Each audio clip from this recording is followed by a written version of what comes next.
Testing. Alright, we're good. We are live. Let's go. Why does it think I'm sad? Why is what the...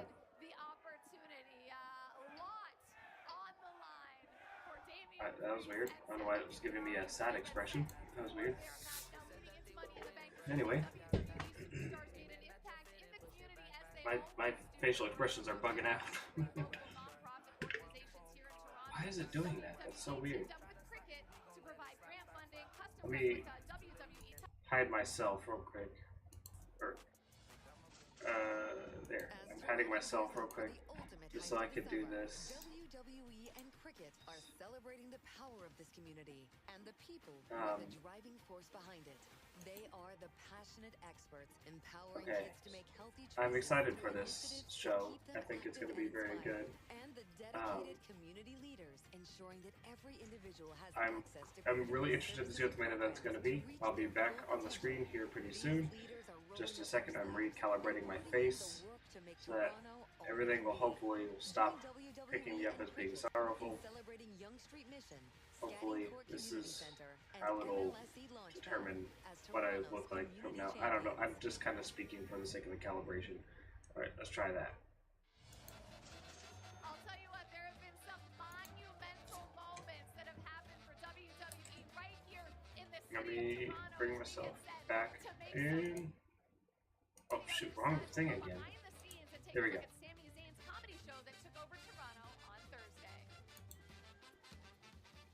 Okay, hopefully it stops.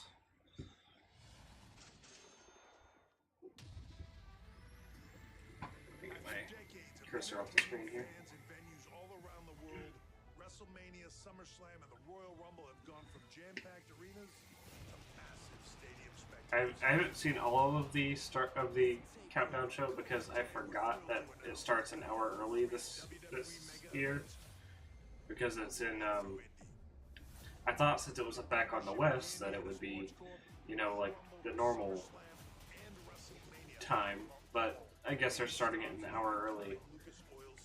So I thought I live in Central Time, so I was expecting the show to start at 7 p.m. my time. The main show, I mean. So I figured that the countdown show would start at 5. I was off by an hour, so I didn't know until about 45 minutes in. 30-45 minutes in. So I missed quite a bit of it at the beginning. I missed the Seth Rollins thing. So, WWE Universe, I've got one question for you. Are you ready?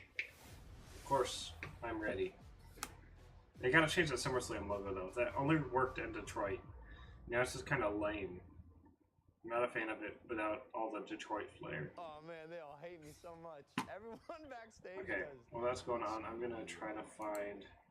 Everything hurts. Oh. I've seen that. He has done since turning up in WWE. WWE champion. There's the Seth interview. I expect him to be back anytime soon. You know, I think back to 20. Uphill battle for me. For all Here we of go. us, whether now kind of feel that vibe, that energy. From Seth Rollins, All you've right. got to check this out, guys. Let's go there right now. Michael Cole and Seth Rollins sit down into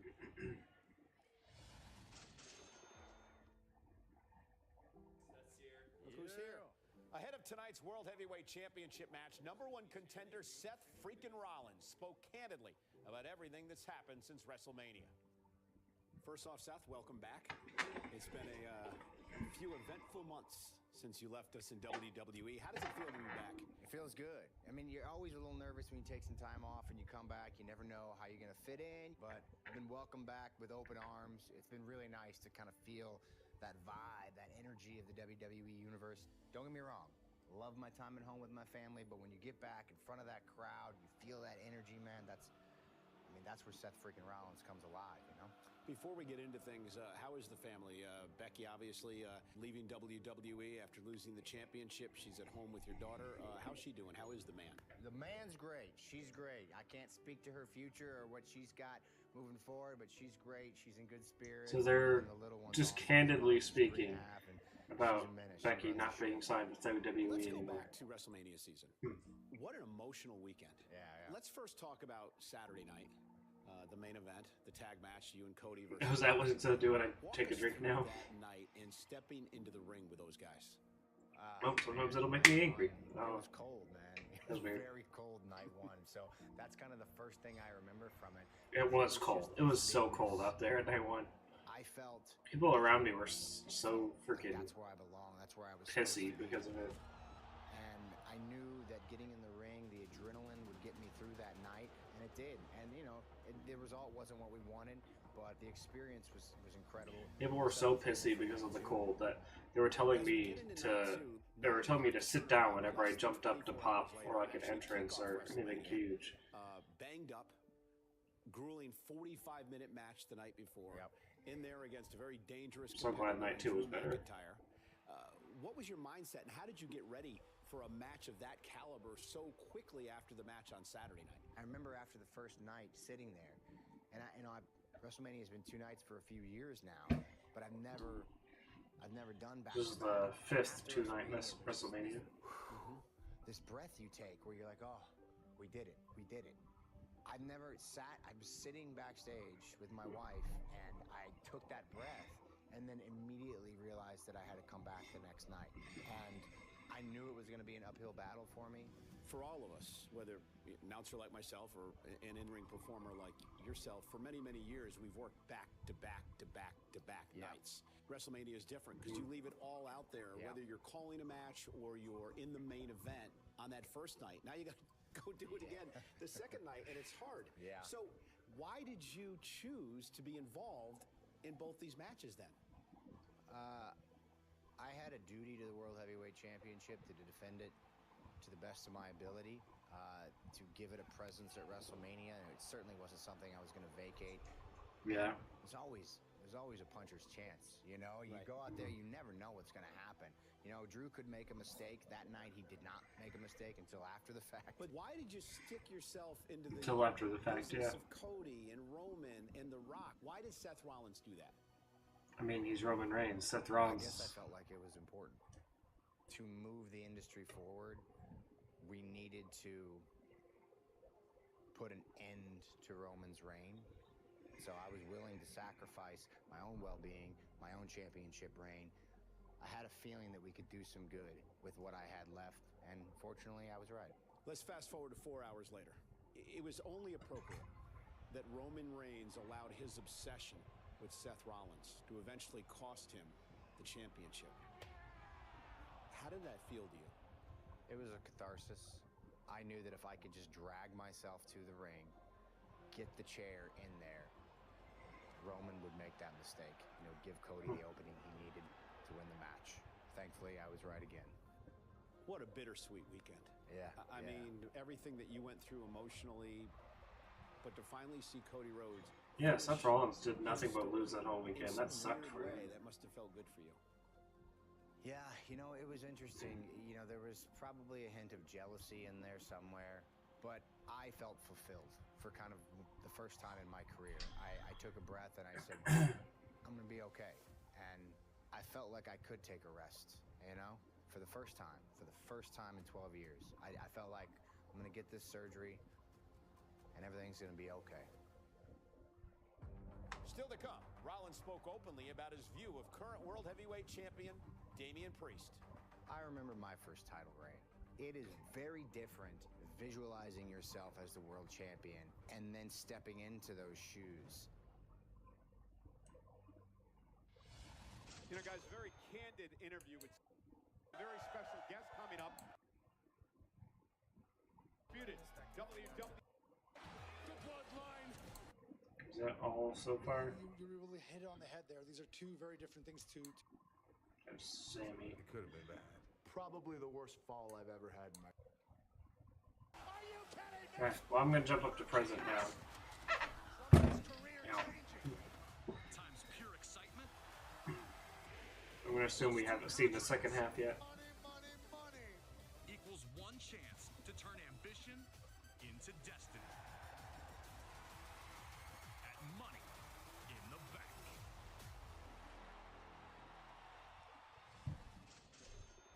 You guys, I'm here with Tiffany Stratton. And Tiffany, there were high expectations for you when you came to SmackDown, and somehow you have exceeded That's some all interesting of those ring gear. expectations. But tonight is your first Very ever like Money in the fairy Bank like. ladder match. Are you concerned about the other 5 competitors? Kathy, I am most certainly not concerned. If anything, they should be concerned because I'm the most gifted WWE superstar.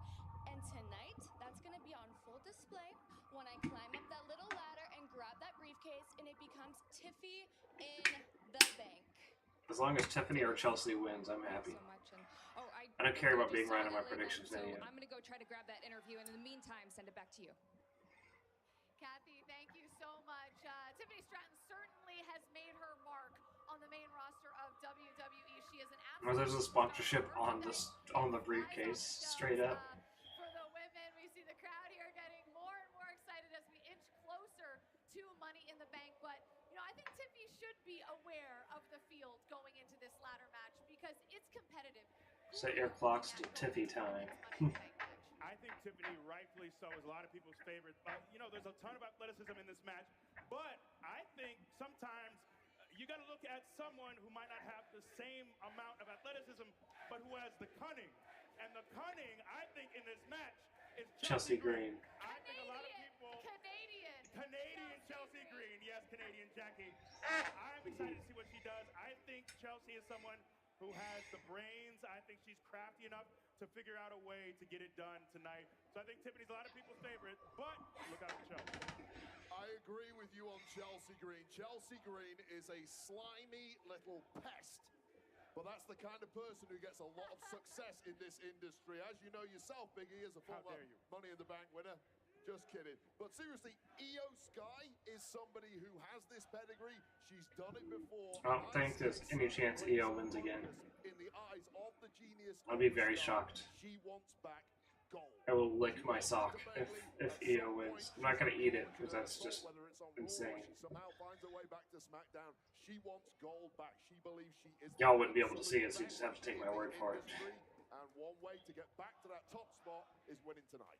Real quick, Biggie, how about someone like Naomi? She's got more experience in this specific type of match than anyone else in it. How much does that matter? Why are they chanting Uncle Howdy? You're not gonna have anything to do with this match. People's eyes, but she shouldn't be. She's absurdly athletic. She's someone who we do not give enough praise for her consistency, for her athleticism, time and time again.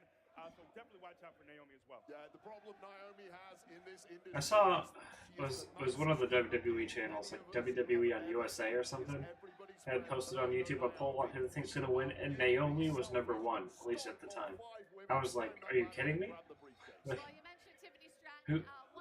no disrespect to Naomi intended at all, she's great. But what on earth is my model doing? No disrespect to Naomi at all, but I don't think there's any shot that she actually wins this.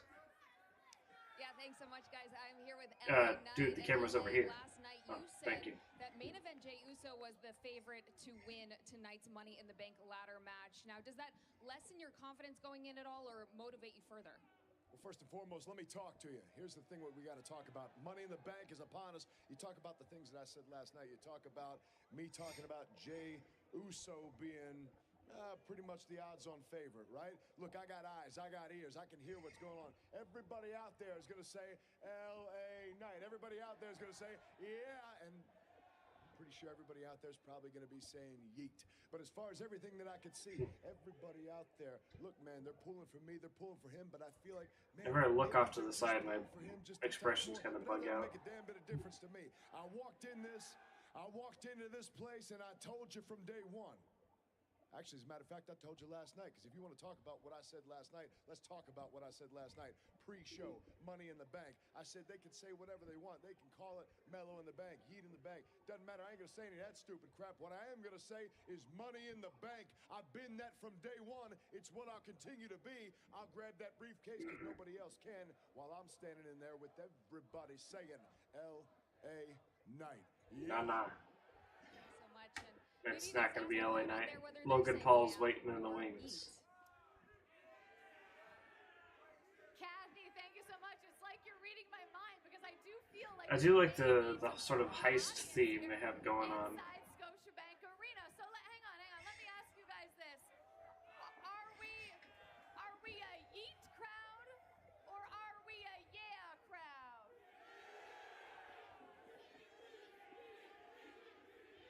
wrong with these people? Yeet is winning? Yeet is winning. This is the night of the Money in the Bank megastar LA Knight. Yeah! That's more like pretty it. Loud too. All right, let me ask you this. It seems LA Knight and Jey Uso are the two favorites going into the match. Do you agree with that, or is there someone else who's Fan favorites and statistical favorites are two very different things. I agree. The Yeetmeister General, Jey Uso, and LA Knight, two of the most popular people we've ever had on our programming. Someone who is currently immensely unpopular is Drew McIntyre.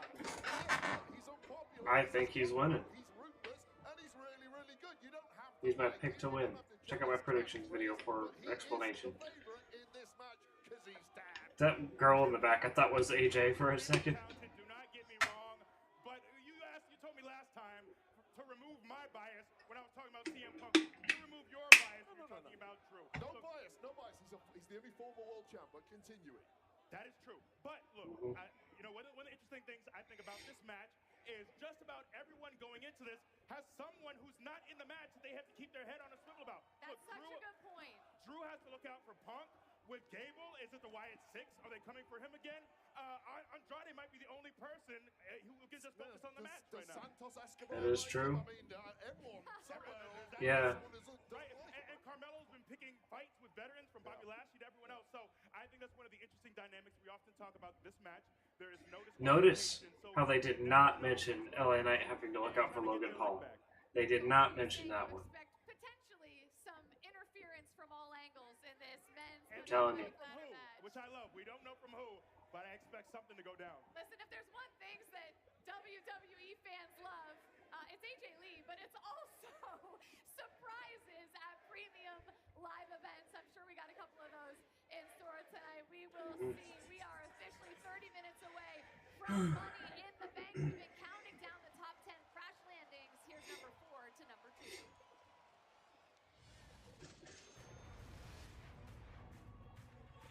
Wouldn't it be cash landings?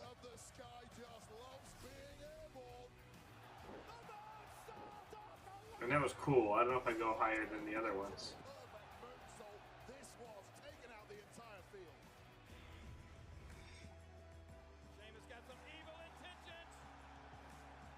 Oh my God. Wait a minute. He's not going to do that. Sheamus, power bomb through the ladder. Oh my God. Sin Cara died.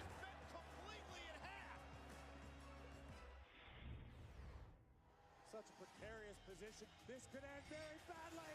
Wait a second.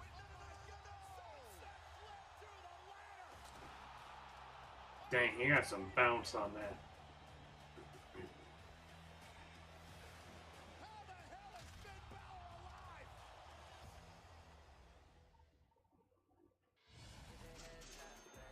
Well, the reigning Money in the Bank briefcase winner from last year, of course, was Damian Priest. He turned that briefcase into a World Heavyweight Championship that he will defend. I forget if I've mentioned it on here or not, but I'm sick right now, so if I sound a little weird, that'd be why.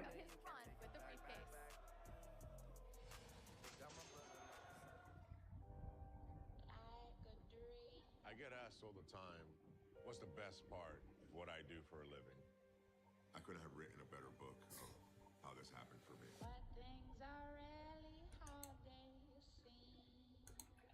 Yeah, I'll appear again shortly.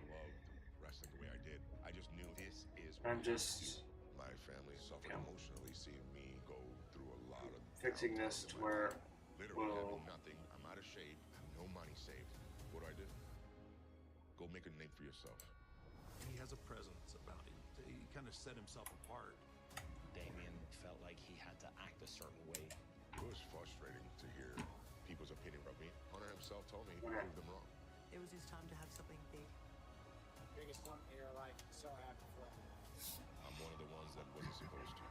Man, when I think about everything, the journey, everything that had to happen to get here, wouldn't change anything.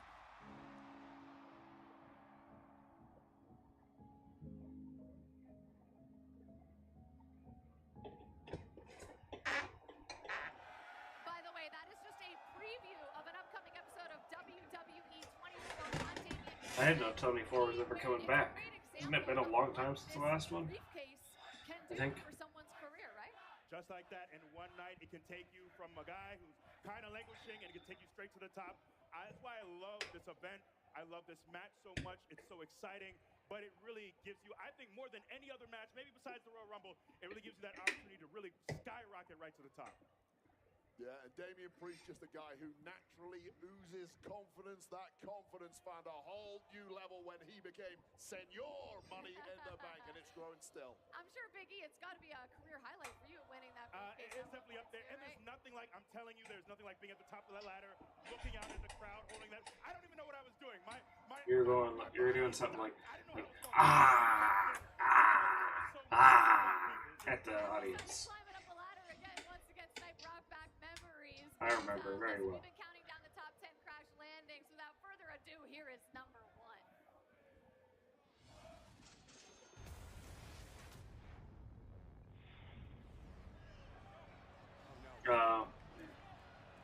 You better get down, Kevin. Meanwhile, Strowman's going up the other side. On top, Kevin, halfway. No. Strowman's driving Owens to the top of the ladder.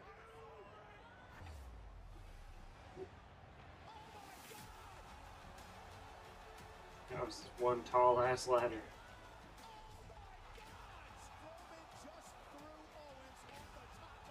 They left a laptop on there? What if he hit the laptop? That would have hurt his head more, I would have thought.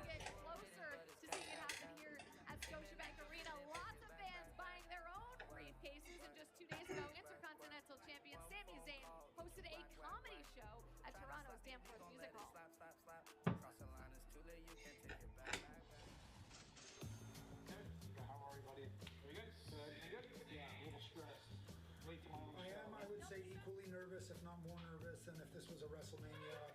Even if the words aren't perfect, it's fine. It's just like those comedic beats need to be there with a bunch of partners. What can I do? What can I do to relieve your Let's stress? just learn all this stuff. Okay. On paper, this is kind of a crazy show. The first one's only about a minute. You know, overshoot it, holding for like laughter. Let's hope there is some. I'm very directorial, wrestling and otherwise, so this is my show. I wrote it, I'm producing it, obviously have help. Zero pressure to be funny.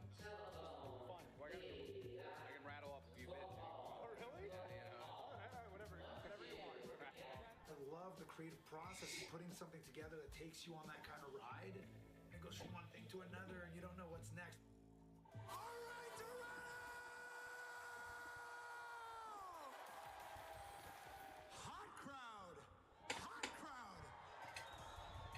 Tonight, I felt like they were there the whole time. At the end of the day, that's all I really care about. I want to take them on a ride. You know, I get to cheat a little bit by having these wonderful guests. I am so proud of Sammy. He killed it. He is so funny. His timing on everything was so good. It was so entertaining. It was so fun. Did Johnny Knoxville come? Oh, he did? Oh, there he is. I feel the way I know that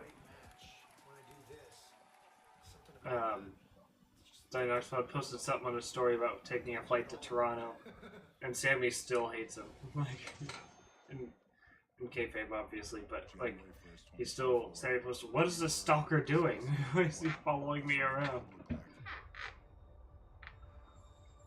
This card for WrestleMania is probably 80% done in October. I think this story goes down a path that no one in their right mind could have ever anticipated. This unique thing happened. I want that title, but not at WrestleMania. I have seen this documentary. Back as it should. To the people. As this all changes, we call an audible because this is all happening in real time.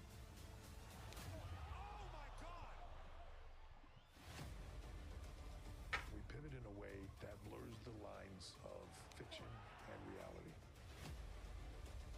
If you can continually swerve them, then we've done our job. You start to realize, like, yeah, this is going to be big. I've been a part of some chaotic builds, but this one has been the wildest. Becoming the final boss has allowed me to to be as visceral as I want to be. When chaos happens, something magical will come out of it.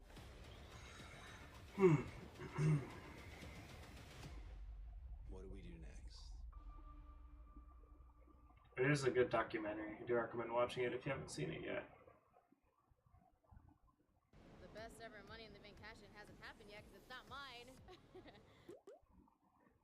I mean, there was one dude who took two ends of a ladder and used them as stilts to try to get the title or the briefcase up there. It was super impressive. I gotta give it to Kofi Kingston when he had both ladders and he used them as stilts and was walking to the center of the ring trying to climb and capture that briefcase. Then all of a sudden Drew McIntyre came in the picture and just knocked him off.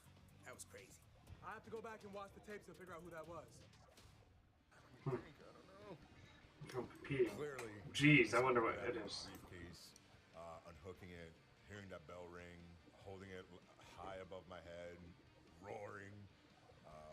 One of the coolest feelings of my career for sure, because you just know, what the next step is going to be. And a surreal moment. Money in the Bank ladder match during the pandemic. That was one of the toughest ones.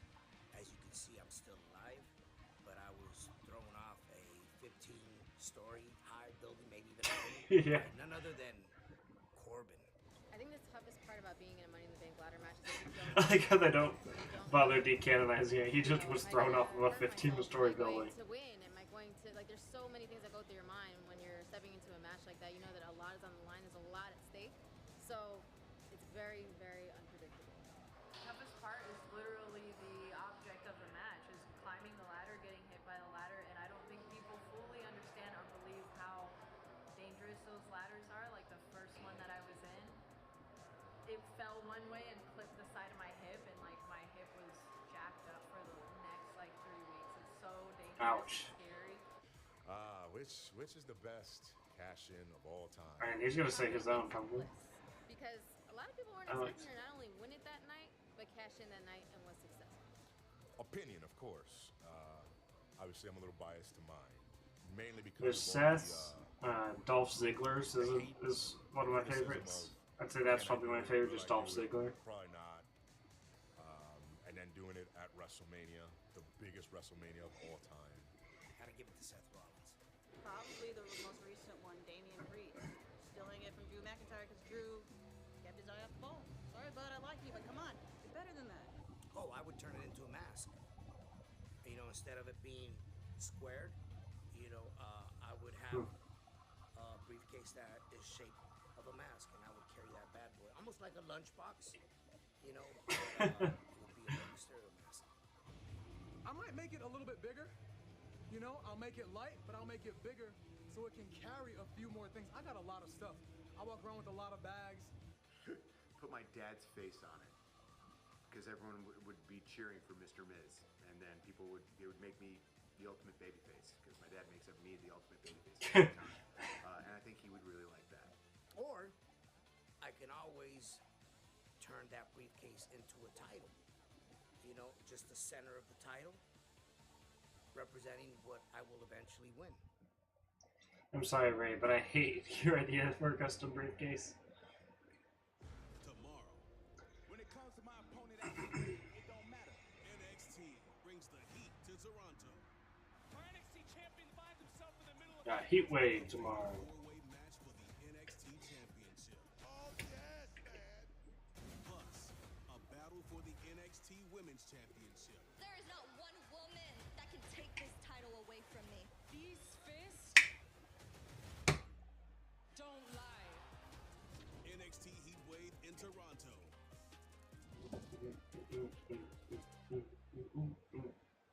Well, before we get to NXT Heatwave tomorrow, Canadian Chelsea Green will compete in her first ever Money in the Bank ladder match. She had a chance to visit the CN Tower with Kathy Kelly. Let's take a look.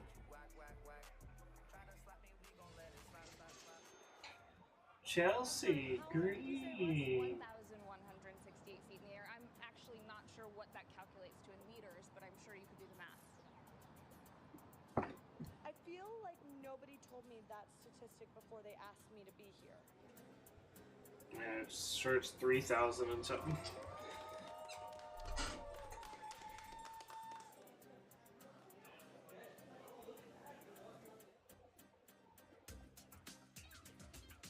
Remember as a kid, I always said that a meteor is like pi feet or something. Not like right at it, but somewhere around that frame. Oh no. See, I don't know if I could do that.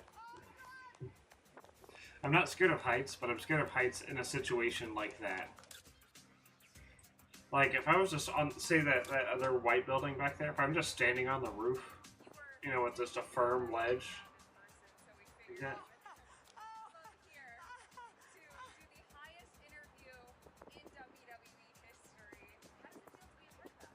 Great, Kathy. Anything else?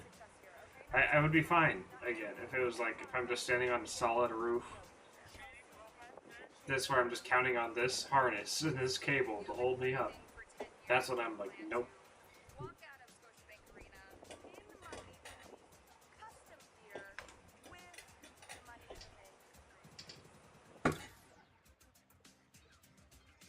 Congratulations on surviving the CN Tower and conquering your fear of heights ahead of Money in the Bank. Ew, I wasn't afraid of heights. I didn't say that. Ladders and hopefully beating out 5 other competitors to take home the Money in the Bank contract. I love your negativity, Kathy. I wasn't negative at all. Honesty. And good night. Listen, there are 2 things you can count on when WWE enters a city for a premium live event. Superstars doing touristy things and Paul Triple H Levesque making announcements and or news. And that certainly is the case here today. Let's take a look. Bad blood. It's gonna be bad blood, isn't it? Exciting night. Money in the Bank is a great PLA for WWE, I think, because it changes the trajectory of a lot of things.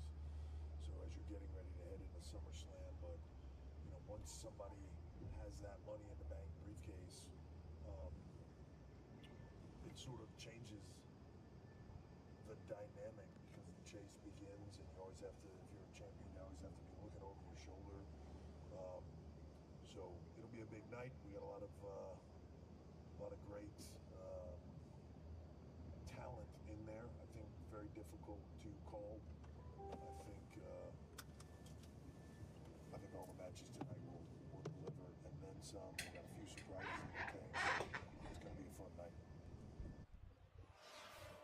Alright. It's gonna be a fun night. Not really any announcements, but Absolutely no idea what Triple H is talking about here, but I do know one thing. When he alludes to something big, Triple H consistently in the past has I had heard, delivered, so I cannot wait so in my predictions video, I mentioned how the World Heavyweight Championship match is the main event and it is closing out the show. This city, it has been known I've to make waves, right? heard Like, we've had some pretty historic things happen here. Rock reports versus Hogan, anybody? That the 6-man tag is planned to end the night, in which case I think we gotta have Roman then, right? If that match is closing out the show, you gotta have Roman, or at least like Jimmy. Something. There's gonna be something big after the match, if that's gonna be what ends the show. I would think, at least. If you're just joining us, here is what's on tap tonight at Money in the Bank, live from Got 12 minutes, we're getting there. the women's Money in the Bank ladder match that features a few first-time participants in the likes of Chelsea Green, Tiffany Stratton, Lyra Valkyria, and also our defending Money in the Bank winner, Io Sky. Okay, elsewhere we're going to Damian Seth. I thought Wade was doing the match promo with me, but he left me out to dry there. That's all right. We got Damian Priest defending the World Heavyweight Championship against Seth Rollins. How we got to this point. Shut your stupid butt up. Well, I don't know how you plan on having me do that. Shut up, dummy, you dumb. Of WWE Money in the Bank Toronto merchandise. Oh, I can see you got quite the wide vocabulary there. WWE Championship titles, superstar apparel, signed memorabilia, exclusive items, and so much more. All at the Rec Room. I don't know if this is a... Toronto, open through Sunday. I don't know if that's the audio that's supposed to be playing over this video package.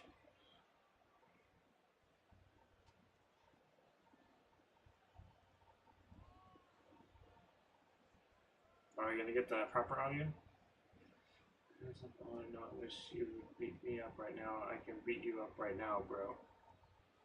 How would you plan on doing that? You don't even know what I look like, where I'm at.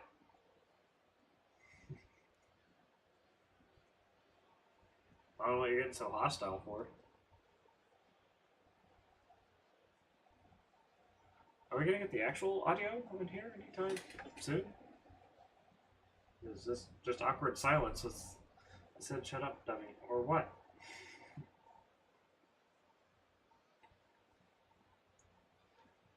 It's just awkward background crowd sounds as a video package plays. Oh, there we go. Now we got the audio here. Let's go. Or are you gonna slap me? How would you plan on doing it? Tell me. How are you going to slap me? Made our names in groups. We both won the Money in the Bank contract. We both won our first world titles at WrestleMania. Oh, shut up. You're not a genius. I never said I was a genius. I'm just asking how you're going to slap me when you don't know who I am, where I am, or what I look like. If it wasn't for the Judgment Day, you wouldn't be standing here World Heavyweight Champion right now. How about this? At Money in the Bank, how about it's Seth freaking Rollins versus Damian El Campeón Priest for the world title? Well, if it's that simple, why don't we sweeten the pot? If you retain that title at Money in the Bank, as long as you're champion. I just joined you, bro. I'm a wrestling fan. You're not a wrestling fan, bro. I am absolutely a wrestling fan. You leave the Judgment Day. I wouldn't be watching this if I wasn't. The way I see it, the Judgment Day. I'm a massive wrestling fan. A whole lot more than Damian Priest needs down. I accept. Please welcome your 2000 Judgment Day trap. Please welcome your 2024 Money in the Bank announce team. First, Also, why? Shut up, I'm 6 years old. I'm even 100 years old. I can beat you up. You want honey. I am 26 years old, so I guess we count that as 100. Sure. But you should probably study your English first. Also, why are we still hearing the arena sounds? Like, I'm hearing Michael Cole's theme right now. Wait, shut up. I probably shouldn't, considering this is a reaction stream. Certainly a lot on the line tonight between Damian Priest and Seth freaking Rollins. The World Heavyweight Championship is one thing, but if Damian loses, he has to leave the Judgment Day. If Seth loses, he can't challenge. I think this is Corey Graves' theme. Partner. Yep. I don't know what's going on with WWE's production team right now, but shut up. No, I'm not going to. Why are you calling me boy if you're supposedly 6, as you said earlier?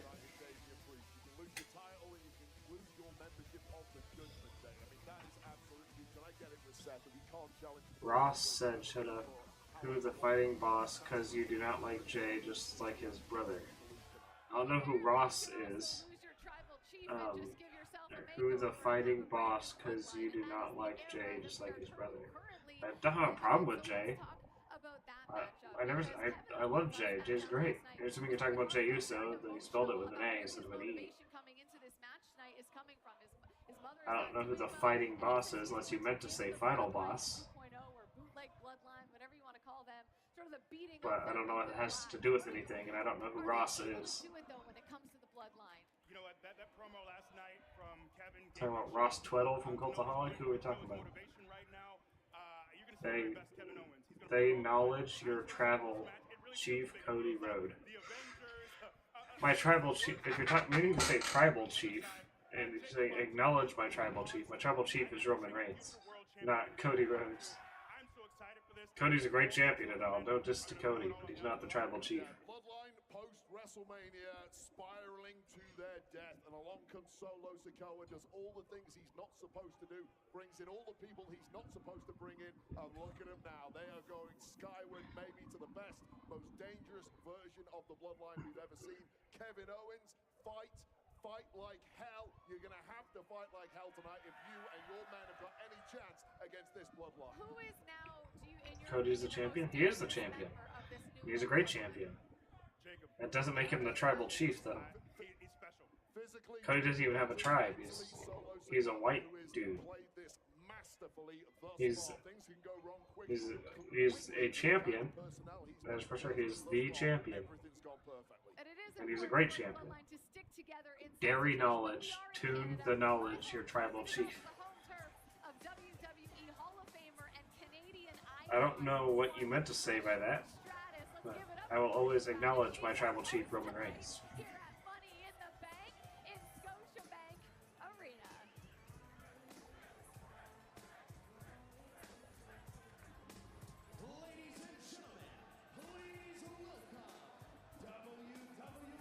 I don't know if autocorrect is getting you, Cody. Cody's not my tribal chief. I'll say Cody's a great champion. I've got Cody Rhodes t-shirt. I wore some Cody Rhodes shorts and socks on the 4th of July with a red, white, and blue on them. No problems with Cody. I've got a couple Cody shirts. Cody's great. He's just not my tribal chief. He's not claiming to be tribal chief. He's not part of the tribe to be the chief of. Except for, you're welcome.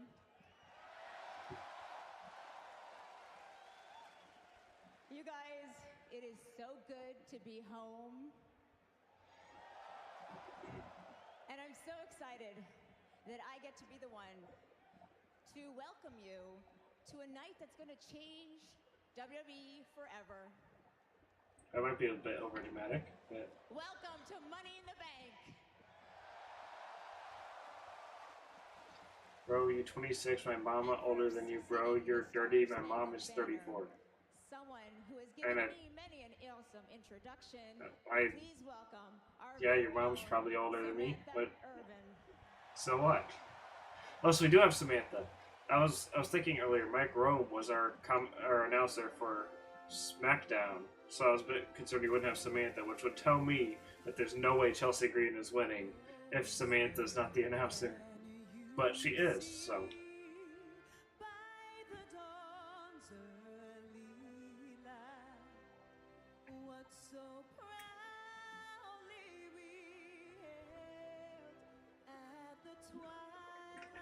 Can I tell you one more time? Can you shut up? No? I'm not gonna shut up. That's kind of the whole point of the stream, is for me to be talking about what I'm feeling about with the show, but you're more than welcome to just stick around and keep the chat going. Please, you talk too much. Yeah, you're not the only person to say that, but I'm not gonna not be me.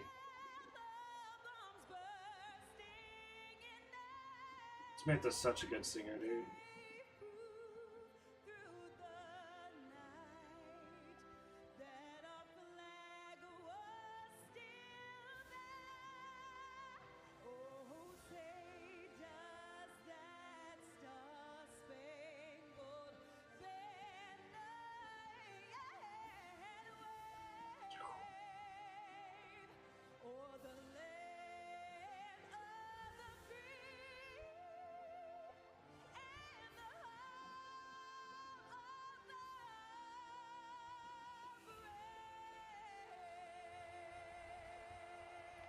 Damn. Heartbug, can you please shut up? If I like it, subscribe. I'm assuming you're wanting me to do this so that way you can just get like free listen to the show. But that's kind of, it'd be kind of illegal for me to be just broadcasting the audio.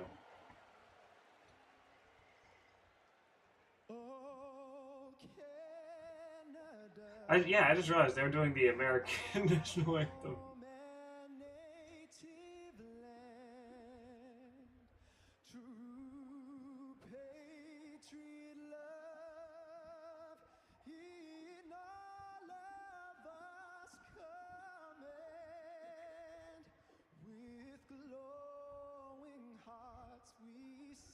If I subscribe to you because I'm a big fan of Wrestling Turtle, but do you play Roblox? Yeah, we finished watching his performance.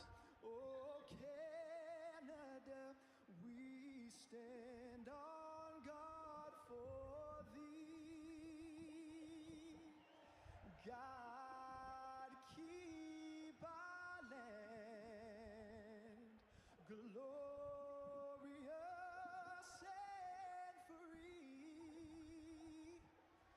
Oh, Canada, we stand on guard for thee. Oh, Canada, we stand on guard for thee. Okay. So I wanted him to finish his thing on it. I'm not Canadian, but to pay respect to their anthem. But do I play Roblox? I've played Roblox. I have not played it in a very, very long time. If I do have it, I assume it's probably Aqua Leader Jesse was probably my name on there.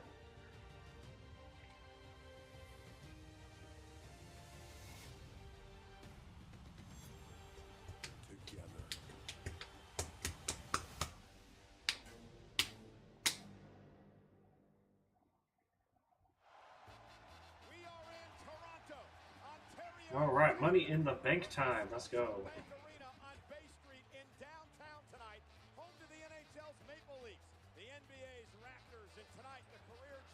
Bro, are you snapping your booty right now? No? What? I stretched left and right like this. You might have heard my chair, maybe. I don't know what snapping my booty means, but no, I am not. I noticed the new Bloodline seems to do their the finger of acknowledgement, or whatever you call that. They do it down by the chest as opposed to up in the air above them as of late. Are they gonna show him taking the briefcase from that one guy and running off? Maybe not.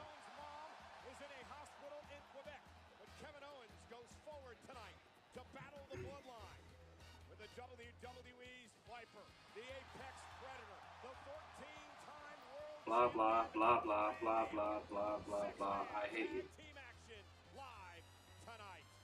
Well, good for you.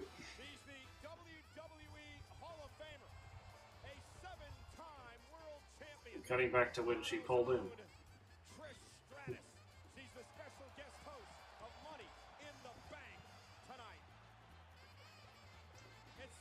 I kind of like you.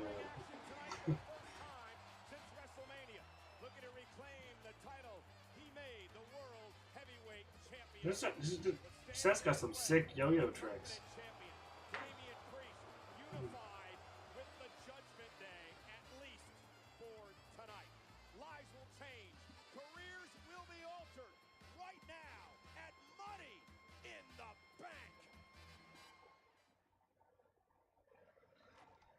Okay, time for the cold open. I saw this yesterday in the, whatchamacallit,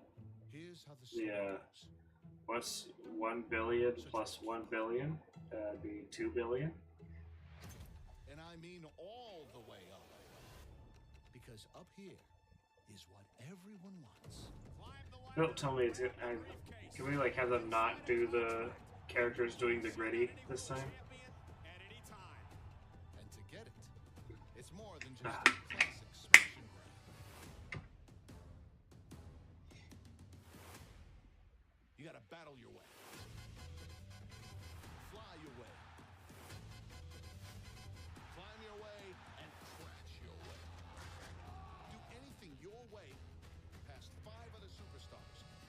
Because if you get this, then you might get one of these. And let me tell you, everyone wants one. Can you please do a face rebuild? Because I want to see your face. You need a face rebuild. As long as you're champion, I'll never challenge for the world title again. But when I beat you, you leave the Judgment Day. Oh, like a face reveal? Well, I actually have done a face reveal in the past. It's no, you don't have to scroll very far just to find what my face looks like. So, stay sharp. Stay focused. Can I fight you? Here, can I fight you, a boxer, right now in Brookhaven? I mean, I'm in your boxing.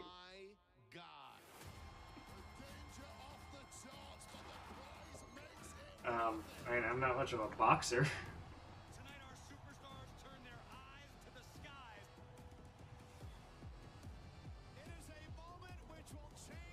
I don't know where Brookhaven is, but there's not a Brookhaven anywhere near me.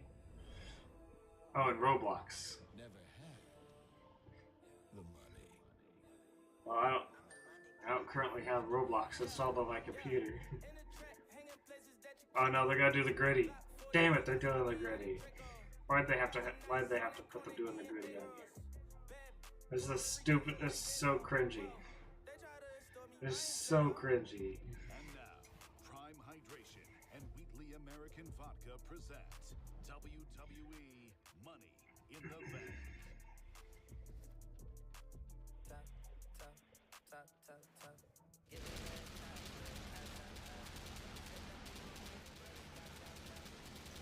Hello, Noah. You're just in time. You're calling cringe. You stupid because I got a package 2 on YouTube. I'm not calling anybody cringe. I'm calling the people doing the gritty, or the characters doing the gritty in the intro video package. Hello, Queen of Princess. And ladies and gentlemen, we will kick things off tonight with a men's Money in the Bank contract ladder match. Climb the ladder, grab the briefcase, win the contract, guarantee yourself a World Heavyweight Championship opportunity. This really tells me that I think Drew is winning. It being first, simply because, like, I would give him the most time to rest up between his appearances on the night. But we'll see. This is the match I'm least confident in the outcome of. Sort of. Women's, I'm very split between two people, but I'm confident it's one of those two people. Men's, it's much more up in the air.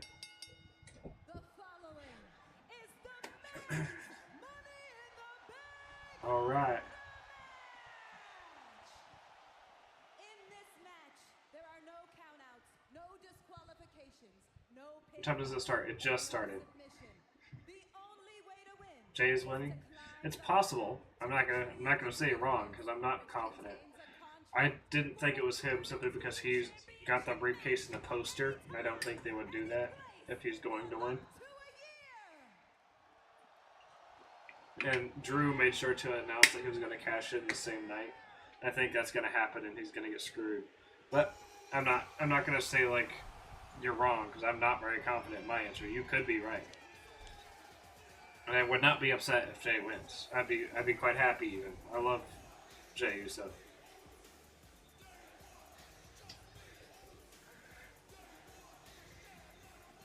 I can't do the thing with him, but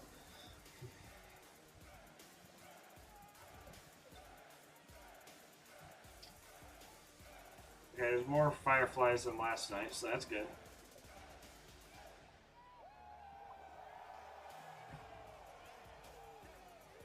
Introducing first, from San Francisco, California, weighing in at 242 pounds, main event, Jay Uso.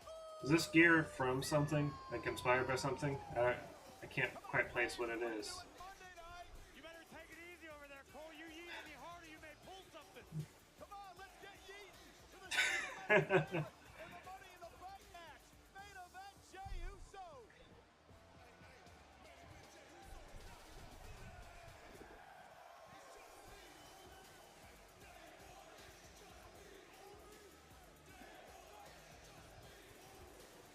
Yeah, do that clapping again. Michael Cole. It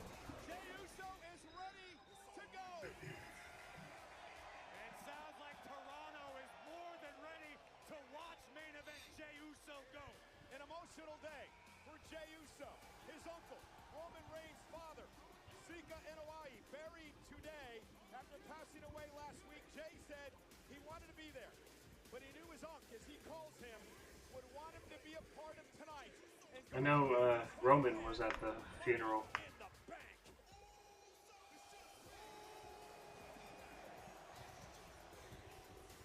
Saw a photo of him with some family members. I think Rikishi was also there.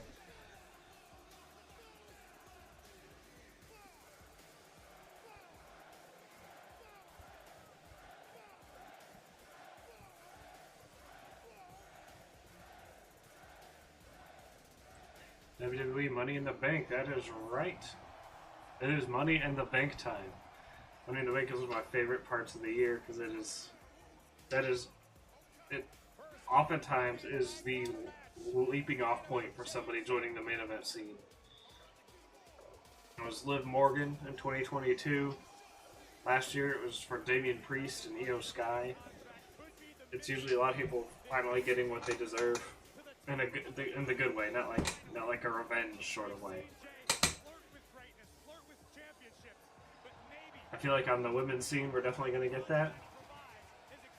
Because the briefcase is sort of like a championship.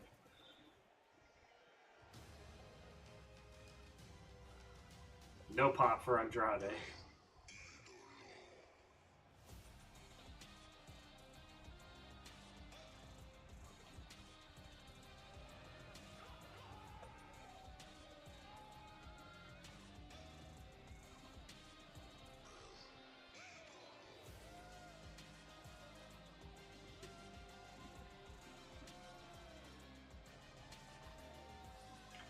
I don't know if anybody out there thinks Andrade is winning.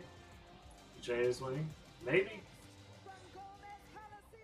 We'll see.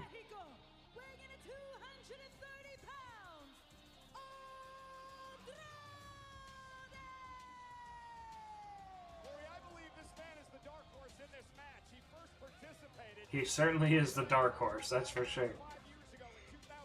I haven't met a single person who thinks Andrade is winning. No disrespect to Andrade, he's a phenomenal talent, but I'd be very surprised if they gave him this briefcase.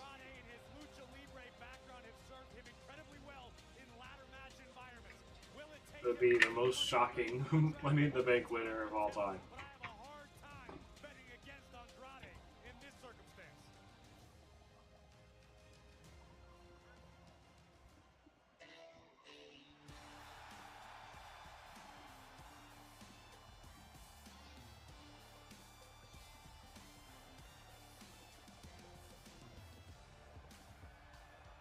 Making his way to the ring from Los Angeles, California, weighing in at 240 pounds, L.A. Knight! And Corey, here's a man, I love it, who decides to throw superstitions into the wind. L.A. Knight last year, he's got a chip on his shoulder, Corey. Last year, LA Knight is not winning. We all know Logan Paul's winning in the wings. he didn't do it. Damian Priest did it. Knight wants to correct that wrong here tonight. Listen, nobody believed last year that anyone was going to win. Now I believe it more than I already was like super confident it was going to happen before. But who's the top king of wrestling? Jay? Top king of wrestling is very, very high distinction. I don't think I'd put Jey Uso at top king of wrestling, but he's the most over person in wrestling right now, probably. Him and my boy Joe Hendry.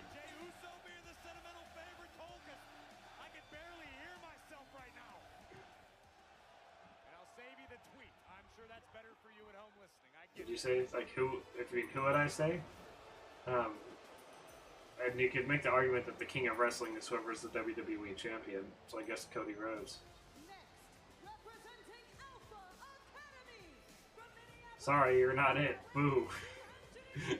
That's a neat sign. That's a sign that just says, sorry, you're not it. Boo.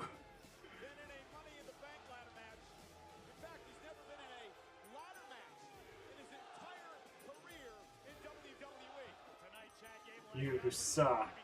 Love the you suck chants coming out. Superstar in WWE history after the hell that Gable has had to live through for the past several weeks. Well, first off, he had to beat Bronson Reed and Braun Strowman to qualify for this match tonight. And then those sickos, the Wyatt Six, have been running around chasing Gable around at every chance he gets. That's all right. If anybody can come out of it scot-free, it's the Master. Nobody likes you. Everybody, whoever is life right now, everybody leaves right now. What? And tonight's men's Money in the Bank match is brought to you by The Boys. New episodes weekly, exclusively on Prime Video.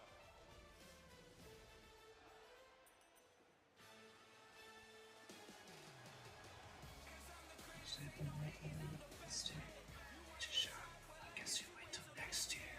At the top, get respect, only get fit. Got a problem, not to step in.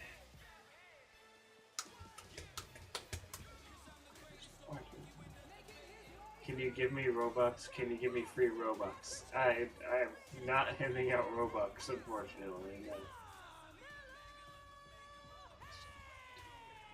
You know, Corey, I have never met a man in my life that is more confident in his own ability than Carmelo Hayes. That confidence could. I believe Joe Hendry. Let's go. I got my boy Joe Hendry in there. But let's be honest with ourselves.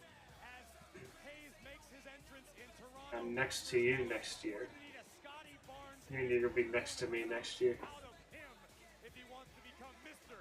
Money in the Bank. He'll be making Scotty Barnes type money if he wins this match tonight, too. No doubt about it.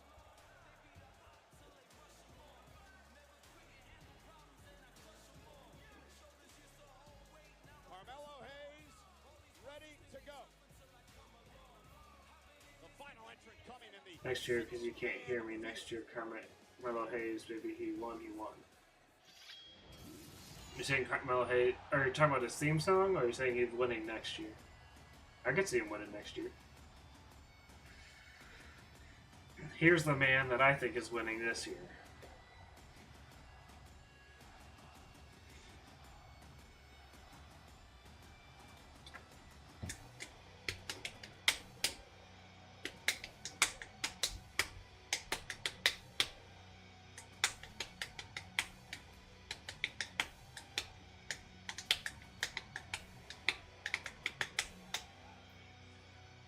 What are you stupid ass talking about his entrance? I'm trying to figure out what you were saying about Carmelo Hayes and next year. And their opponent from Ayr, Scotland, weighing in at 275 pounds, Drew McIntyre! You know, Corey, for months, I've been calling Drew McIntyre a hypocrite. I said it to him again yesterday in the Money in the Bank kickoff show. For many years, Drew McIntyre has been dead set against the Money in the Bank contract ladder match format. Twice in his career, he's had the contract cashed in on him to lose a world championship. He said it was an easy way to make it to the top, an easy way to try to win a championship. But now Drew McIntyre is utilizing this match. He loves this match for a chance to get back into the running for a world title. Well, it's not necessarily because it's the easy route, Cole. It's because Drew McIntyre can't envision any other path to World Heavyweight Gold than becoming Mr. Money in the Bank, especially after the turn of events we witnessed at Clash at the Castle in Drew's home, Scotland. Punk 3, Drew 0. From WrestleMania to now, yeah. They say Punk screwed Drew twice for a world championship. I'd say he screws him 3 times, because he also screwed him on the Raw after Mania in that Battle Royal to determine Damien's first challenger. Well, that's the unfortunate reality for everyone who chases this dream.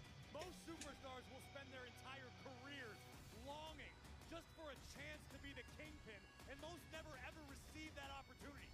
Money in the Bank is a chance to make your own luck, make your own opportunity, and it's not predicated on popularity or perception. Tonight, one of these men... I'm also curious because Chelsea Green earlier said, or yesterday, said that she had some ulterior methods. I'm not sorry. But I didn't ask if you were sorry about anything.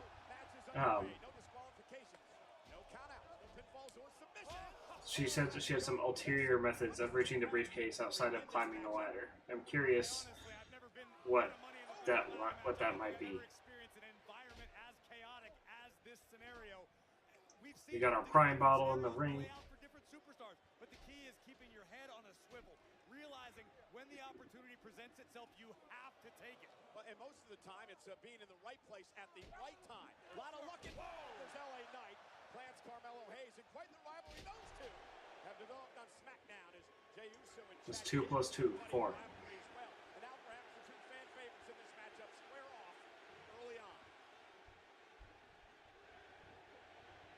Last night on Friday Night SmackDown here at Scotiabank Arena, we had a little battle, a preview into Yeet versus Yeah. Pick a side because it's about to pop off. And you see there Carmelo Hayes. No, yo mama. What? Matchup. On the other side of things, Chad Gable doing the same thing. It is thunderous in here. Nearly 20,000. Oh, and Jey Uso taking out Carmelo Hayes on our side. And now Andrade and McIntyre battling it out as well. The powerful McIntyre drives Andrade into the barricade. McIntyre is in a mood. Well, can you blame him, Cole? I know you love to tell Drew that he's a hypocrite because you feel safe. We got security around most of the time.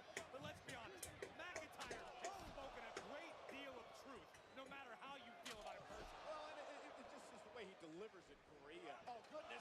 Carmelo Hayes wiped out by McIntyre. And if McIntyre is in a problem by himself in the ring, now he's got a weapon in the form of a ladder. And now Drew McIntyre going to climb the ladder. I don't think he's winning it this quickly. First attempt here in this matchup. There's Chad. Okay. Meet him on the other side. I was gonna say, but I don't see who's gonna stop him. But yeah, Chad. McIntyre claims he will grab the briefcase. And then he How are you doing? I'm doing great. Thank you for asking. Hope you're doing well. Who do you think wins? I think Drew McIntyre wins. I thought Gable's foot was stuck. Oh shit! Damn! Oh shit! That was such a cool moment.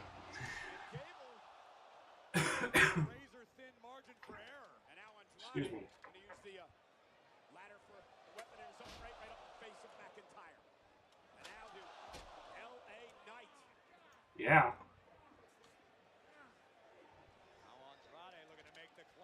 And I know it's not going to be over until we see Logan Paul screw LA Knight. That's the one that I am confident will happen. No poor. What? Is that a reference to something? Excuse me. Andrade. Ooh. Just getting taken out by him.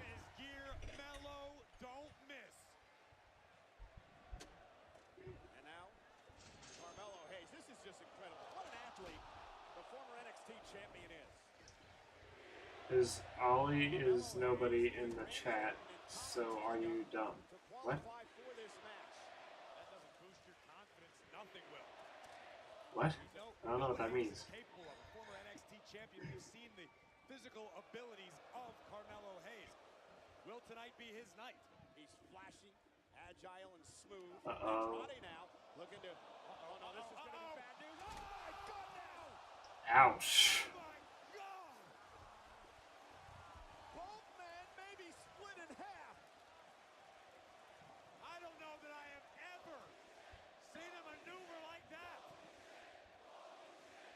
And the near 20,000 strong, telling you what they thought about that move by Andrade. I echo their sentiments. John Cena or Cody Rhodes or Jay? I guess in general, I might pick Jey Uso out of those.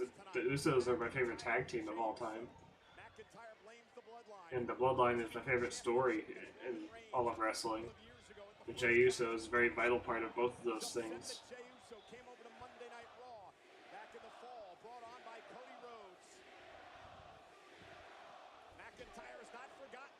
The Bloodline is also my favorite stable, favorite faction.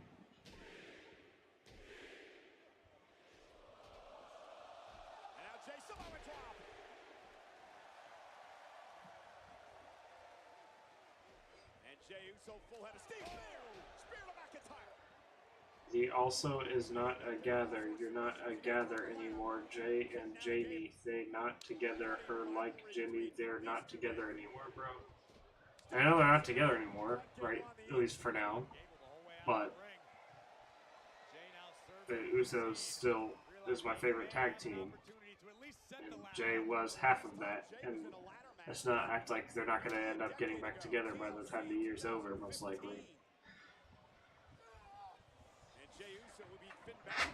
Whenever Jimmy comes back, I imagine they're going to have a reunion to take as part of the team to take on the new bloodline.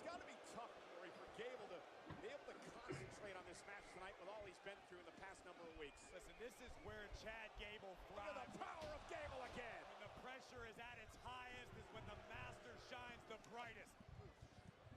And now Carmelo Hayes. Uh-oh. Chaos Theory. Yep. Ripping Hayes off the canvas. Tell me again, tonight may not be Gable's night. Perk Gable right there. Waistlock caught an elbow. Gable is so focused. He called it a miracle win over Strowman and Bronson Reed, and it really was on Monday Night Raw. Oh, just suplexing the ladder onto Andrade.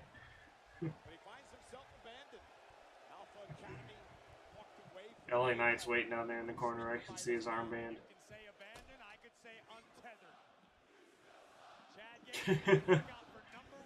You still suck, chance. This could be Gable's moment. These WWE fans letting Gable know what they think about him as he sets up the ladder and looks to climb the ladder and try to grab the briefcase. Meanwhile, LA Knight into intercept. I'm 28. Didn't you tell me you were 6 earlier?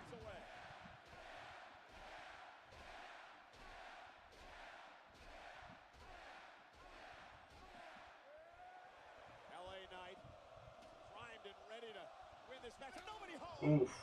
Gable quickly moved out of harm's way, and now Chad Gable. I was hoping he was going for Shattered Dreams. That would have been funny. Brilliant strategy by Gable to take Knight out of the equation. You want to work on your opponent's legs, take away their ability to climb the ladder at all. Yeah, you need the legs to climb. I've never seen anybody climb the ladder with just using I'll never arms. say never, Cole. Well, and if anybody can do it, it's Chad Gable. I once saw Chad Gable dribble a bowling ball. Excuse me. True story. U.S. Olympian. LA Knight able to move out of harm's way. I saw Chad Gable dribble a bowling ball. I'm sure. Oh! Oh! Oh, man. Ow. That looked painful. These superstars will put themselves through anything. Ah! Ouch. That just, oh, that looked painful. Yeah. Yeah. Oof. Carmelo's selling is so good right now. Like somebody the caliber of LA Knight. Carmelo Hayes does not care who he offends, who he pisses off. Unfortunately, LA Knight is pretty pissed off tonight.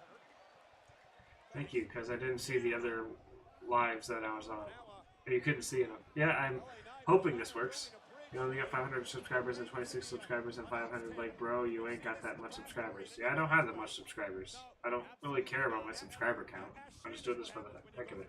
And Addison, yeah, I'm, as long as this doesn't get me taken down, I don't want to get in trouble copyright, but as of right now, this is how I plan to do my lives, unless you got 1 billion. I find that highly unlikely. Climb the ladder, grab the briefcase, earn a championship opportunity. Chad Gable now into the ring, blow to the spine. Yo, chill off the man. He's trying to get subscribers. Like, chill off. Stop. Yeah. We've got records to the announce table already, and we're only a little bit into this match, this whole show. And now, Oh, what's this? What's this spot gonna be? This is an interesting setup. Carmelo again met by Gable. Oh my goodness! Oh, now Gable. I don't think they might take it down because it's blurred up. So the last slide it took down of other dudes, but we can see it. Yeah, I'm hoping. I think I've blurred it enough. Still locked into Hayes.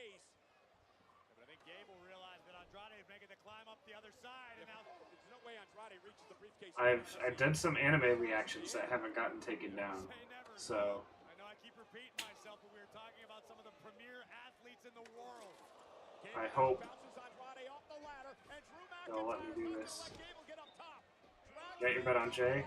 I'm thinking Drew, but I'm not that confident on it. It just very well could be Jay. You can feel the vitriol just oozing from the pores of Drew McIntyre. A CM Punk chance filling the Scotiabank Arena. Oof. Jay. 200 or what? 200 plus 100. That would be 300. DM Hunk chance because McIntyre is hell-bent. Ooh. Andrade is out for the time being. This isn't it. We haven't seen Logan Paul yet. What's LA Knight gonna have to do with this spot? Getting that ladder free. Glasgow Kiss rocks Jey Uso, but LA Knight with a ladder. Ooh. BFT. Drew is down. Uso from the top rope. And look at LA Knight positioning McIntyre. Take out the big man. Uso splash. Man, LA Knight and Jey Uso have ETJ. Yeah, a lot of people seem to believe Jay. Like people keep saying Gable deserves this. No, he doesn't. Jay does. Gable would make. I don't think would make much sense with his story that he's got going on. I do see a world where Jay wins. I don't really think Gable will. He's got a bit too much. He's got a bit too much going on with the Alpha Academy and the Wyatt Six.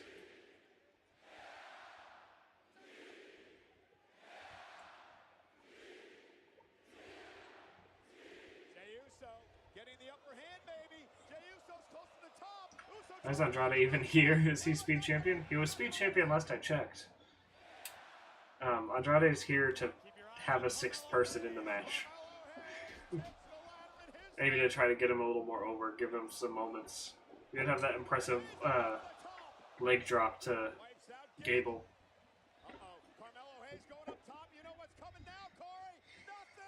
Nothing but net.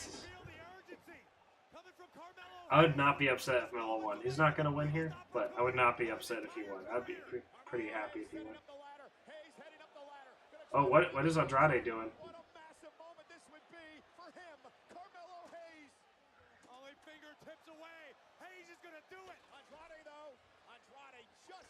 Andrade was running a little late there, I think, but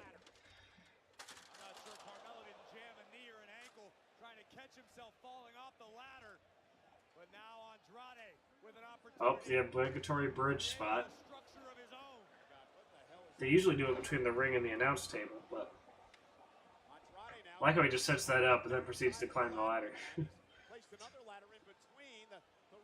He's just like, yeah, we'll put this here. I don't know if the purpose of the second ladder was to hinder Carmelo Hayes or stabilize the ladder in the first place, but Andrade now just a few inches away from the carabiner. Andrade almost had his yeah, he's Speech Jam, and I just checked.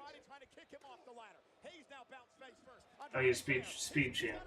Yeah, I know he at least was. I don't watch Speed because I don't really use Twitter or X, as they call it. And he's a good wrestler, but he has zero momentum. Oh, here's where we get Logan Paul, I think. This is where we get Logan Paul. Logan Paul. Logan Paul. Nope. Chad Gable.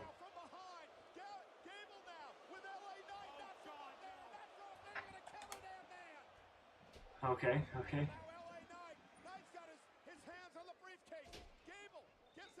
Okay. Uh-oh. Oh.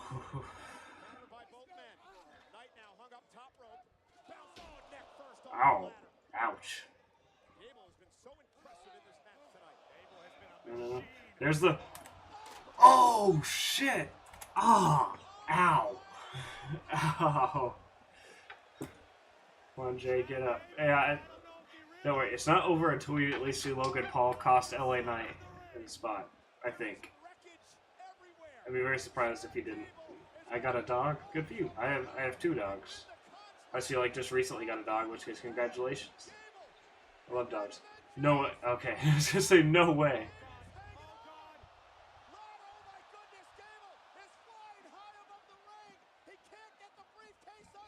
I thought.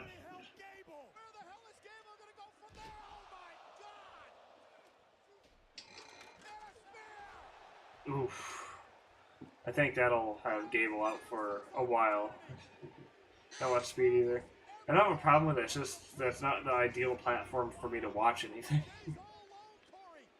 I don't feel like searching up WWE on Twitter to go find. Is this it? Okay, they said that. It's definitely not. Yeah. When they said it's gonna be, they does not win, I'm gonna be broke.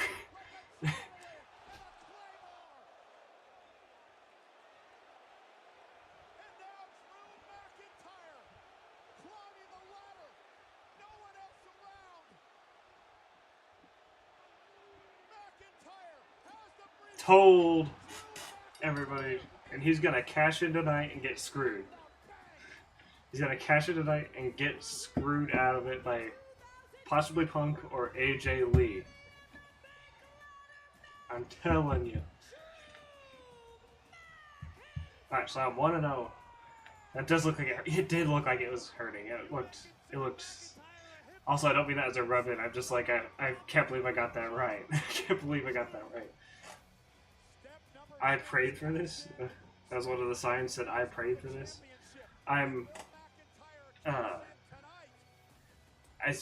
For Jay, I wonder what Jay's gonna do at SummerSlam. I don't know what he's gonna be doing at SummerSlam, but I feel like he's gonna be in the Bloodline story in the fall. And so, part of the reason I didn't really pick Jay is just because I didn't see him holding it. Go do it, do it. I hope, but I'm 1 for 1 on my predictions so far. No, yeah, and the other reason I didn't pick Jay is just because he was literally on the poster holding the briefcase, and I don't think they would put the actual winner on the poster winning the match as the poster.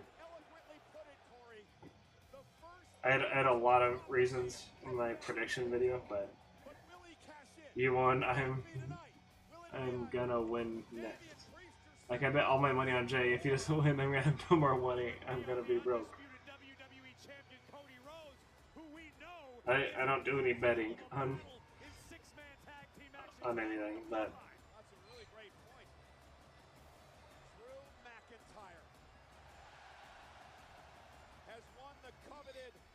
he announced, well, I'm broke now. Well, did you bet on any other matches?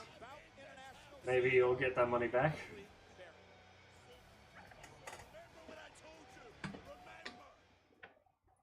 Hello everyone, I'm Ashley Barrett. Unless you've been under a rock, or in Canada, you know we're living in an American nightmare. But thankfully we have real men and women in the ring tonight, wrestling for the soul of this great nation. They may not fly at supersonic speed, or cut through metal with their heat vision, but their superpower of pummeling people with ladders will be on full display. Time to cash in, Patriots. May the strongest hero win. I have not seen The Boys, so I don't really know what the references are. I know what it is, but I am caught up with Live, right? I think so, yeah. Yeah, I am. So it was solid. It wasn't the best Money in the Bank ladder match, but it was still pretty good. It was still a good one. I still enjoyed it.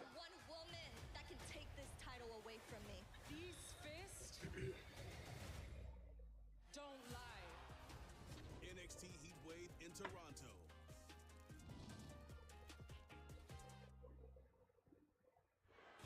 Well, 15 superstars and legends are heading to Fanatics Fest NYC this August at the Javits Center.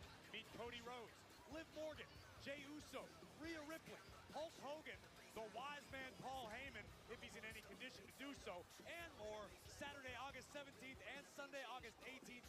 Get your tickets for the ultimate event Alright.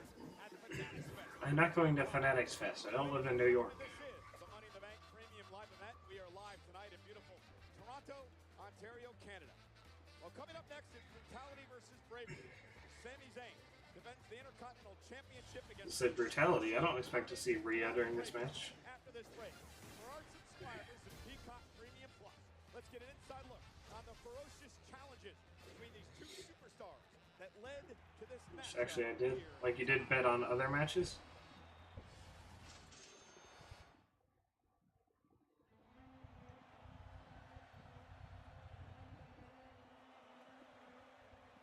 I have every single reason in the world to believe Mommy. Yeah, Rhea Ripley. Okay. I don't know when she's going to be back. I heard she's not going to be back in time for SummerSlam, so I don't know when she's going to be back. But I cannot wait for her to be back, though. He has fought and clawed his way to become Intercontinental Champion here in WWE. The truth is, though, I haven't really had a lot of time to enjoy the Intercontinental Championship because this entire time there's been one thorn in my side, and that is Chad Gable. Helluva kick! Sami Zayn retains the title! And now I gotta look forward and do my job, which is defend the Intercontinental Championship against anybody and everybody. Sami Zayn. Braun Breaker, the intense. I've got Sammy to retain here. Because I feel like there hasn't been much build. My neighbor's dog is going off. I got Sammy to retain just because there wasn't much build to this.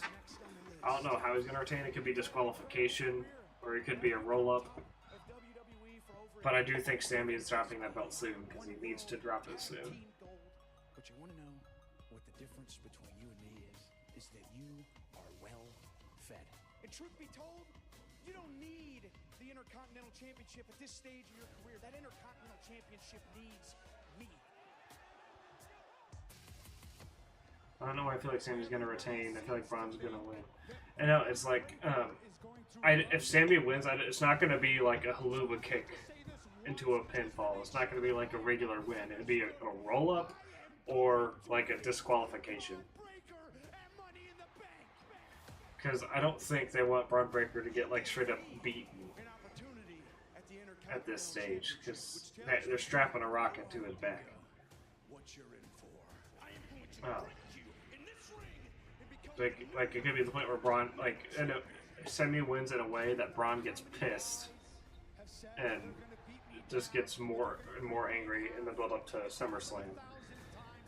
Because you could argue that we all miss Rhea. I miss Rhea like crazy. Sammy's Intercontinental title is the only one that we don't really have a clear vision for SummerSlam.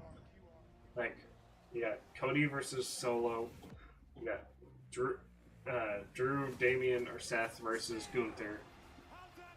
We got Nia versus Bayley. You need to take that title back. Yeah, I cannot wait for that feud when she comes back. We got Liv. Actually, I guess we don't really know what Liv's doing because they were hoping that Rhea could come back in time. We're presumably going to get the women's tag titles rematch. That might even be at SummerSlam. But Sammy's is the only singles title that we don't really know what's going to go on at SummerSlam. I feel like it could be a Braun Breaker rematch.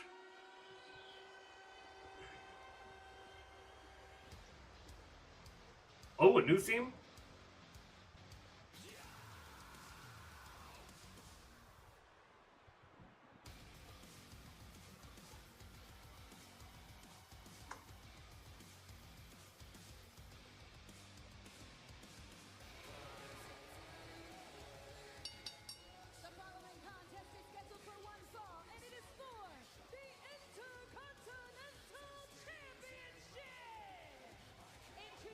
Chad only had one title defense. That was not only just tagging it, it was also possibly. Yeah, that is true. I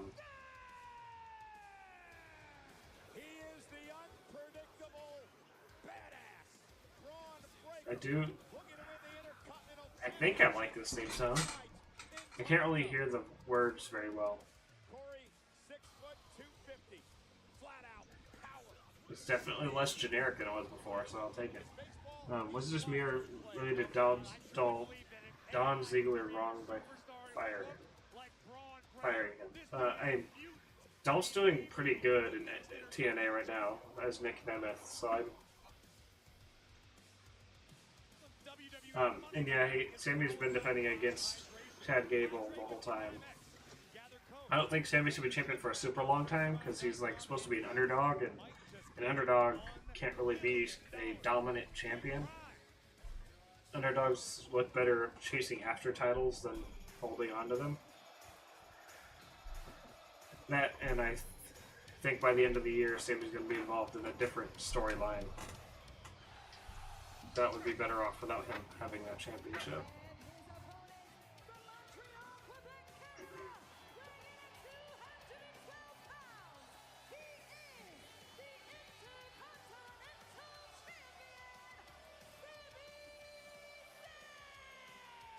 There's not really much of a whiteout in here, I also noticed.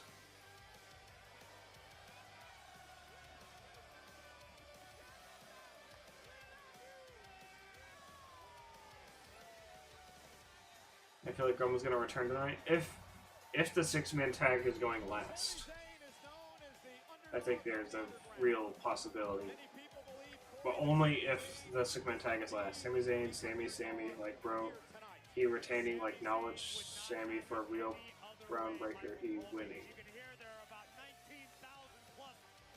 I think Braun Breaker could very well be the one to beat him. I just don't think it'll be tonight. I think they're going to give it more of a SummerSlam build. WWE seems to want SummerSlam to be a second WrestleMania, essentially, a secondary WrestleMania. And I think they're going to want to build up the match more for when he drops it. I think Braun Breaker is the guy. It means win for real, bro, you win. Where Sammy went for real, he went, send me retaining. I think Sammy is retaining. That is who I officially put for my prediction. I am 1 for 1 so far. Arrived on the scene in WWE a number of years ago. Only 3 men have beaten him. Ilya Dragunov is one of those. The 2 men in the ring right now, Sami Zayn, Braun Breaker, the other 2. And as we've learned, that is true. Unless you count Chad Gable's count-out victory. But only 3 to actually pin him. 2 of which about to throw down for the IC title. Braun Breaker, 2-time NXT champion. In his second reign, he defended the NXT title 13 different times. I think Braun is still going to destroy Sammy. He's my favorite YouTuber? I don't know. It's a tough one. But he's in there with a man who's a 4-time Intercontinental champion and one of the most wily veterans that you'll ever meet in Sami Zayn. In the world of wrestling, I like Cultaholic for news. I like BDE is cool. The Great One is good. Santi is cool. Braun Breaker said in an interview this week that this isn't like any other veteran. Yeah, it's hard to pick who my favorite would be. But I follow so many communities on YouTube. I don't know how to compare them.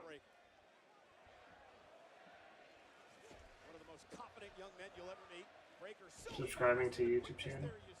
Oh well, thank you. Assuming you're talking about mine. Thank you. This is very much appreciated. It's Braun's smash mouth style that's so brutal and so dangerous. He only knows one speed. It's full. And if Braun hits you, it could be over. The thing about Sami Zayn, if Braun makes one You too? Well, thank you. That's all it takes. To your point, Sami Zayn is a world-traveled veteran. And look at this. Braun Breaker is daring Zayn. Well, Sami's not going to step back from that. Sami Zayn, a guy who went through the wars with the bloodline. Sammy just straight up slapped Braun Breaker. Braun is pissed. And like that's the main event. If so, if the 6-man tag is the main event, then I believe that I do believe that Roman would return, or at least Jimmy. Something's gotta happen, or maybe not. Maybe it's just like them, a show of dominance. I don't know. I do have a specific prediction for the 6-man tag, but let's see. Got a little overzealous. That could backfire badly. And again, the experience of Sami Zayn. We only have to talk for like 98 days. Give him a few more days, and then yeah, take that off. Yeah, it hasn't been the longest. Oh, Braun just saved his life right there. Sami did not get the distance as he wanted to, so Braun stepped forward. Like, yeah, something happened. He didn't get much traversal there. Braun steps forward and gets hit. Yeah, Sami hasn't had it for super long. I think SummerSlam's the time to take it off him, I think. Unfortunately, it means like most titles are only changing hands at Mania and SummerSlam this year, but still. I think that's a good way to have the victory be at SummerSlam. Is a good way to have the momentum hit, or have the momentum built for Braun even more. Have a bigger crowd. I don't know how Cleveland is as a wrestling city, so I don't know how hot the crowd will be, but We've seen in the past number of months what he's pulled out of his dad's repertoire, and very effective as well. And look at this ruthlessness as well. And look at Sami barely protecting himself. I think Eddie Orengo might want to get in there and check on the champion. Yeah, Breaker. Sami was barely able to get his hands up. Bringing Sami's bell. And the champion now in trouble. Well, this does not bode well for Sami Zayn because this is, what a belly to belly. They say that he's got that dog in him. And indeed he does. can I marry a girlfriend? I mean, if you have a girlfriend, when you're an adult, you can propose to one, and then, or get proposed to by one, and then marry one. Yeah. Well, you mentioned Braun Breaker's father, Cole, but it's been extremely impressive how quickly Braun's been able to step out of the shadows. Yours? I don't have one. I'm married already. I have a wife, not a girlfriend. But no, you cannot marry her. I'm subscribing to yours. Oh, well, thank you. Is my chat thing behind? I feel like some of the messages I'm getting them way later than. Gonna need all that tonight. And what we just saw for a half a moment was Braun Breaker. Oh my goodness, again. What a throw. Getting a little too confident as Breaker slides. No, that is time. Okay, I've got timestamps turned on, so I know if they're late. He just said that. Okay, yeah, okay. So I'm not behind. I thought for a second I was getting late feed. But I got timestamps on, so now I would know if it's late. I feel like I'd like to see Braun Breaker versus Brock Lesnar. It would be so cool, just watching them just two big men just going out just for like 5-10 minutes. Let them just demolishing each other. That'd be good, like especially at like a Saudi show or something. Now Sami Zayn, there's the chop, and here comes some vintage Zayn. Top rope for Sami. Can you shut up? No, I will not. I enjoy talking to the chat. Addison's been really fun to talk to. Sami realized that he was a little close to the ropes as we look again at the beautiful rope walk tornado DDT executed by Sami Zayn. Took down Braun, but couldn't take out Braun just yet. It's an incredible atmosphere on this Saturday night in Toronto. Scotiabank Arena, 19,858. We are sold out for Money in the Bank. And homeland favorite Sami Zayn defending the Intercontinental Championship against the up-and-coming Braun Breaker. I can't stress this enough, and I'm only speaking from experience. Back in our days in NXT, Michael Cole, when you were fighting Sami Zayn, there is something that the crowd does to him. It wakes him up, it fuels him, it keeps him So going. dummy head, you dumb too. I've ever known in this game. And I bet you Braun Breaker will agree with me right now. Yeah, leapfrog and then the clothesline over the top rope, and it allows Sami Zayn to buy himself a little bit of time. Sami going to go back out on the attack. String vocabulary you got. And a relative newcomer like Braun Breaker, for all of his success, could be thrown off his game plan, realizing that Sami just keeps coming forward. He's like a zombie. Reversal. Sami sent to the barricade. Up off the top of the barricade. Uh-oh. Oh no. Oh no. Oh. Breaker dropping to his knees. The challenger starting to fade, but does Sami have enough left in the tank? Remember, champion's advantage. Breaker has to pin or submit Sami Zayn to win the championship tonight. Wonder what's going through the mind of the cerebral Zayn. Call me dumb right now. I don't. Why would I call you dumb? It's led Sami to great success here in WWE and around the entire globe. Yeah, driven out of the ring now. Sami Zayn, we've seen him do this many times over the years. He's gonna get speared. Oh, clotheslined, I guess. About decapitated Sami. Next level explosivity of Braun Breaker could make all the difference. Let's take another look. Sami, one step behind, and Breaker made him pay. And Breaker, great instinct, realizing he's got to pin the champ, sends him back into the ring. And Breaker says that is it. Says it's time to put Zayn away. All right. Continental Championship. Sami struggling back to his feet. Sami's gonna dodge. Or, yeah, reverse. Blue Thunder Bomb. How much followers you got? On what platform? I'm talking about subscribers on YouTube. It was like 527 or something. Sami Zayn realizing he's only had limited opportunities. If I He just recall. nailed the Blue Thunder Bomb, a maneuver that's brought a lot of success Zayn's way, but it still wasn't enough. A kick out with purpose from the challenger Braun Breaker. It's all the prestigious Intercontinental Championship. Dozens of 531. WWE What? Hall of Famers have held that title. For many, it is Have I got that many more? to the World Championship. That's awesome if so. Proud four-time Intercontinental Champion.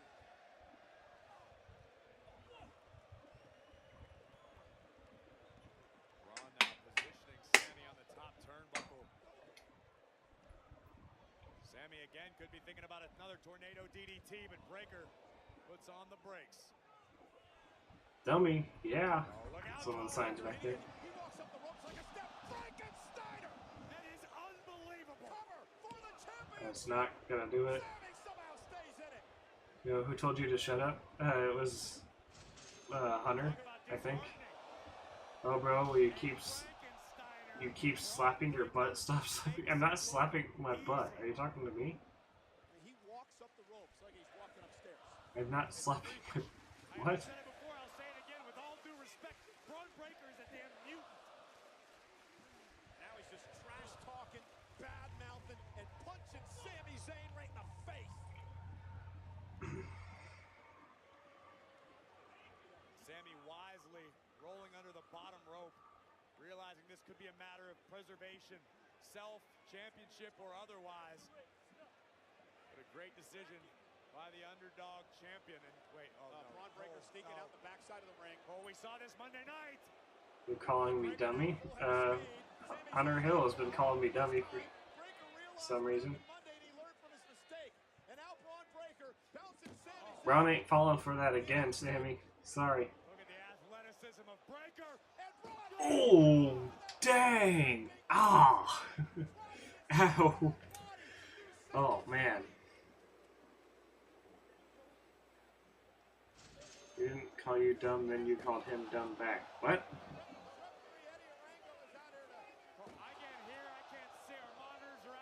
I haven't called any. You're the only one that's called anyone dumb. Neither me nor Addison has called anybody dumb. And he got right back up. But Breaker may have tweaked the knee, Cole. Yeah, I can't hear you either. We're going to get this fixed. Braun Sami Zayn back in the ring, but Braun may have tweaked his knee, may have caught his knee on the edge of the table. Do you hear me now? I can hear you now. All right, I can hear Michael Cole again. Let's go. As well, Corey, as you mentioned. It's a good thing you're back, because I think we're about to crown a new Intercontinental Champion, Cole. That's a sign that we're not gonna. Uh-oh. From behind. Exploder into the corner. I don't know how Sami does it, but he's doing it again. Sami Zayn with all of Canada behind him. Oh, breaker! My God, what impact! Braun just Okay. propelled his body in Sami's direction. And now another gorilla push slam from Breaker. Braun Breaker could be closing in on the Intercontinental Championship. Welcome Going for a to the spear here. beginning of the end. Nope. Caught him with a kick. Sammy's got a chance. Sammy's got a chance. Braun Breaker's stunned. Breaker's been startled. No, no, no, no, no, no, no. No, no, no, no, no. Somehow do it again. No, I can't. Braun's gonna kick out. Come on. Cover by Zayn. Got it. God. Sami Zayn. And I'm 2 for 2 on predictions. I'm not very happy about it, though, to be honest. Corey, how the hell does Sami Zayn continue to survive? Magic, divine intervention. So you lost, I won. Earthly idea, Michael Cole, but somehow What do you mean I lost? I specifically said Sami's retaining. Going insane because of how loud it is in this place right now as Canada celebrates the victory for the Intercontinental Champion, Sami Zayn. what a battle. A testament to the iron will of Sami Zayn. He had one opportunity and seized it. But Breaker caught Sami, and just when it seemed as though it was time to call Braun champion. Yeah, I didn't think Sami was gonna win by Haluva kick into a pin, but I thought it would be something to build up to another match at SummerSlam. But you can never, ever, under any circumstance, bet against Sami Zayn. You know, I go into all these matches, Corey, and I say to myself, Sami's the underdog. There's no way Sami Zayn's going to retain the championship. There's no way he can beat Gunther. There's no way he's going to be able to knock off the Bronson Reeds of the world. There's no way he's going to knock off Braun Breaker. And he does it time and time again. My word of the night, Cole, my phrase of the night, never say never. Breaker is impressive. But Sami Zayn's the champion. So got to win the next round. So, Addison, did you have any money on Sami retaining? Action and placing real life and dream matchups with the over 200 superstars and legends on the roster. Here at Up Up Down Down, we use WWE 2K24's AI to simulate the results of the World Well, Heavyweight table spots? Yeah, table spots are great. They never get tiresome. Of the 100 matches simulated, 55% of the time Damian Priest retained the title. However, 2K also took a look at the over 100,000 matchups that have been played by WWE 2K24 players, and in those gamer-controlled instances, Seth Rollins came out on top 61% of the time. Suffice it to say, the game agrees that we're gonna have one hell of a match. And you wanna play these matches for yourself at home? WWE 2K24 is on sale on select platforms through the summer for as much as 50% off. Go ahead and check WWE2K.com for details. Keep it tight.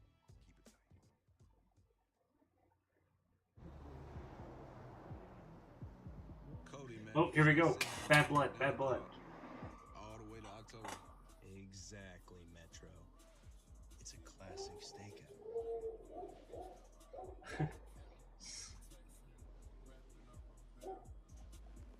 Don't you have a tour bus? Don't you have a tour bus? What the heck is going on right now?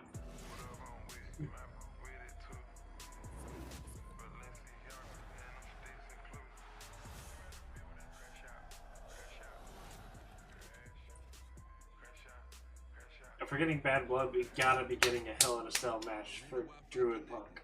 Yes, sir.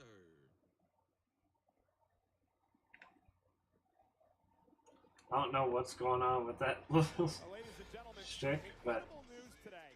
The first Saturday in October in Atlanta, for the first time in 27 years to the day, the return of the Bad Blood Premium Live event. What a blast from the past. The site of the very first ever Hell in a Cell match. Undertaker versus Shawn Michaels, and the first time the we debut ever of got Kane. on a certain big red machine. We cannot wait to get to Atlanta the first Saturday in October. However, I have a bet on Sammy. we're enjoying Well, ourselves north of the border. We are in Toronto. On so you got a W there. CN Tower there in the background. And we are the hosts of Money. I apologize for any chair squeaks. I've actually bought a new chair, but it has not arrived yet. In the building. Money in the Bank. Chris Stratus brings the attitude back to the ring after this break. For our subscribers of Peacock Premium Plus, here's behind the scenes of what became the greatest WrestleMania in history. And a first look from behind the curtain, exclusively streaming on YouTube now.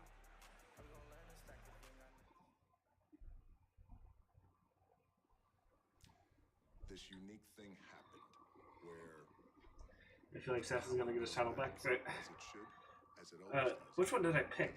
and then they start voicing their Might have to go back to my video to remember what I settled on. WWE Universe. I think I settled on Seth. Cody trended for 72 I'm not hours straight. positive.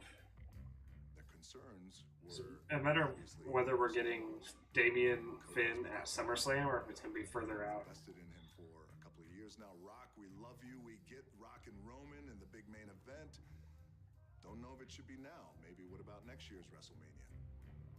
If Rock Roman happens in any other time and place, that match is made. It's the biggest thing of all time. And I think also Seth versus Gunther is a bigger match than Damian versus Gunther. But I don't remember. Him personally, in 40 high post flooded by angry Cody Rhodes fans. Yeah. A few things can happen when you're in this scenario. Number one is, as it often happens in the world of professional wrestling, you just truck through it. Or you truly take in what the fans are saying. Just days later, on Monday Night Raw, what started online became a real-world phenomenon. It has been a hell of a week here at WWE, and after last Friday and SmackDown, I certainly smell what's cooking. And you make the decision to No, I'm reacting to. I've already seen this documentary. Let me called Nick and Triple H, and I called Ari. pull up my prediction video so I remember who I picked. We can truck through this, and we can put on this main event. And the majority of the world, many of which who don't watch WWE, who we do plan on pulling in the execution of our marketing plan, etc., they're going to love this idea of Rock and Roman, and we're going to tell an amazing story. Hopefully this will be the first chapter of a few. We could do that. However, I said my gut says, I said Ari, Nick, and Triple H, my gut says that I don't like, even if it's a segment of fans, don't like that they're upset. And that really bugged me. And it's not how I've operated my entire career. I don't like it. And I knew that the choice, essentially, was mine. It was either we truck through this and we make this main event, or we don't. And I went with the latter, and I told those guys, here's what I believe we should do. I believe we should go Roman, Cody. Will Cody finish his story? And take care of those fans, because it's critical and important. Those the Cody crybabies, who I call them.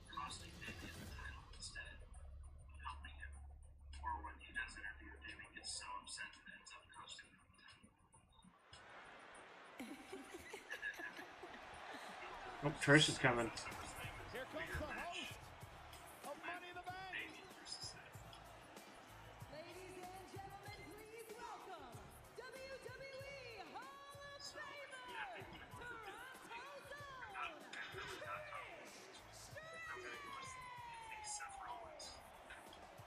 Okay, yeah, I did pick Seth.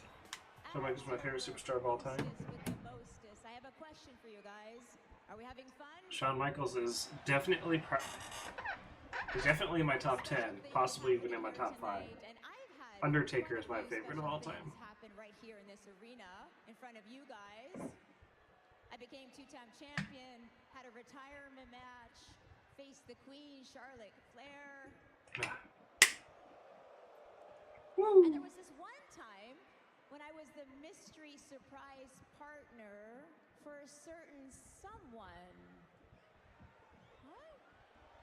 Ladies and gentlemen, please welcome 16-time WWE champion John Cena. What?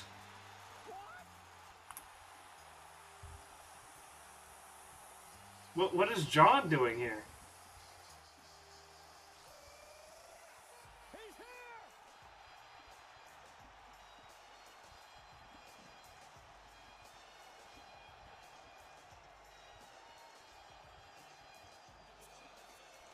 The last time is now? Wait, what does he mean by the last time is now?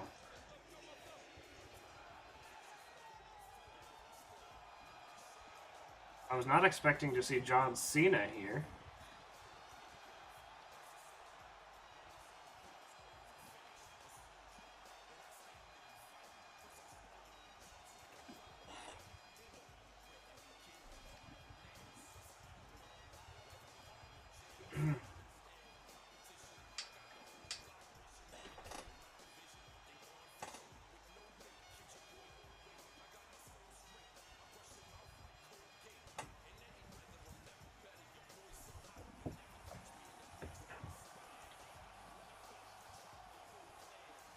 Rest down for the 3 seconds.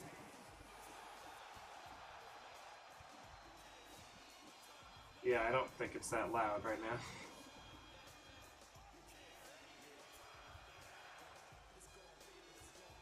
Well, yeah, I'm sure it's loud in there, but that's like competing with France loud. It's about sound that loud in there.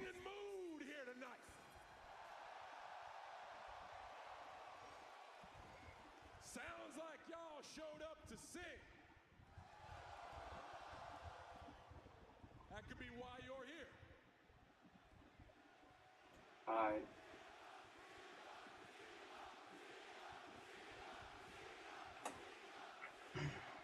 What's he here for? Let me course correct. It sounded like y'all showed up to make some noise. That is why you're here. Why am I here? Yeah. This is the last time is now. Tonight, I officially announce my retirement from the WWE.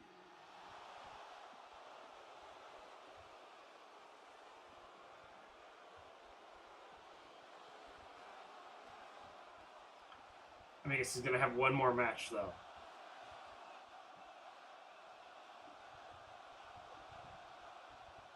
He's gonna announce one more match. Don't worry, Addison. He's gonna announce one more match. Come on. He's gonna announce one more match. I hear a mixed opinion out there. I know it says 2025 on his shirt. It says 2025. He's saying WrestleMania, I bet. Like, hey, why here? WrestleMania 41. On his shirt, behind his left arm, it says 25. There's 20 on the right, on the left, and then 25 on the right. Matter of fact, I want to talk about Canadians. You see, I've been doing this a while. I've been in WWE for over 2 decades. And in that time, I have seen incredible waves of prosperity like we got right now. WWE is the hottest ticket in town, no doubt. And I've also seen tremendous hardship. And that's when no one knows your name, nobody wants to be your friend, and only the most dedicated, hardcore fans stand by your side.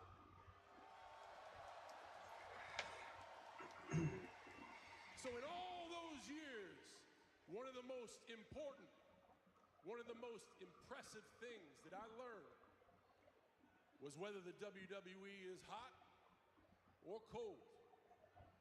Canadians always show up. Always.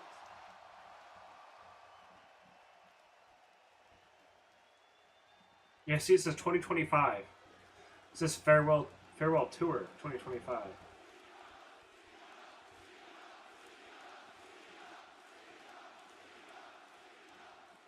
You need to be making noise for yourself because all of you built this to what it is today, which in my mind makes this right here the perfect place to say what I gotta say.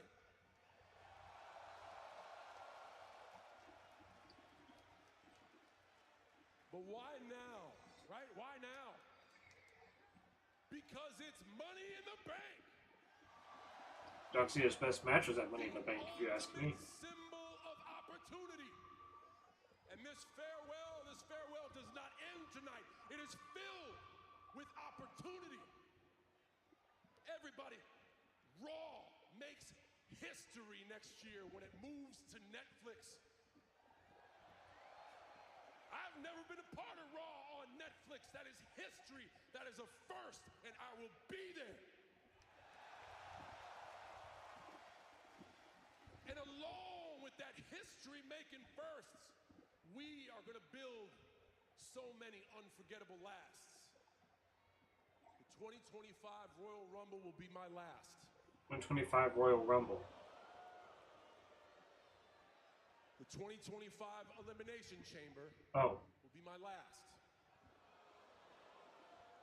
And I'm here tonight to announce His last match will be at WrestleMania 41.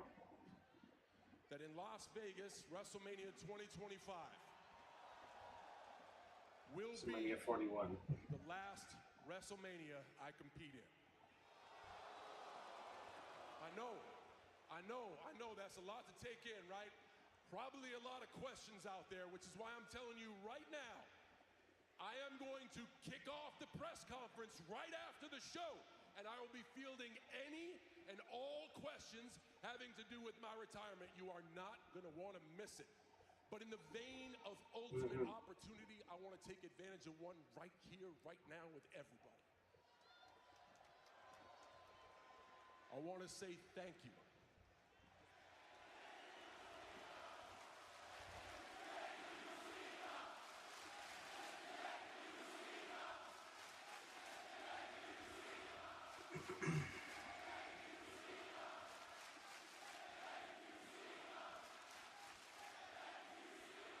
I'm not really sure how to feel, and we all knew it was coming. He's been talking about it forever. What an incredible gesture of kindness.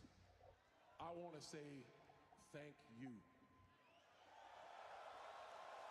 Thank you so much for letting me play in the house that you built for so many years.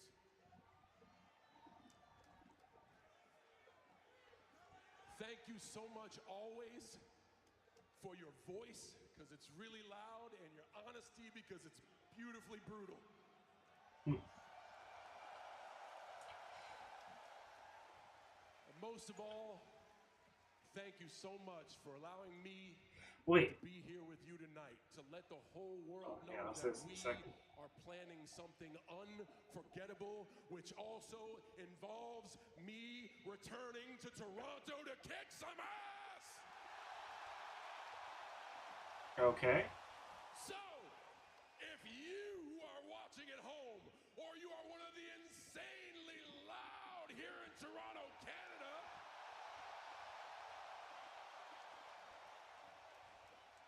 or if you're a WWE superstar, if you want some, hurry up and Come get some. because the last time is now. I'm okay. So we're gonna get one final run during the road to WrestleMania next year. He didn't confirm it, but I assume that WrestleMania 41 will be his last match. I don't know why he called it WrestleMania 2025 and not WrestleMania 41. But, For one moment, I still got a few more matches left to call in the career of the greatest of all time. I don't know if I'll see any of those matches in person, but Got to see John Cena in person a few months ago. So, another thing I was gonna say, that's sort of disconnected, is Green Shirt Guy is here, but he's wearing a white shirt this time for the whiteout. I don't know how he got that made in time, but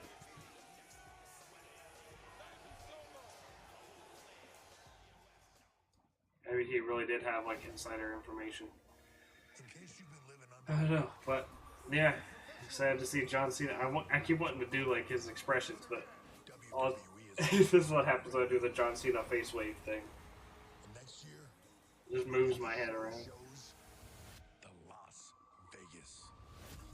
Yeah, John Cena's gonna be there.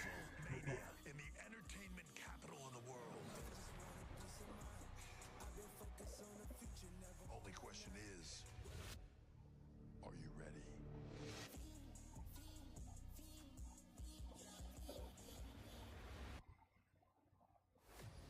Exclusively on X, WWE like you've never seen before. 3-minute time limits. WWE Speed, let's go! Everybody loves WWE Speed. Championship matches Fridays before every premium live event. WWE Speed. It's so good they won't even show you the title on free WWE TV or their PLEs. You gotta tune into Twitter for that. In history, in the official hydration drink of WWE, with only 25 calories, 0 added sugar, BCAAs, and electrolytes, drink Prime, and by Wheatley American Vodka. There's Tim Hortons, the most Canadian place. It's Money in the Bank. You know what that means? It's time to punish. Time to punish Seth. Damn right it is. Hey guys. Drew McIntyre or not, everybody stays out of my way. Nobody gets involved in my business. Nobody. We got you, mate. All right, cool. Go handle some business. Let's go. You got it. Take it home. Yes, sir.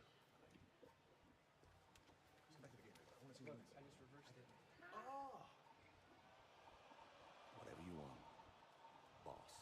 Well, Damian Priest has heard the whispers that the Judgment Day has helped him keep his championship. He does not want that to happen tonight. Well, in his journey for redemption, Seth freaking Rollins fights. I'm so excited to see Finn versus Damian at some point. Oh, it is time. Okay, so this is not the main event. So, I think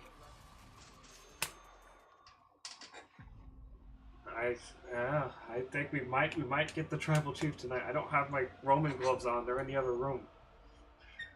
Not that you could see it anyway, but I have the Roman gloves, so like the red one for the right hand, and then the one that just covers the wrist on the left hand.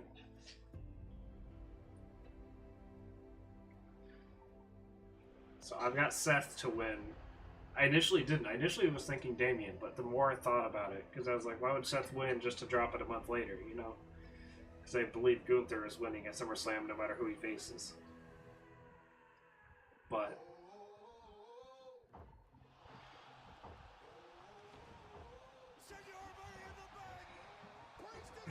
oh, do you have the golden one, black one? Because you used to have those. I do not. I do remember those ones. I have the red one. I do not have the black one, or the gold one, though. The golden glove was cool, but they only had the red and black one at the time.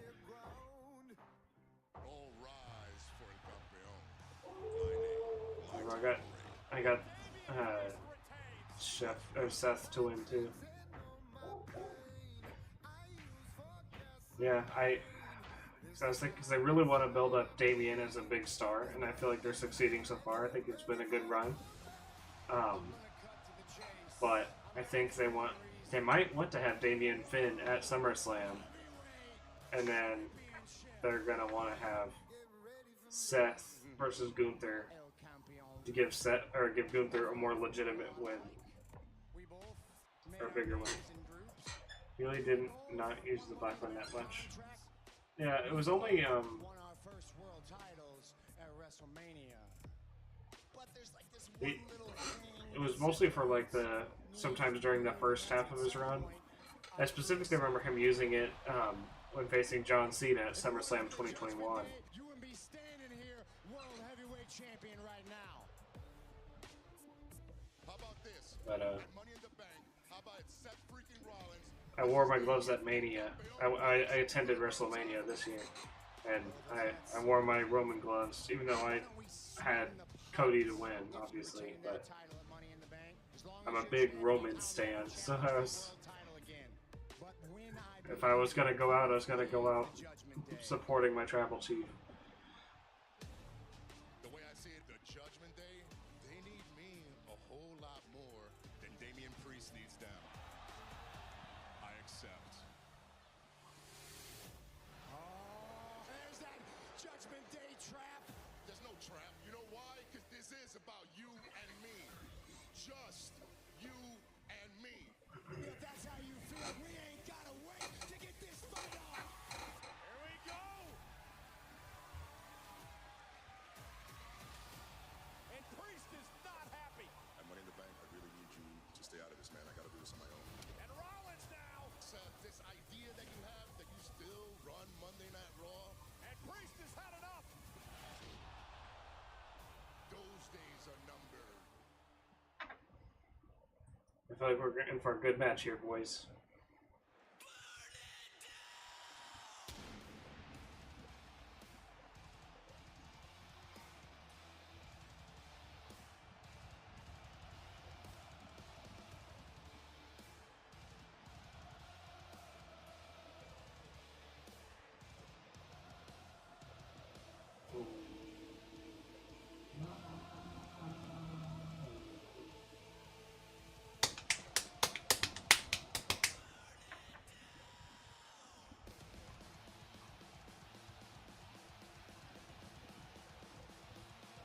Oh, dude, freaking Seth versus Gunther at SummerSlam.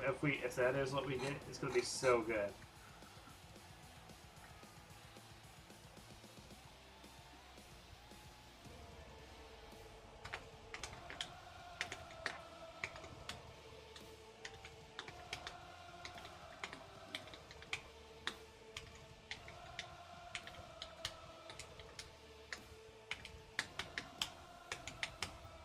Oh no, he's gonna be looking dripped out. Yeah.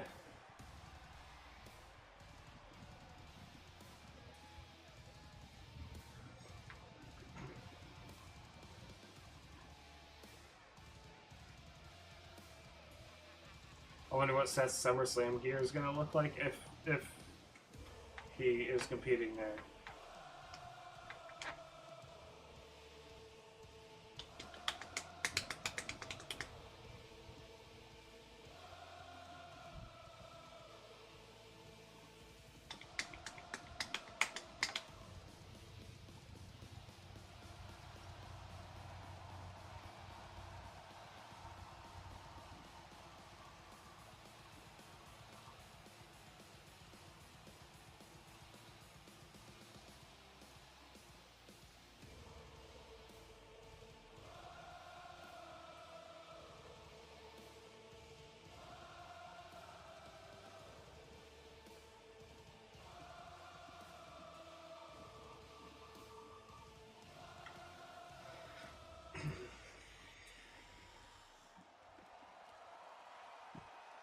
All right.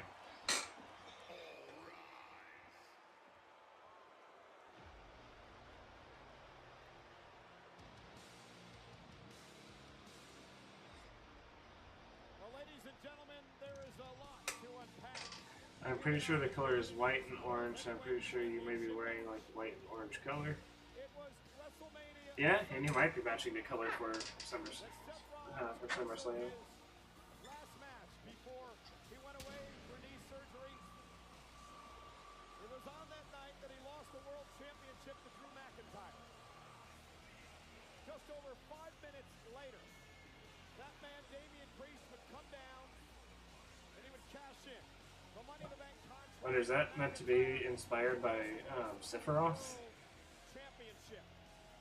That's what I think of whenever I see that here. And it's very purple for Sephiroth, but Who earlier on won the Money in the Bank contract and just 3 Or is it also meant to be a Skeletor one like last year? It didn't look like last year's. It is kind of cool having the Money in the Bank briefcase winner defending his title at the following year's Money in the Bank. On the grandest stage of them all, that has got to be creeping into the mind of the World Heavyweight Champion. The old All Rise participated to his entrance. And yeah, he's had it for a few months, but yeah, I thought it was new. It's coming at Damian Priest from all sides tonight. I hope he's ready. These are the only two men in history. Hello?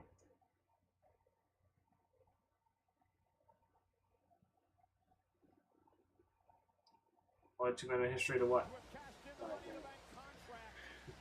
At WrestleMania. Seth Rollins also had the contract cashed in on him. It was Oh no, Mike. What on earth is going on? when Brock Lesnar cashed in on Seth Rollins to win the championship. Well, Money in the Bank is powered by Prime Hydration, the fastest growing beverage in history, and the official hydration drink of WWE. With only 25 calories, 0 Shit. sugar, BCAAs, and electrolytes. Drink Prime.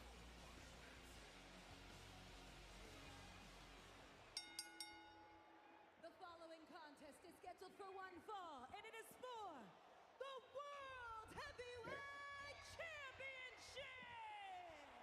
I would think it was a problem with my internet. My stream stat over here seems to like it was doing just fine. Maybe it's something with Peacock, I don't know. Chelsea time? Yeah, I mean, once I'd be super happy if Chelsea won.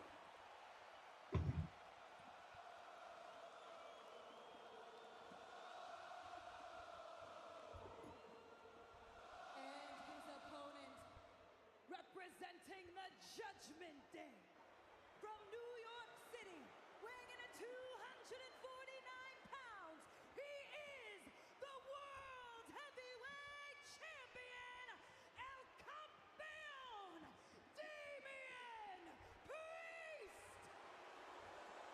And Corey, let's not forget who awaits the winner of this match 4 weeks from tonight in Cleveland at SummerSlam. That would be none other than the King General Gunther. Winning the King of the Ring tournament earned him an opportunity at the World Championship at SummerSlam. So now Rollins and Priest have to concentrate on one another. They'll be looking over their shoulder at perhaps a looming McIntyre. And we're now underway, and I believe there will be an urgency to this matchup, Corey. No doubt about it. You want to get in here, end this match as quickly as possible, as Rollins is looking for the pedigree. And now, looking for South of Heaven, perhaps Damian Priest. What's going on? With a chop to Priest. I don't know what was going on. Just a second ago, I was surprised a content creator responded to one of my comments on something, so I had to respond real quick. Alexa return? That'd be cool. The only one I have my bet on Tiffany Stratton, but I also have my bet on Naomi. I have Tiffany Stratton as my official prediction, but it's really a toss of a coin between Chelsea and Tiffany for who's going to win, in my opinion.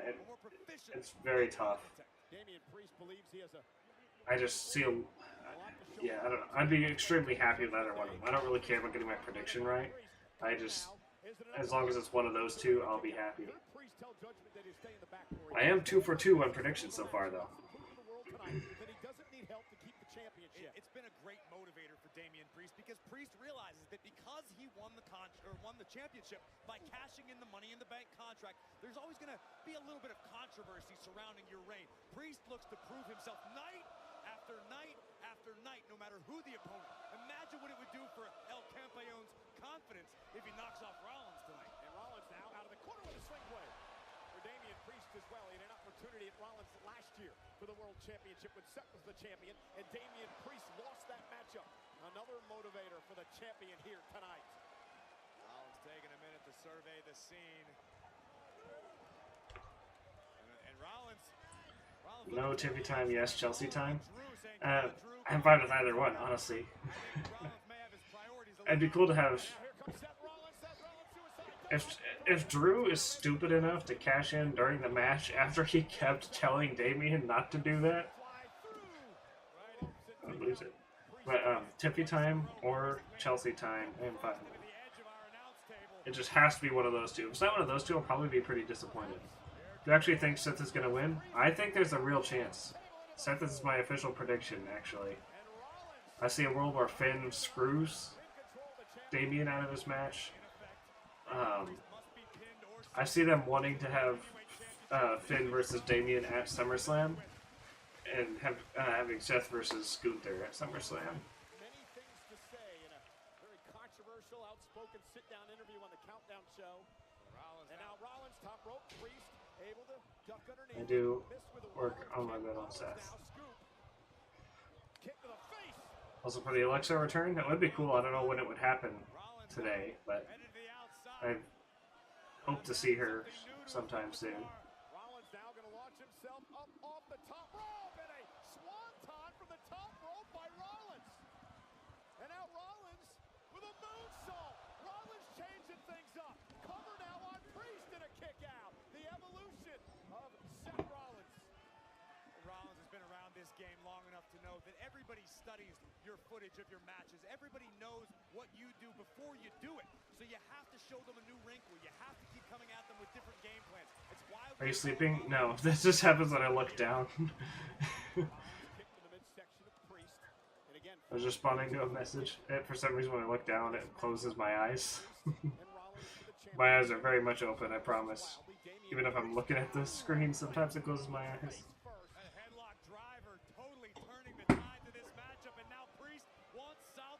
Already? South of Heaven already.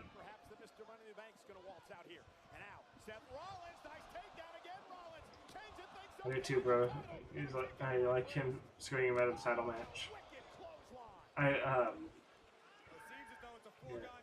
I'll be back. Well, we'll be here. They're both just watching the ramp for Drew because I know he's coming tonight.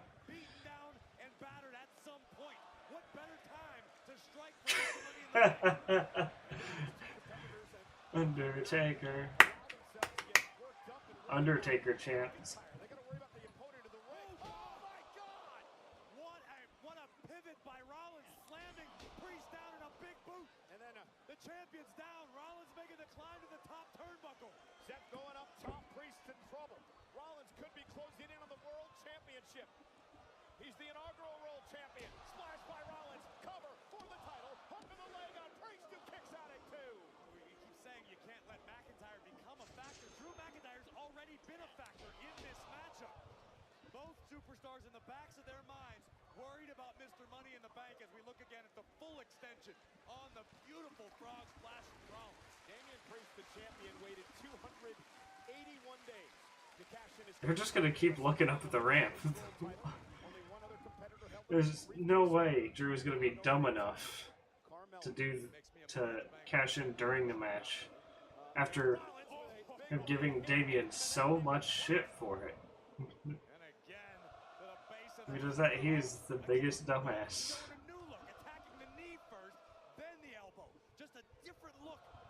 Yeah, it hasn't even been that long. Yeah, it's so good and so successful. Looking for the stomp. Yeah. And no, sent outside to the apron by Priest. Elbow caught Priest right on the chin. Man, this has been nonstop. Trish Stratus returning. Yeah, it was neat seeing Trish Stratus back. Both of these superstars are firing off their heaviest artillery from the early moments of this matchup. You don't get paid by the hour tonight. I was not expecting her to be the whatchamacallit, but when she got announced yesterday as the host, that's what I'm looking for. When she got announced yesterday as the host, I was pleasantly surprised. You're well ready to see what John Cena will have in store come Raw, moving to Netflix, Royal Rumble, and WrestleMania. Yeah, I'm very excited to see that farewell tour. I hope they make a stop near me during that time frame.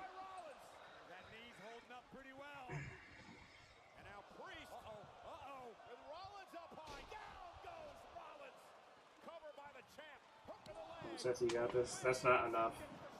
That wasn't even a South of Heaven. I think we'll see. Alexa Bliss is the goddess. Yeah, I'm not sure if she'll be the goddess when she returns or not. She'll be the goddess, or she'll be Twisted Bliss. whatever. Well, think about the other repercussions that could follow Damian Priest should he lose tonight. He's got to leave the Judgment Day. With them looking up the ramp, I wouldn't be surprised if Drew comes out from like the crowd or something. Seth Rollins, if he doesn't win tonight in that gentleman's agreement, he'll never get another shot at the championship as long as Priest is the champ. You're right, and that does not bode well for Rollins. I mean, it speaks to the confidence. That seems my second favorite, with Undertaker being my favorite. Undertaker is my favorite as well. However, I get more excited when John Cena comes out. I get more excited when the Undertaker comes out myself, but Undertaker is my favorite of all time as well. But yeah, I'm excited, and because we actually, for now, we'll get to see John Cena wrestle matches, whereas the Undertaker is retired from that. Now Priest turns his attention back to Rollins, and I'm not sure how wise this is. I'll tell you, it's not smart at all. Under any circumstance, you don't want to insult Seth Rollins. And Rollins now gaining the upper hand. No, maybe not. Damian Priest feeding off. Oh! Ooh. Priest taking the fight to Rollins. Priest using his educated feet and that karate background. Priest has been very impressive. Ooh. Into a kick by Steph. I think he caught him in the throat. Oh man, that was a good kick. Another Rollins tried to block. Perhaps he did. And now Priest with Seth where he wants him. Looking for a south of heaven choke slam. He delivered to Seth last week. Oh. Seth though in the pedigree. Pedigree time on Priest. Priest though back body drop. Michael Cole, Alexa Bliss, Bailey cash in. Maybe the baby. Stop. Maybe I spoke too soon. Come on, I bet Damien's gonna cash out. Yep. We're gonna see some sort of shenanigans. I just don't know what it's gonna be.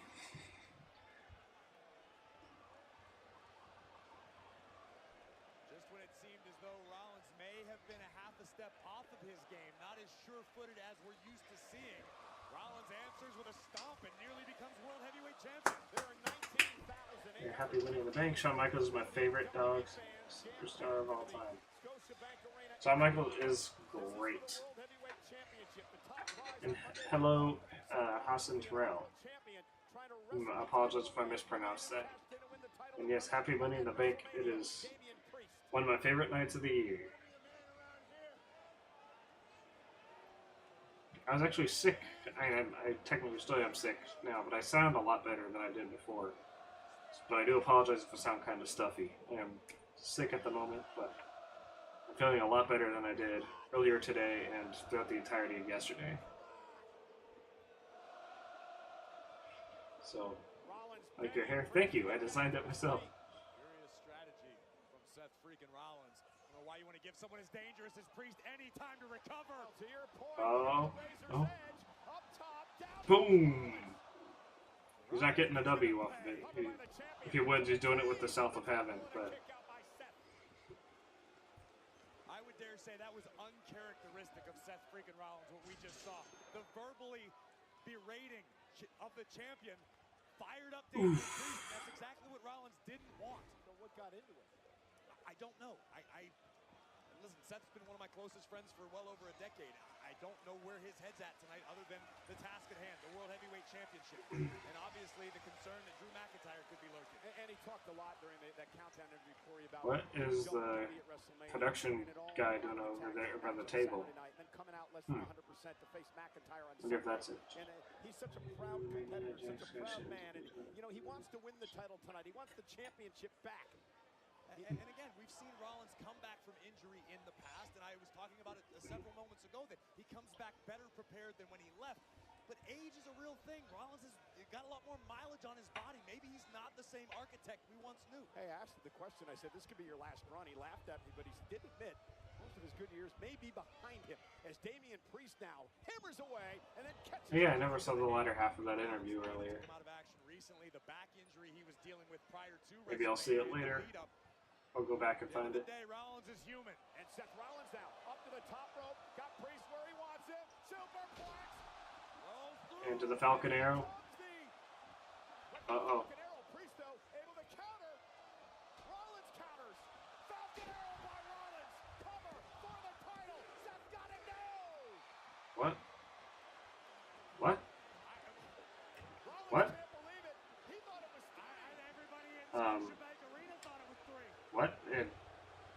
Did something go wrong? Is Damien okay? Is Damien okay? The match isn't over, Drew.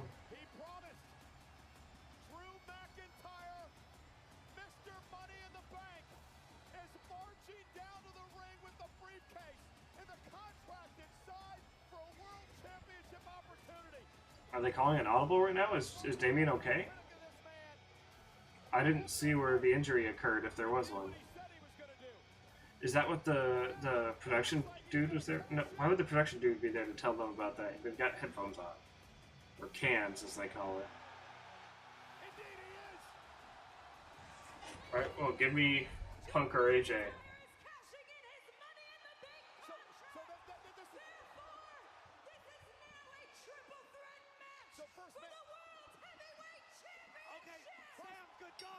Triple threat matches are no DQ, by the way.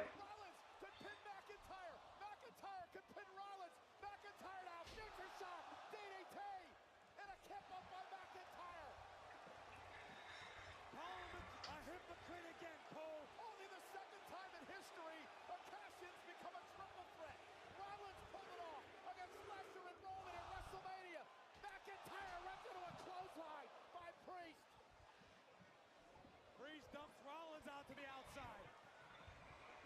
And now Damian Priest, just like in WrestleMania. Drew McIntyre though with a kick Priest. I think McIntyre wanted a claymore. Like half a claymore. Come on. Oh, oh! It is CM Punk.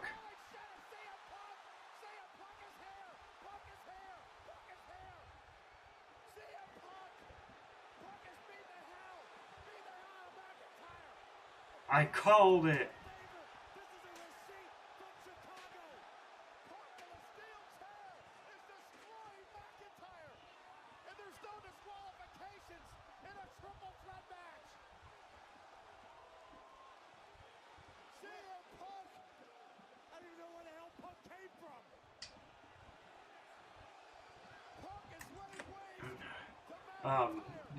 I would have liked to see AJ leave, but that's still, yeah, exactly what I expected to happen.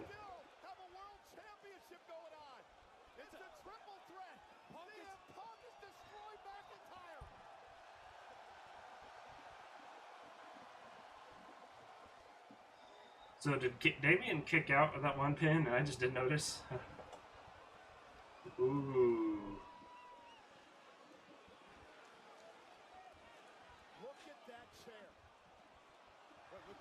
Oh, is he gonna bash him with the belt now?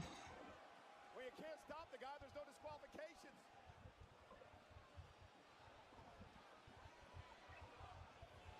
Punk with the title to the face of McIntyre. I noticed how we all seem to have just kind of dropped Seth's hatred for Punk. What are you doing? Oh my God, Priest is back on his feet. Damian Priest with a South of Heaven choke slam. My God, Seth. Punk has screwed Drew McIntyre. Oh, it's Damien. Okay.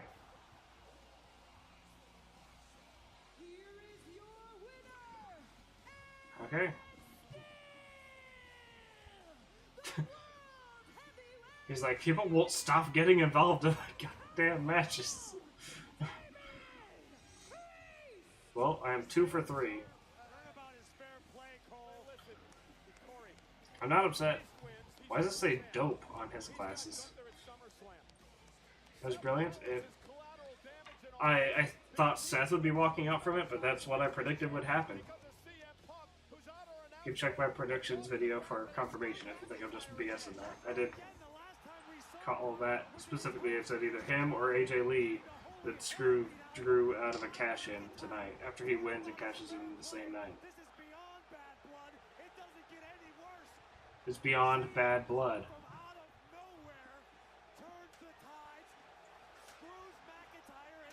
On Monday, Drew is gonna screw, or Drew is gonna challenge. Seth used to just pin Damian Priest by hitting a curb stomp. Yeah, I thought he was gonna stomp Damian there and then pin Drew or something.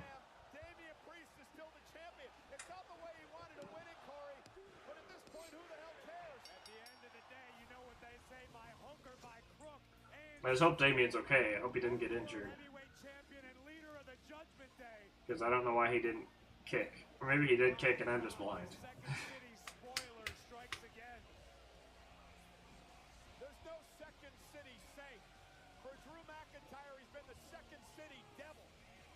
Second City Satan. And now, I think reality is just sinking in for the architect. Well, and Rollins sees, and Corey, I mentioned it, the collateral damage by Seth Rollins. We saw Rollins' reaction to the return of Punk at Survivor Series, and not now. And Corey, who longtime friends with Seth Rollins, making sure that Seth doesn't do anything out of control here tonight.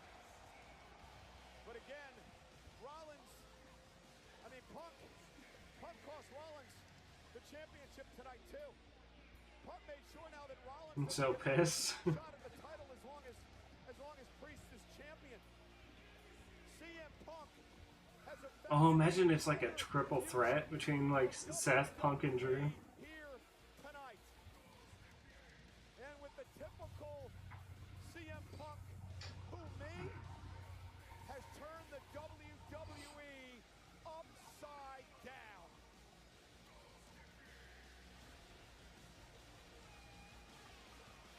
The reason I was thinking AJ might be the one is because of how like he attacked Punk. Then I wasn't sure how serious the injury was supposed to be, and I wasn't sure if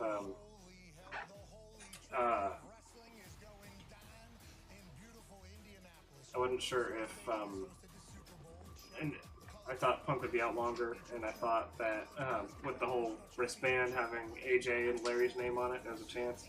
But I did say AJ or Punk. Drew McIntyre, yeah. It's been a good show.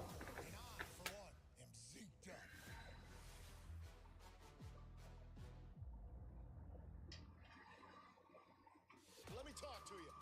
WWE Universe. A storm is coming to New York City. Maybe Royal Rumble next year, and then for in Indianapolis, WrestleMania 42 in Indianapolis, and then SummerSlam 2027 in Indianapolis.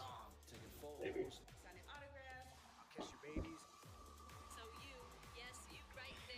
All right.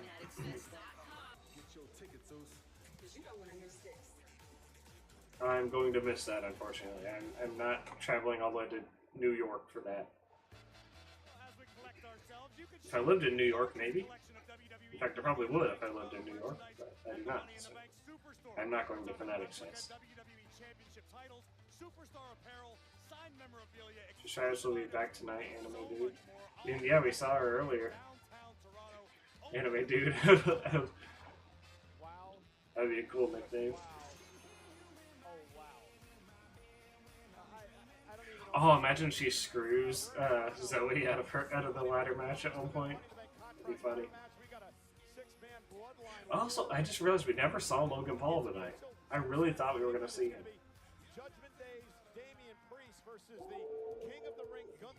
Whoa, that is a cool. I don't like the SummerSlam logo, but the whole SummerSlam like presentation there, that's pretty cool. I do like that. I feel like they should change the SummerSlam logo to match things. That doesn't match at all. But that's pretty cool. The Gunther poster, like the very like rundown street wall vibe they got going on there is pretty cool. I like that.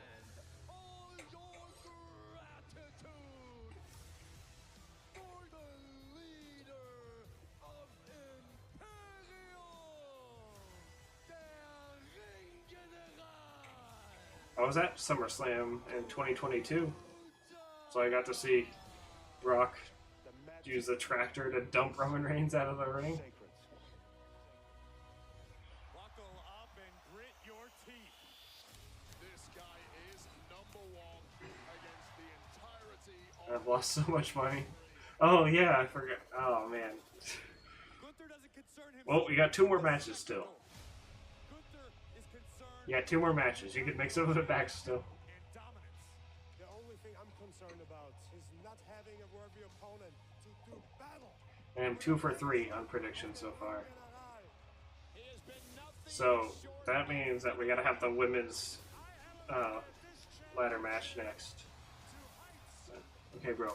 Talked about Alexa Bliss. You talked about to be attended. Her letter coming back. So yeah, I don't know if I doubt she'll be back tonight. I don't know what she would do. Because I don't think there's anyone in the women's ladder match she would target.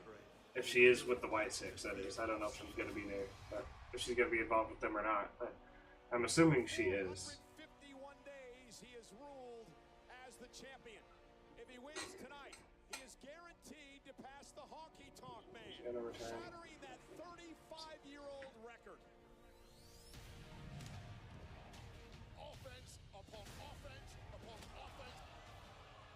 And just like that, Gunther continues his dominant march into the history books. The longest reigning Intercontinental Champion in WWE history.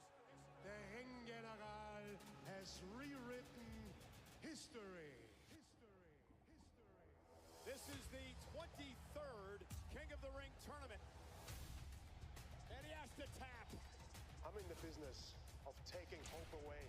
It's over. Gunther advances to the finals. And the winner of this match tonight earns a championship opportunity at SummerSlam.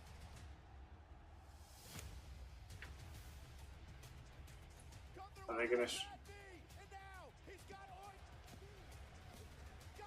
Gunther with the win. He's King of the Ring. Even though Randy's shoulder was 2 miles off the mat.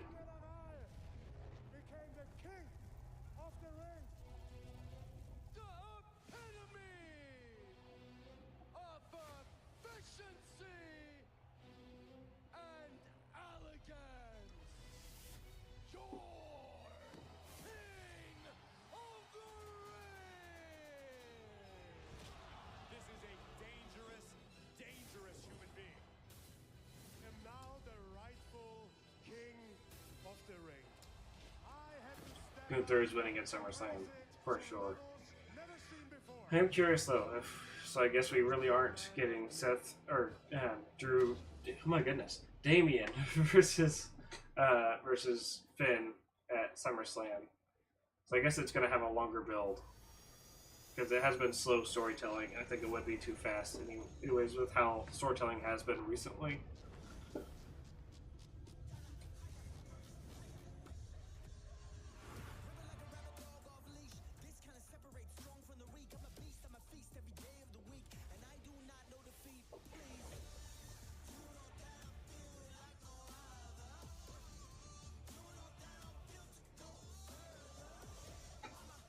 If we do see Roman today, now that we're seeing this whole merch thing, I wonder what his new shirt would look like, because he's obviously going to have new merch.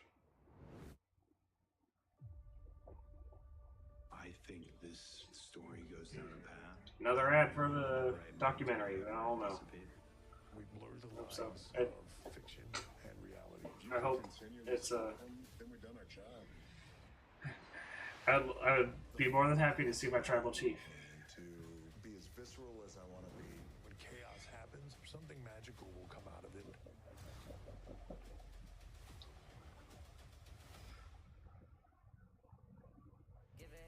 it's been a magical night so far, and plenty more to come here in Toronto, Ontario, Canada, for Money in the Bank. And Corey, I can't wait to go behind the curtain immediately following Money in the Bank tonight for the... I was going to say behind the curtain with WrestleMania 40. I was going to be like, it's already out. You don't have to keep talking about it. What's he have to say? What's he mean by all this? He'll be there. I'm back. What did I miss? Well, Damian is still champion. And Drew no longer has his briefcase. Thanks to thanks to CM Punk. So yeah, who won Seth or Priest did. Drew cashed in before the end of the match like an idiot. It became a triple threat. So Punk got to interfere and do whatever he wants because its triple threats are no DQ. And Punk beat the ever-living crap out of Drew with a chair and the World Heavyweight Championship. And then after that, Damian went south of heaven and pins Drew to retain. Across its near Entire two-decade history, cash, but no Drew Seth and Drew McIntyre title match. Yeah. And Damien was not happy. He visibly showed that he was upset that somebody once again got interfered, even if it wasn't the Judgment Day this time. Judgment Day did not interfere. From boardrooms to across the pond. I'm gonna need you to calm down. We're keep it civil in here, please. Ontario, population 2.9 million, a culturally rich metropolis built on passion and dedication, welcomes the WWE universe to Scotiabank Wasn't even on Arena the for the ride of yeah. a lifetime. Tonight, for the first time ever, the Six hosts this year's Money in the Bank, where 6 female I don't know why it's called the Six. Is there a reason for that? Let me look that up. Hey Google, why is Toronto called the Six? Royalty 12 changed of what we know as Toronto. The change was supposed to some municipalities were just redefined as six. The six included Scarborough, Old Toronto, Etobicoke, East York, North York, and York, the previous name of Toronto. Oh, so the six represents the municipalities. Okay. Interesting. Stand at nearly 80%, while Ms. Money in the Bank has an astonishing 100% success rate. With 42% of those winners going all in the very same night they won the life-changing contract. We're going to get a long reign out of Miss Money in the Bank this year. Whether it's Tiffany or Chelsea, it's going to be a long hold, I believe. I don't know if it'll be all the way till Mania long. It might be. I don't know. But it'll be... They'll be going past SummerSlam, I feel. It's not going to be a short one, I guess is what I mean. They haven't gotten a women's briefcase where they hold it for a significant amount of time, and since the first one. No Roman today? There's a chance. I don't know though. I'm not like betting on it, but I would love for him to be here.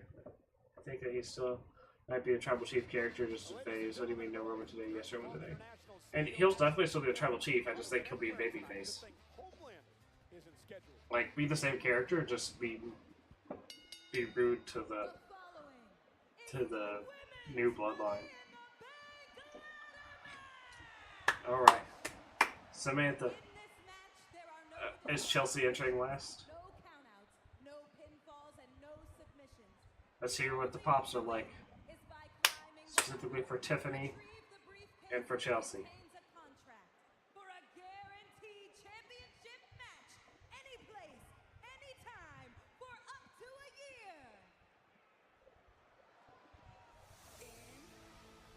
Okay.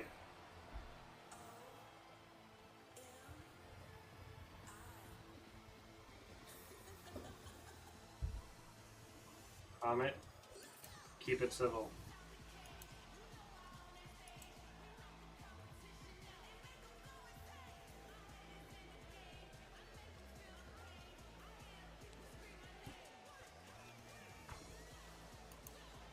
Introducing first, from Orlando, Florida,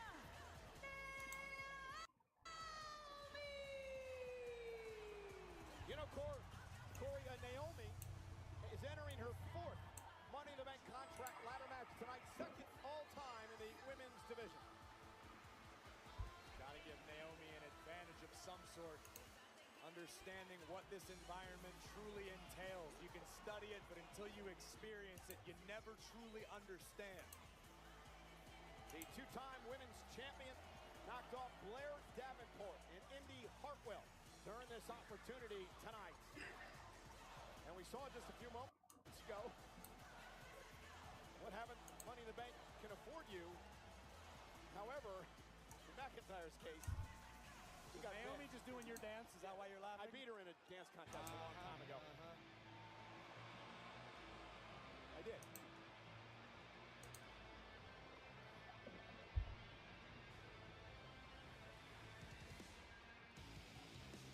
making her way to the ring. You know, might still be a troubleshoot character.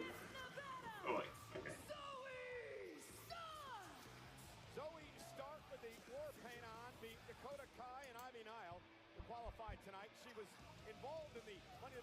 Impact ladder match last year. I thought she just left the jungle with Jesse the Body hunting predators. And people call me old. That's some pretty cool gear for Zoe.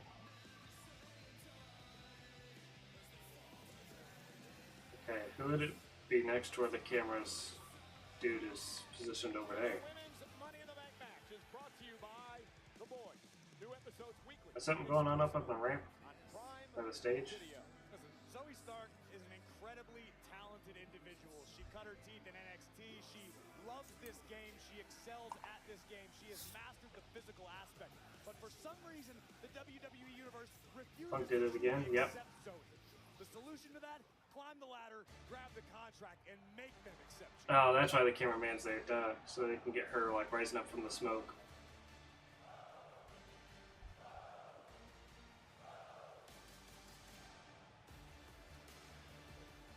They really did the woo thing for her.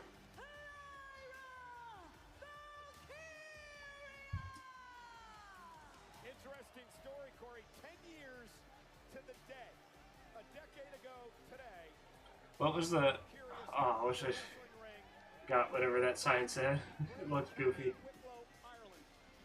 of course, he's brought us Finn Balor and JD McDonough as well. Lyra Valkyria, the former NXT Women's Champion, would love to cap off what's been an incredible first 3 months on Monday Night Raw by becoming Miss Money in the Bank. Oh, for a woman who fancies herself some sort of bird reincarnated. It's not a bird. It's a bird. It's the goddess of war. The Irish goddess of war, Morrigan. Regardless of whether it's Morrigan or whoever you want to call it, the fact is she's not a bird. I'm guessing we're getting EO next. Just like all the other women in this matchup. I'm assuming they're saving Tiffy and Chelsea for last. And become Miss Money in the Bank. You've completely lost it. I've got like a 120-degree temperature, Cole. I think my mind is leaking. Oh. Oh, that pop for Tiffany.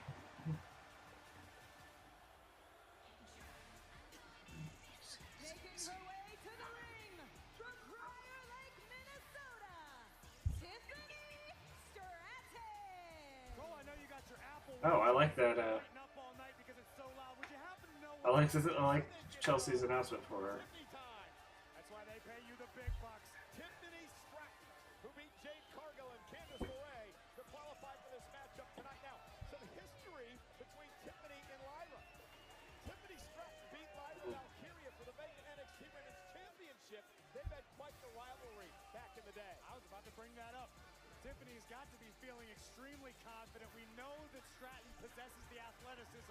Her gymnastics background should serve her extremely well in the ladder match environment. But above all else, what Tiffany has that I don't see a lot of in the other competitors, absolute disregard. Chelsea's got to be entering last, right? Now remember, Bayley is the WWE Women's Champion from Friday Night. Tiffany is my official prediction, but I would not be. It's really a toss of a coin between Tiffany and Naomi. Tiffany is my official prediction. Chelsea. Oh, they don't want her coming out last, I guess. Oh, that's some Canadian gear right there. I don't like the... Wait, let's hear it.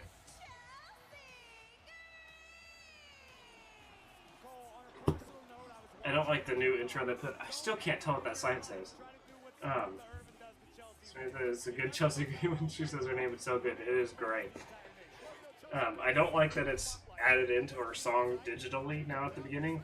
I like the beginning more the shh, it's Chelsea that they had before. It fits the song better. This really doesn't work when you have Samantha Irvin doing the announcing. But I do love Samantha Irvin's announcement for her. I was so upset when they took it away briefly back in December. But fan outrage made them bring it back. Right. I just gotta get EO and we'll be all set. That's kind of dumb. I don't know why they would have to digitally interact. It's kind of stupid. Yeah.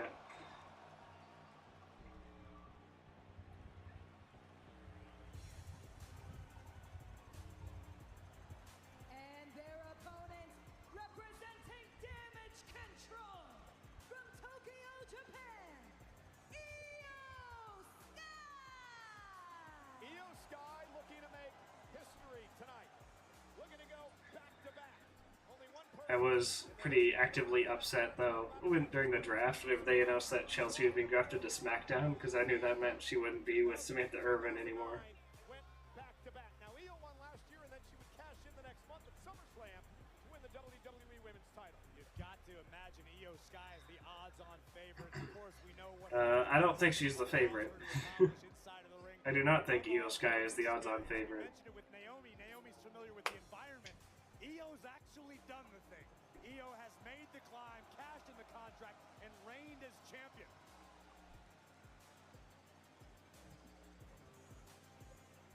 So one of these 6 women be guaranteed a world championship opportunity whenever they want to take it.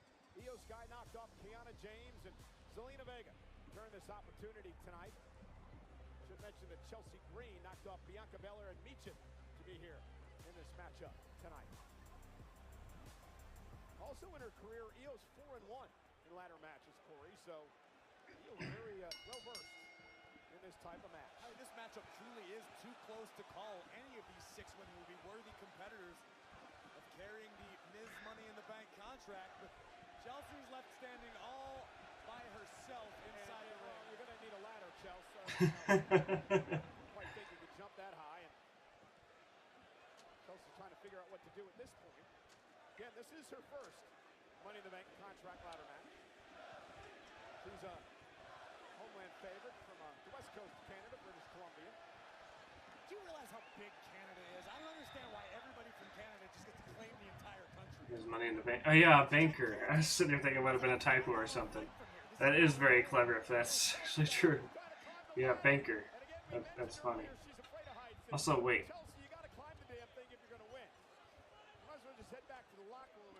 It's... No, I don't think it is. Well, Chelsea may be the first woman to achieve a moral victory in the Money in the Bank ladder match. What is she attempting to do here? That's a great question. And now the ladder to Naomi. She did say she has some other ideas on how to get the briefcase without climbing the ladder. Down as well. Io Sky, top rope, down goes Chelsea. And now Io Sky could make quick work of this matchup. And Tiffany Stratton into the ring. Io answers with a kick of her own that takes down Tiffany Stratton. Been quite the rise from Tiffany Stratton, Corey. Well, listen, many people consider Tiffany Brad. Why Chelsea Green want to be so extra? There aren't a lot of nice things people say about Oh, because it's entertaining. but you can't deny the woman's talent from belt to belt. No doubt. Got Tiffy time chance going on. Tucks underneath. Io Sky now. Great athletic ability by the former champ. Seems to me like Io's gaining confidence. Oh shit. Oh yeah. Now Io. The tuck underneath. Tiffany sent into the corner. Averts disaster there. Io Sky, though, going to drive Tiffany back first into the ladder. And Io is just such a joy to watch. Tremendous Meteora. See, just so many Tiffany Stratton simps. Yeah. So dangerous. There are Keep your eyes on Lyra Valkyria. certainly a lot of those. With Io and damage control on Monday Night Raw. And Valkyria now. Oh! Uh-oh. Good Lord, man. Lyra sending Io crashing into the ladder. Lyra Valkyria has been a joy to watch on Monday Night Raw. Has an incredible couple of months since coming over in the draft. She made it to the finals of the Queen of the Ring tournament. Uh-oh. But how smart is Io Sky? Absolutely brilliant. Io just what we call sandbag. Oh, Lyra. Alright, so yeah, that definitely was upset. I've her finish the moonsault. Yeah, the prettiest moonsault ever. As it's called. It is very good. As a... You can tell she's a gymnast because it is a picture-perfect moonsault. We've seen Lyra pull off incredible feats from NXT to what she's doing now on Monday Night Raw. She may very well be the next Miz Money in the Bank. Oh, geez, Corey, she beat Becky Lynch to win the NXT Women's Championship. Now Lyra Valkyria trying to set the ladder up. Now here is where the inexperience comes into play. See how long it's taking Lyra to open the ladder up to try to get to the briefcase? Do they not have ladders in Ireland? I'm not sure, not in this type of environment, however. Oof. As she drives Chelsea down. Now Valkyria again looking to set up the ladder, and Zoe Stark. She is like a sniper with that missile drop kick as she takes out. He does have a good missile drop kick. But again, you know my point. I mean, you're not used to being in ladder matches and being around. Legs always war paint. I think that's a Didn't she also have that war paint on during her match with Rhea back at Survivor Series last year? There's a move in WWE2K24 for my character, signature one of my signatures. I don't have the signature, but it is on my character, even though I'm a dude. It's just I have it as a corner move because it's a cool moonsault. Yeah, we knocked you off today. Chelsea, meanwhile, outside the ring, still fiddling around with the ladder as Lyra and how dare you imply that Chelsea's fiddling? Chelsea is out here to win. She wants to be Ms. Money in the Bank. So does Lyra Valkyria, caught by Stark. There's the strength of Zoe. Zoe Stark, an absolute... I wonder, does anybody have Zoe as their prediction? Oh! Lyra's not having a good day today. That was like a worst-case scenario. Goodness. Lyra may have a cracked rib or two. It sounded like a bone snapping, didn't it? It really did. It did sound like a bone snapping. Valkyria in all kinds of trouble. Zoe gonna... Oh! Oh! Oh! Oh! Oh! That did not look good. That's what Shotzi did to herself a couple years ago. Oh. Oh. The surgical finisher is a Seth Walker.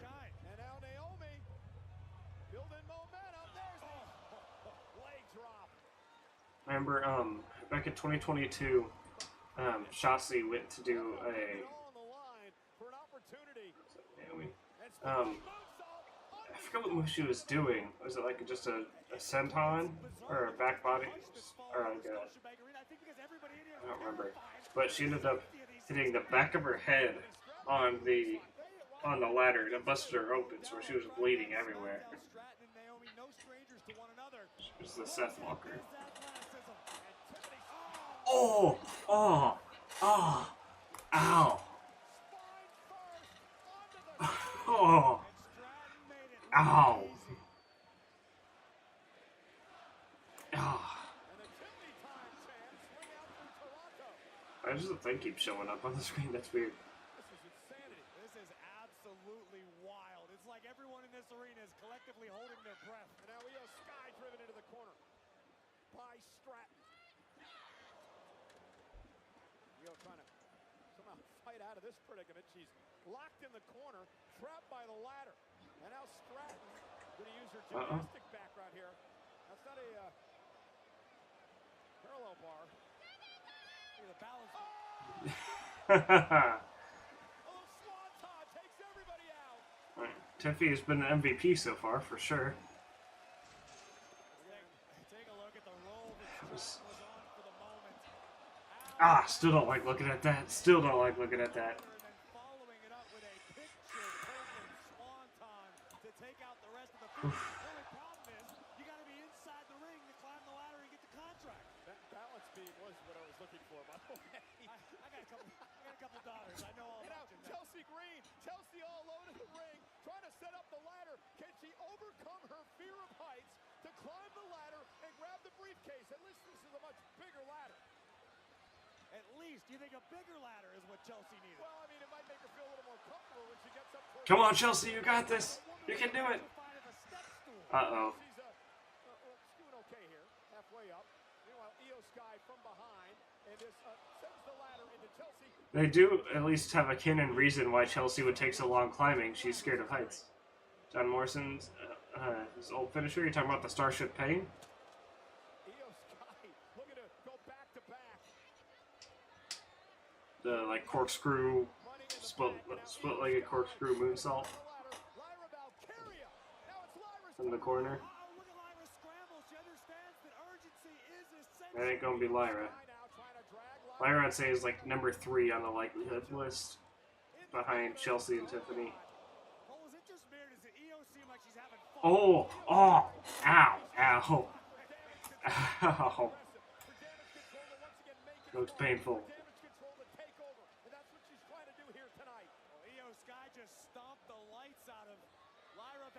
Uh-oh. Uh-oh. Uh-oh. Oh! Oh! Oh, man! Oh! Oh, man. I called earlier on a WWE post. Yeah, Starship Pain. That is it. Yeah. I called it earlier on a WWE post on a poll on what would be match of the night. I said the women's Money in the Bank ladder match because the annual gimmick tradition matches this year, the Royal Rumble and Elimination Chamber, on both occasions the women's match has been the better one of the two. Both women's Royal Rumble and women's Elimination Chamber has been better than the men's Royal Rumble and men's Elimination Chamber this year. And I said I think it's going to continue tonight. So it was such a cool move. It was a very cool move.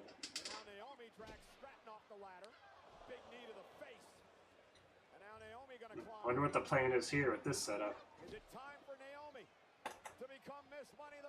Why is she climbing between them?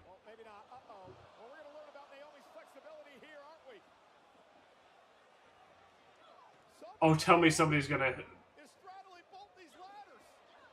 Uh-oh, uh-oh, the ladder's gonna fall, the ladder's gonna fall! The ladder's gonna... Oh, okay, okay.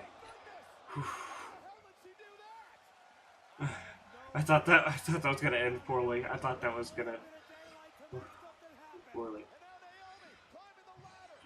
Tiffany, you got this, Tiffany.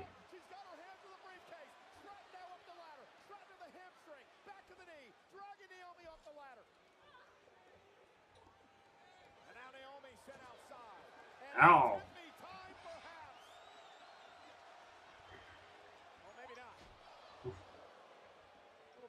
White shirt guy over there, just pepping Naomi up.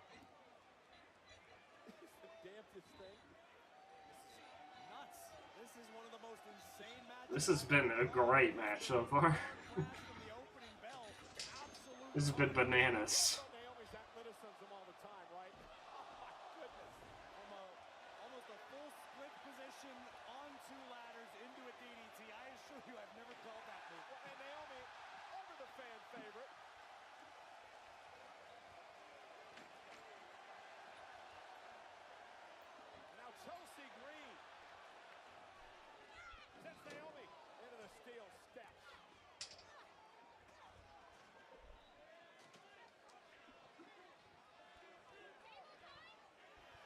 Chelsea and Tiffany talking about maybe forming some sort of a temporary alliance. Maybe alliance here? I didn't know there was a space big enough to accommodate both egos, but that's the case.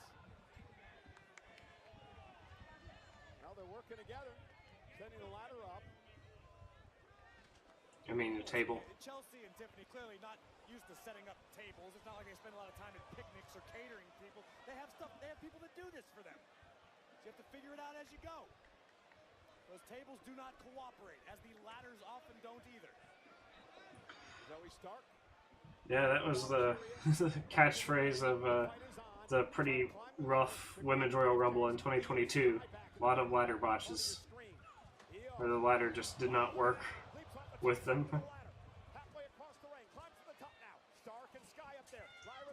Okay, we're getting to the. I think we're getting to the finishing sequence.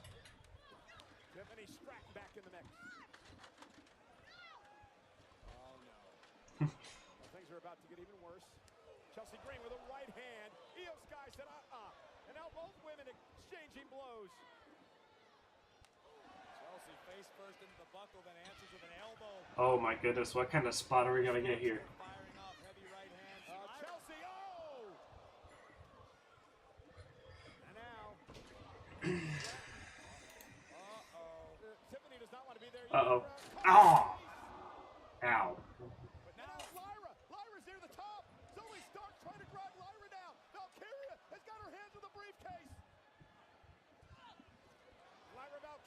Could be her moment. What an incredible year it's been so far. This really capped. Uh-oh. Lyra was trying to stabilize herself atop the ladder to unlock the catch. Oh! Ow. Alright, Lyra's done.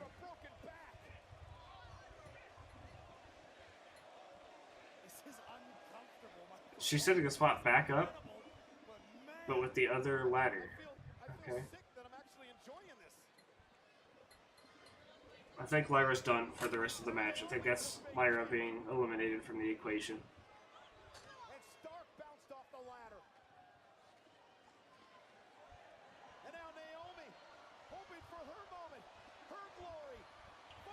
Here comes Chelsea. Oh, that pop for Chelsea. Just punched her in the ass. Sure. Naomi again will not be thwarted.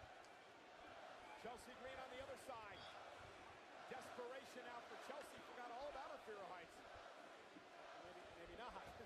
Yeah, maybe not. I think Chelsea, reality's starting to set in here. Oh, I'm pretty here. Chelsea, don't look down. Ladder doesn't look very stable. Oh! I think Chelsea just drove Naomi face first. It was a sort of a modified, unpretty her. Let's just call it what it was. It was ugly as hell. Exactly. But it was effective as hell. Nothing pretty about it. Zoe Stark now in the ring. It's been an incredible match. All 6 of these women putting their bodies on the line for an opportunity at a guaranteed world championship. We haven't seen Tiffany in a minute. We haven't seen Io in even longer. Zoe's almost to the top. Zoe's just got to unclip the briefcase. Io Sky now trying to run defense, but will she get there in time? Io scrambling at the last possible second. Okay, these two are about to get taken out. Unlock the carabiner. Is Io going to do it again in back-to-back years?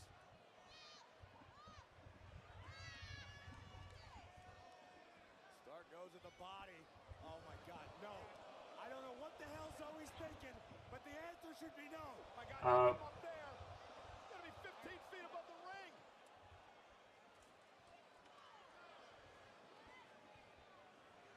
And now Io Sky trying to turn this around. Oh my God, no. No way, no way, no way. Don't do this, please, for the love of God. Holy shit.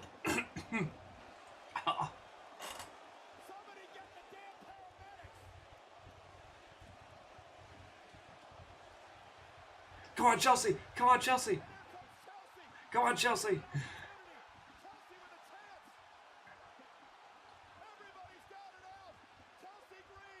Chelsea! Chelsea! Come on, Chelsea! Come on, Chelsea!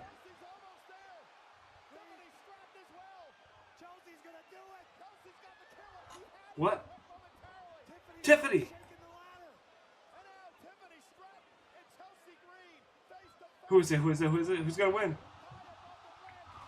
It's not Chelsea. It is not Chelsea. It's Tiffany. It is Tiffy time, ladies and gentlemen. It is Tiffy fucking time. Let's go!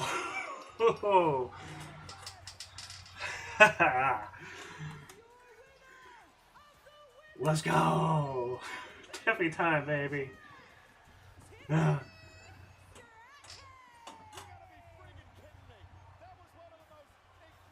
That was an awesome match.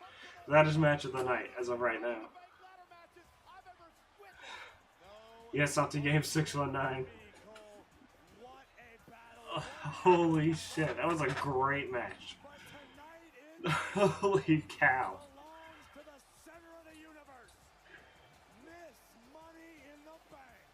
Gotta get that pink sparkly briefcase.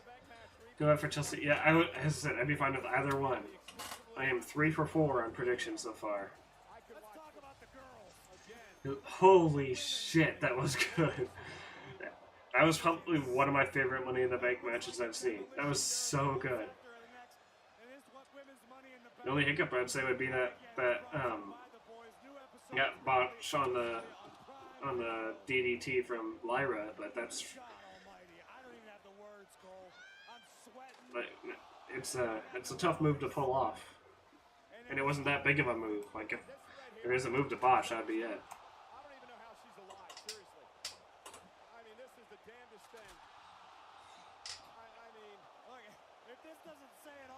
Come on, Stiff. Do it. Oh, man. Right. Tiffy's got to hold that briefcase for a while. You got to have a lengthy run there. Oh, man. Oh. I think her fear of heights is... I don't think it's cured. I think she's going to be even more scared of heights now.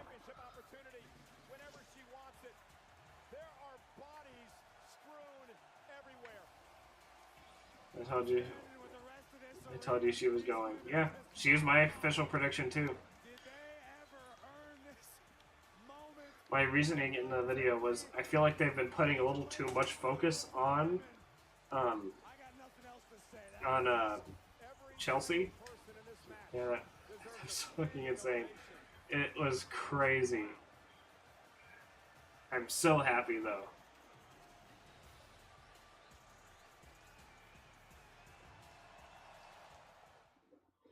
Alright, just one more match to go. When it comes to my opponent at heavyweight, it don't matter. NXT brings the heat to Toronto. We just got the Bloodline versus the Babyfaces. I got the Bloodline winning. I have to go to that logo on the briefcase though. I think they're going to, because I think Chelsea's getting her own briefcase. Or Tiffany's getting her own briefcase. She's got to get a pink briefcase for herself. And it won't have that logo on it, I don't think. NXT Heatwave in Toronto.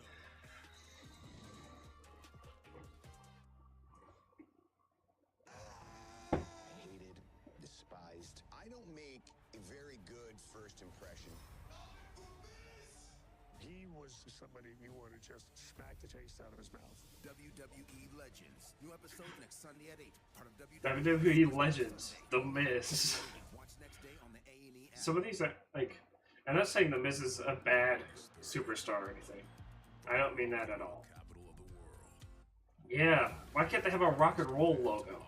If they're going to do rock and roll cap. Well, give us a rock and roll logo.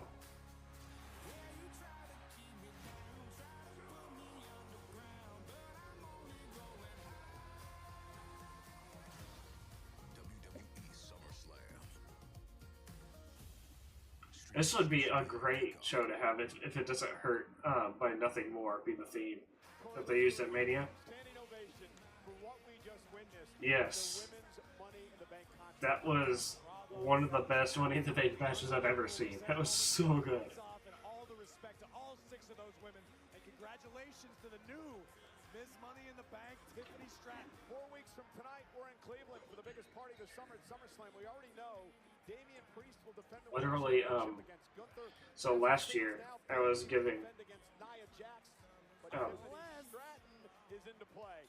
Last year around this time, like shortly after Money in the Bank, I was like, you know what? Next year, I think it was literally after Money in the Bank happened. I was like, next year I want Chelsea Green to win.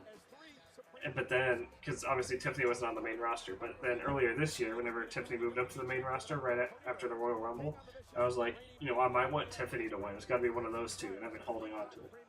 Tongaloa, I'm gonna call Camacho, is still easier for me. Alright, so is Jacob here? We didn't find out on SmackDown last night. Is Jacob here? Was he allowed across the border, or are we getting Camacho as the other teammate?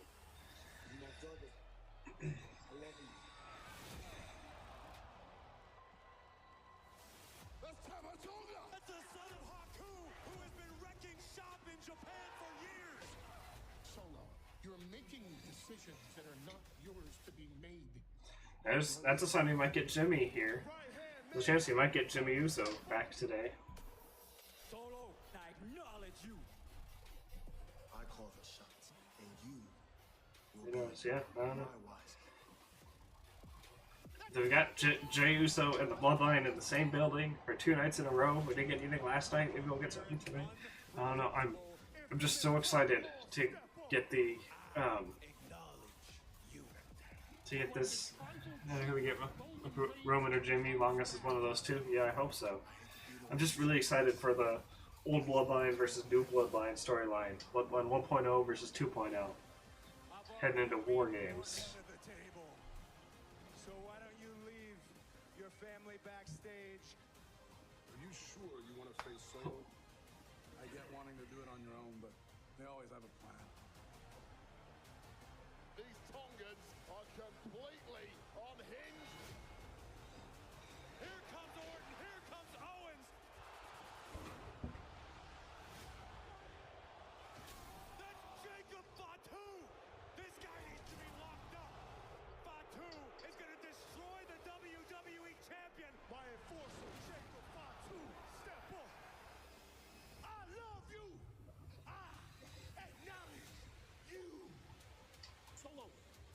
very dangerous people that you are recruiting into the bloodline. Acknowledge me. Paul needs an Emmy. Solo, I love you. And I acknowledge that you are not my tribal chief. You are looking at an obviously out of control, a rogue bloodline. As Solo Sikoa Rest in peace, Paul Heyman. I don't know if y'all saw, but somebody sent me a screenshot that Brazzers tweeted out a thing for Paul Heyman after he got attacked.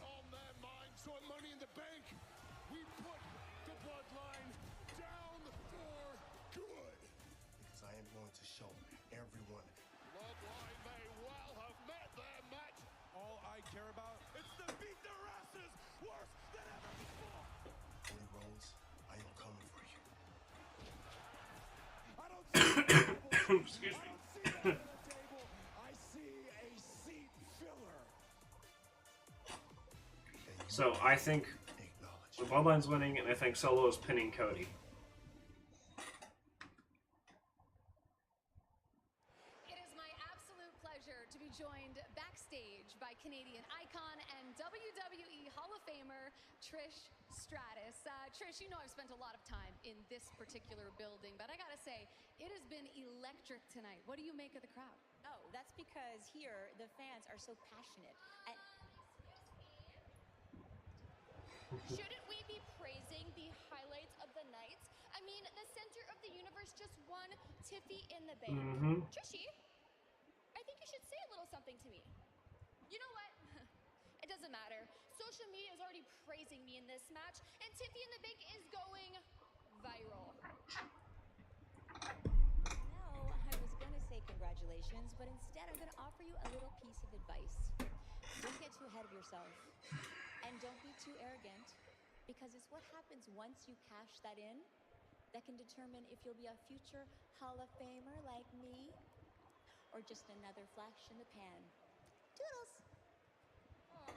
Trish, isn't it a little sad looking at that ring, knowing that Trishy time is no longer? And my time, Tiffy time that is, has just begun. Toodles. I said toodles. You I already said that, so toodles. The audacity, Trish. The audacity. Cole, Corey, congratulations to Tiffany. All due respect, but no way to treat a Hall of Famer. Come on, Redmond, get control back there. Well, nonetheless, we got the Money in the Bank post show immediately following Money in the Bank. Tiffy time. We'll be joining the group with Damian Priest, Triple H, and of course John Cena, who said he's going to retire within the next year, but he's got a whole plan for it. We're going to hear all about that coming up immediately following Money in the Bank on the post show right here on Peacock.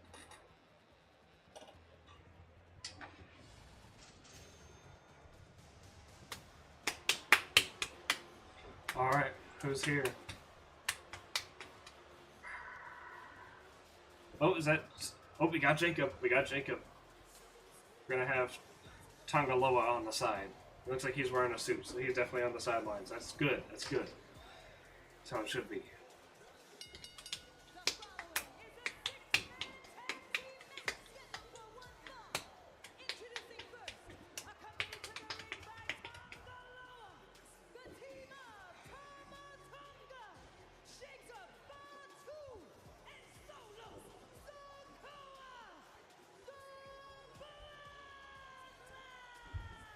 We eat corn the long way.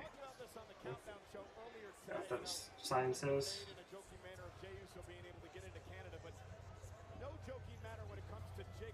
Framble Chump 2.0. Had to pull strings to get this dangerous man into this country. In fact, Triple H had to go to bat to get Fatu into this country to participate in his first match in WWE tonight. That is what this man's all about. Jacob Fatu is an absolute menace. This is a human being who received all of the physical gifts possible from the bloodline, with zero regard for human well-being, no morality, Jacob Fatu is out here to hurt people. He is a perfect enforcer for the new head of the table, Solo Sikoa, because there is no off switch. Hashtag not my bloodline. The man is a menace who should be locked Sorry, yeah. and sure as hell not in Canada. I don't know what it is about it, but I like the way that Tama Tonga goes up the steps. It's so weird and off-putting. Gives him some character. I don't think people praise Tama Tonga enough. United front that has ruled over Friday Night SmackDown. To be perfectly honest with you, Cole, I don't know if anybody can stop this bloodline. Solo Sikoa said, I didn't want this. The family needed this. Roman Reigns was not man enough to defend our championship at WrestleMania. So I'm here to get the title back, defend our legacy.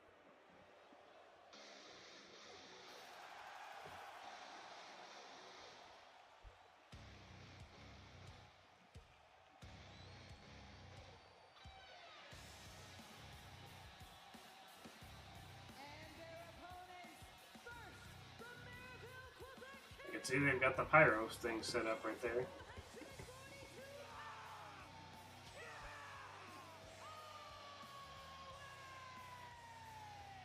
Well, it's been a hugely emotional week for Kevin Owens. He told us about it on Friday Night SmackDown last night. His mother is in the hospital in Quebec. She has been there all week long. Kevin Owens said that. Who do y'all got? Do y'all got the bloodline too? Or do you think the baby faces are winning? His mother would want.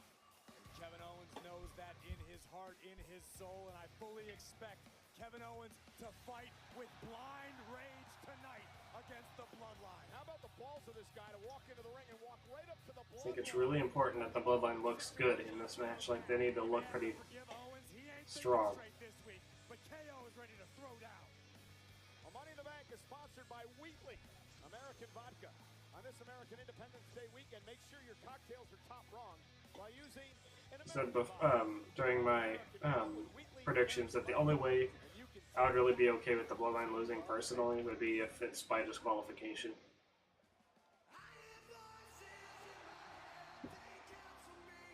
It can't sound like AAA just a little bit.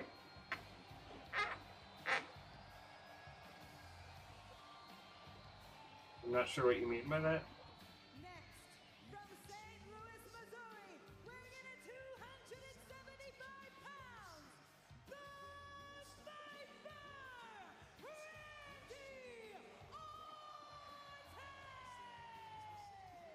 Corey, do you realize that No, it was Chad Gable he was going the long way, I think.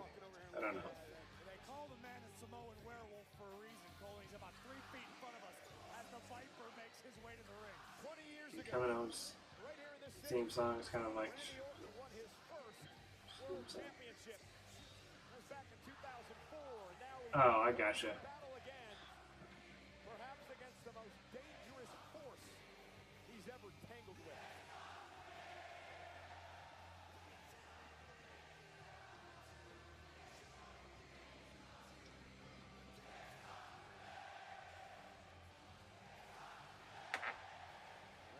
They're doing a good sing-along with Randy's entrance. At the hands of the bloodline, over 18 months away from the ring, and at one point, the Vipers thought his career was over. Since returning, every ounce of venom in Orton's being has been directed toward the bloodline. May I dare say that that bloodline is not this bloodline. I agree wholeheartedly. And yeah, This bloodline literally, dangerous. the bloodline that took Randy Orton out, none of the people that are in the new bloodline were there. Not even Solo. Solo wasn't there until a few months afterwards. I'm going to be more of your lives more. Well, thank you. I'd much appreciate it. I'd love to have you around. Who won Women's Money in the Bank? Tiffy did. It's officially Tiffy time. Look at the size of the Viper. Orton's got to be pushing 290. It was a fantastic match, though. So if you haven't seen it, you should watch it. Like, at least watch like the highlights of it or something. It was phenomenal. Probably the best Women's Money in the Bank match, and one of the best Money in the Bank matches, period, that they've ever had. It was really good. Cody for having the most experience battling the bloodline. I believe that distinction belongs to Kevin Owens. 4 years and counting. Let's go. Yeah, I was very excited. She was the MVP of the match too. She had some great spots. She did that cartwheel Alabama slam to Naomi onto a ladder. It was really, it was brutal.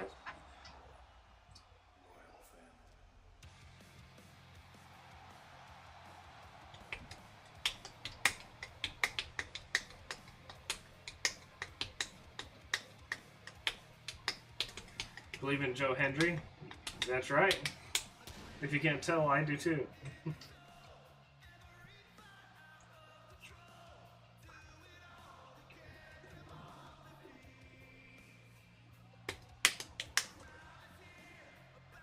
All I want is to meet Cody.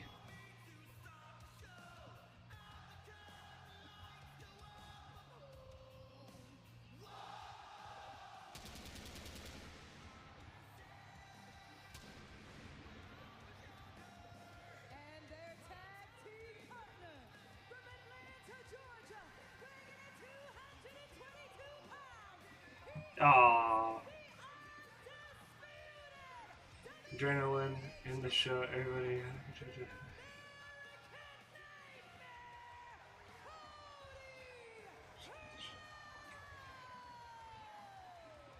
You know, Corey, put yourself in Cody's shoes, right? He feels like back at WrestleMania, he finally vanquishes the bloodline. He beats It's Homelander. He's not wearing the Homelander cape though.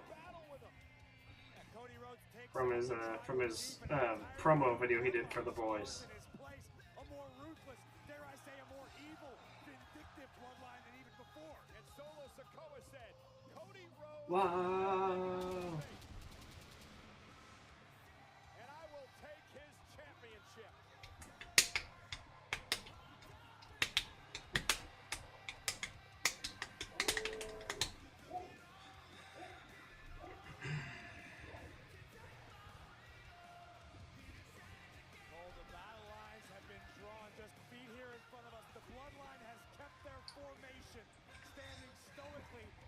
Blonde hair and wearing American colors. Yeah, it is still very Homelander. It's just he recently did a promo video for The Boys where he had like a Homelander-esque cape. I think I haven't actually seen The Boys, but there's a cape he wore specifically to look like Homelander. But he didn't wear it today for some reason. When the show's literally sponsored by The Boys, you think he would have worn it. But yeah, he looks a lot like Homelander.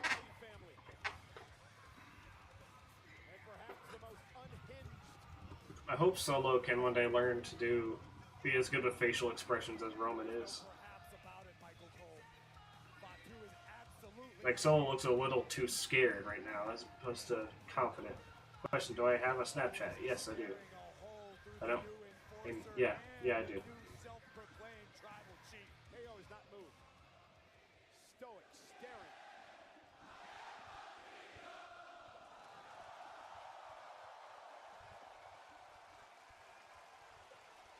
Kevin Owens, you have to keep the emotions in check for him. No, I disagree, Cole. I think Kevin Owens needs to use all the emotion that he's bottled this week. He needs to channel it toward the bloodline and do what his mother asked. Fight like hell. Beat the hell out of the bloodline no matter what. Win, lose, or draw. Be careful not to make a mistake. Randy Orton now. Cody Rhodes and Kevin Owens preparing to go to war. And war is apropos in this scenario, Cole, because I cannot envision an outcome where anybody wins. This is a fight. This is a battle. This is going to be ugly and brutal and personal.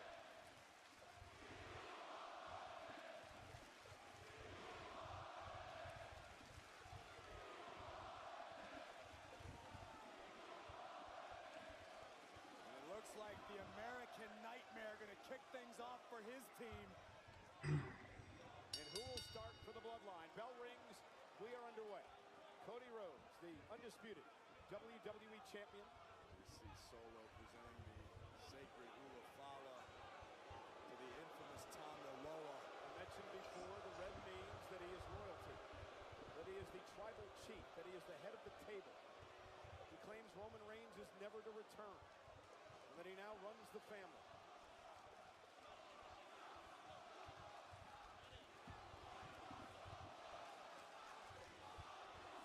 glance into the frightening eyes of Solo Sikoa. Do I have a Snapchat? Yes, yes I do. I don't remember what my username or what my Snap name or anything is right off the top of my head right now. But I do have one, yeah. I had to change it from what I had before because my previous one, I lost it and I couldn't get back into it. It was a whole thing. I don't remember what my new one is. It's the top of my head. I can check here and once this is over. Start things off for his team. Tama Tonga is a fierce human being, one of the sons of the legendary Haku, widely regarded as perhaps the toughest man to ever step foot in our business. Tama Tonga and his brother Tonga Loa dominated the rings of Japan for many, many years, and now they've brought their vitriol to WWE. Tonga, one of the founding members of the Bullet Club, making his name in Japan, and of course, as you mentioned, with Tonga Loa, multi-time tag team champion there. I still love how WWE is now willing to reference other promotions. Sneaky dangerous is Tonga. Like they're openly talking about Bullet Club. Openly name-dropping New Japan Pro Wrestling. It's the absence of remorse from all of the bloodline that really Partnership with TNA. uppercut. Cody dropped down. Dude, imagine if it just swerves everybody and Joe Hendry comes out for the save. Solo Sikoa. He understands what Solo said about him and his career. Tonga whipping Cody into the corner boot to the face. And now running bulldog by Rhodes. Again, staring back at Solo Sikoa, who claims that he will be the man to take the championship back to the bloodline. Kevin Owens wants in. He wants fight. There may be hell to pay here. And here comes Kevin Owens. Owens, who can be as savage and as vicious as they come. Fight Owens, fight is what this man lives by. This has got to be cathartic for KO. KO for 4 years has been fighting every incarnation of the bloodline and would love to end it here tonight. A vicious attack on Tama Tonga by Kevin Owens. It's not, I need to check. That's not what I think it is in the crowd, is it? Listen, as tough as we know Kevin Owens is, I still think it's a mistake to incite the werewolf. We've seen what Solo is capable of. KO has mixed it up with Solo here in WWE. We are yet to see what this Jacob Fatu is capable of in 2024 in WWE. Well, we've had a few little hints. Glimpses, sure, but I've seen before. No, it's not. From Okay. the WWE days. I thought I saw a certain content creator in the crowd, but I didn't think there'd be any reason she would be there. Pre-WWE career. Corey, there's a reason Paul Heyman said, do not bring this man here. Jacob Fatu he was talking about. Tag, here's Orton. And the 14-time world champion. As dangerous as they come, the WWE's apex predator. Randy Orton has accomplished everything in this business.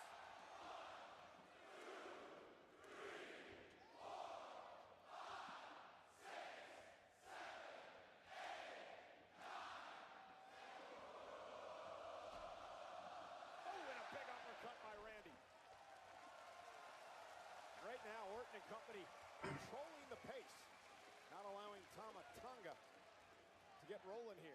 Oh, thumb to the eye. Yeah, brilliant. Tag made. All right, here we go. Here we go, Jacob.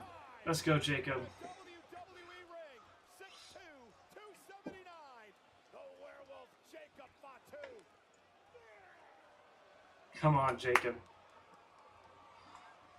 If you've ever had the opportunity to see what this man is capable of, as dangerous and threatening and malignant as they come.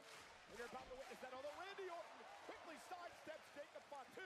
And now Randy Orton, welcome to WWE! Vintage Randy Orton! I had a feeling I was gonna happen. He's just gonna get right back up.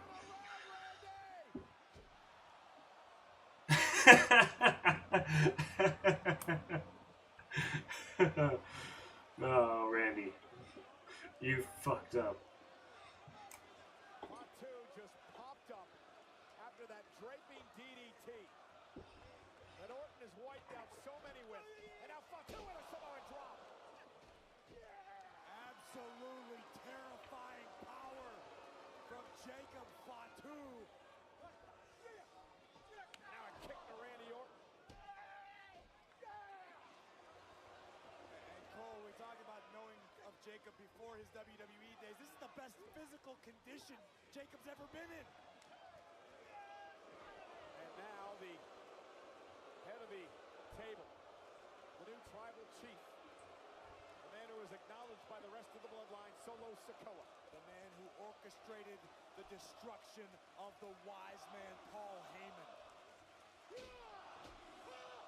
And the WWE fans again letting Solo Sikoa have it. I mean, there's a lot I could say about Paul Heyman, but no one deserved what he went through. Unfortunately for the WWE Universe, the only loyalty Solo Sikoa knows. Look at this. The referee now with Sikoa, and then there was a double team going on in the corner, but I'm sorry. Solo Sikoa's only loyalty is to his own blood. You know what, Roman? We certainly do. I want that real tribal chief to come back. You want Jimmy? I'd be happy with Jimmy too. I want Jimmy to have a babyface turn when he comes back. No, he can't be with Solo's bloodline. It wouldn't make any sense. He literally just got taken out because of them. Still in full effect and more dangerous than ever. As they say, South Pacific Islanders stick together. Cheap shot. Good job, Solo. Learning from Roman there. Good. Yeah, could still stand to get a bit better at it, but I do like that. He's getting better at that character work. Like how they beat the shit out of Jimmy. He should not come back for the bloodline unless Roman's but a face. Yeah, right. He's coming back and he's going to be on Roman's side. If he comes back, he's going to be feuding with Solo's bloodline. And it'd be really weird if he just comes back and just like is like he got obedience beaten into him. Like he's just like, I'll obey. That'd be funny, but no way. He should absolutely be on Team Old Bloodline. It is weird though how like all of us have this storyline running, even though there's not a single seed of the Old Bloodline forming a faction that's been planted. But AJ's gonna come up Roman and Jimmy too. Yes, and I think a certain honorary member of the family is going to help too to get a 4-on-4 going at War Games.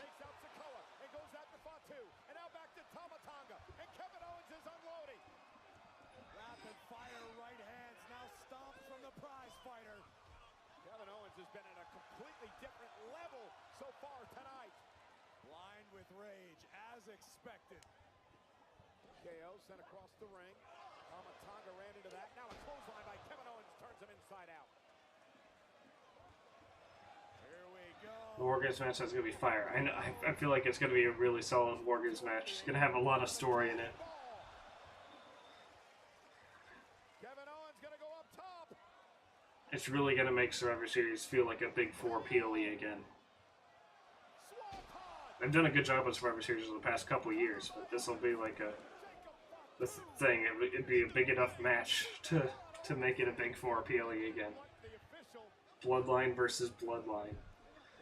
Jacob dragging Tama Tonga back to their own corner so the werewolf could get him some. And Jason Ayers going to have his hands full in this matchup.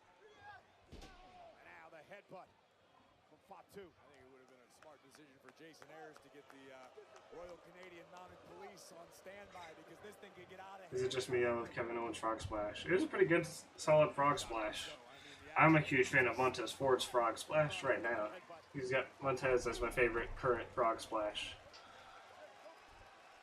Orton and Cody trying to rally the near 20,000 in Toronto tonight. Owens out of the corner. In the back of his neck, whipping into the turnbuckle. And now, of course, with the man down, Mr. Sikoa coming to the ring to pick the ball. And mine is up from the heavens. And it's really a Frog Splash. It really matters something. Yeah, Is that like the official name? They always say from the heavens every time, so I guess so. I would just call it Frog Splash from the Heavens, would be what I'd call it myself. I don't know what the official name is, but yeah, I would call it Frog Splash from the Heavens. Sort of like how RVD has the 5-star Frog Splash. This should be Frog Splash from the Heavens. I just like, for me, it's not even just the elevation. The elevation is good, but when he lands and he has that like bounce up, where like when his legs stick up in the air, it just adds to the impact. Calls it from the Heavens, but it looks like a Frog Splash. Yeah, I think it is a Frog Splash. I would just call it, I myself would call it Frog Splash from the Heavens. But yeah, they always just say from the Heavens every time he does it.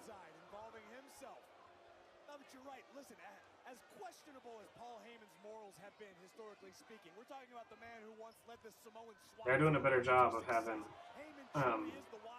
Solo slow the pace down whenever he's beating him down.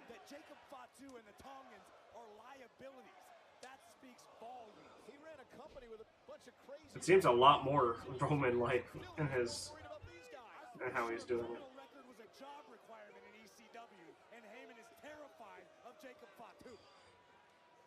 And now Sikoa just barking at Owens. And Solo Sikoa has just really taken on this leadership role. And it's amazing. He was the right-hand man. He was the enforcer. He wasn't the right-hand man. He was the enforcer. Jey Uso was the right-hand man. Get it right. And I'm pissed off that they put my boy Paul Heyman inside the hospital. I know.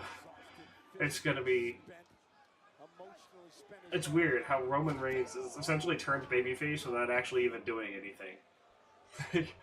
Everybody's just pleading to see Roman back, and he's gonna get cheered beyond belief when he shows up, and he hasn't even done anything.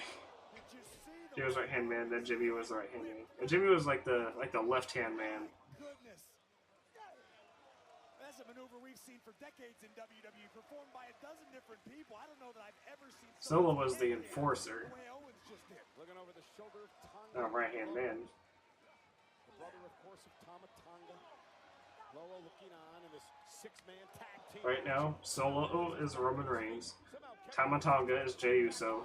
Tonga Loa is Jimmy Uso. And Jacob Fatu is Solo. From the previous incarnation of the Bloodline. Tonga scrambling in. And now listen, this is what I have a problem with. Tonga could have executed a cover and tried to win the match, but that's How is he enforceable? He was getting beat up by everybody like every time, so he challenged Roman Reigns and they started like fighting. So it was cool not doing that much. Yeah. Solo was cool at first until he went on his like 50 billion match losing streak.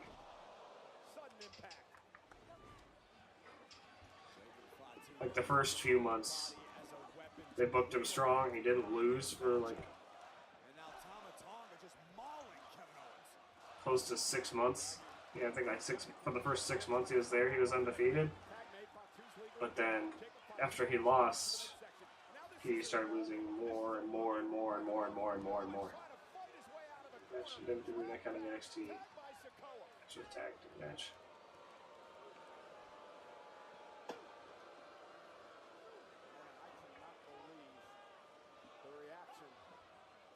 This man, Solo Sikoa. Oh!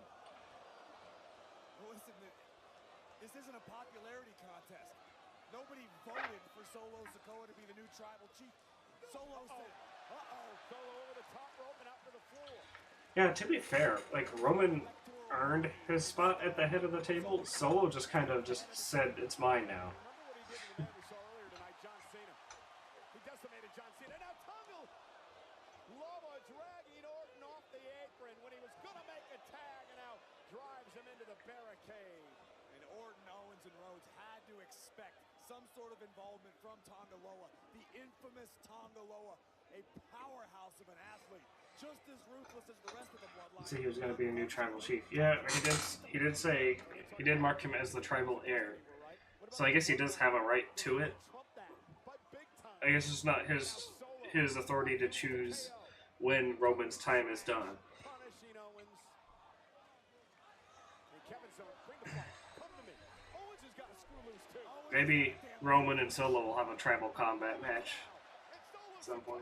Exchanging blows, and Kevin Owens and Solo Sikoa beat the hell out of each other. There aren't too many humans. But Solo, Toe to toe with the Island Boys and get the lip to tell tale. Well, he didn't. He stood for a while. you have to own it like earn the tribal chief like Roman earned it. Yeah. Moves out of harm's way. Sikoa hit the buckle hard.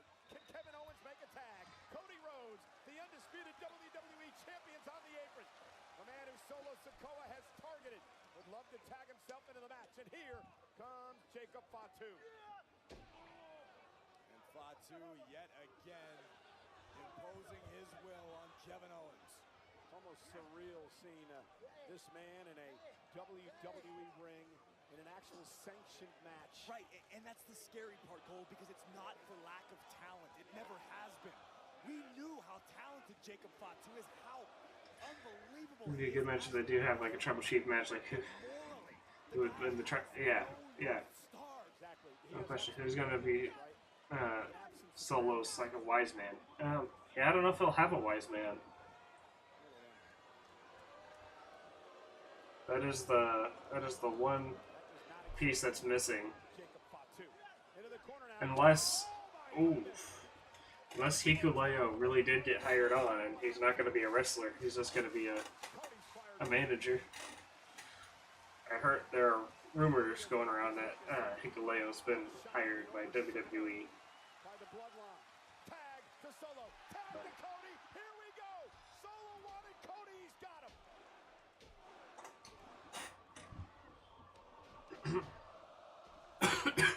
Excuse me.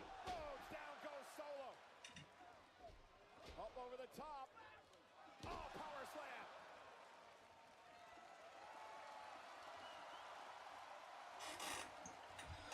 The adrenaline is pulsing through the veins of the American Nightmare. Disaster kick. Cody on the other side. Cody caught her. Here comes Fatu, and there he goes. Fatu sent over the top rope. Okay, so we've got Solo and Cody as the legal men.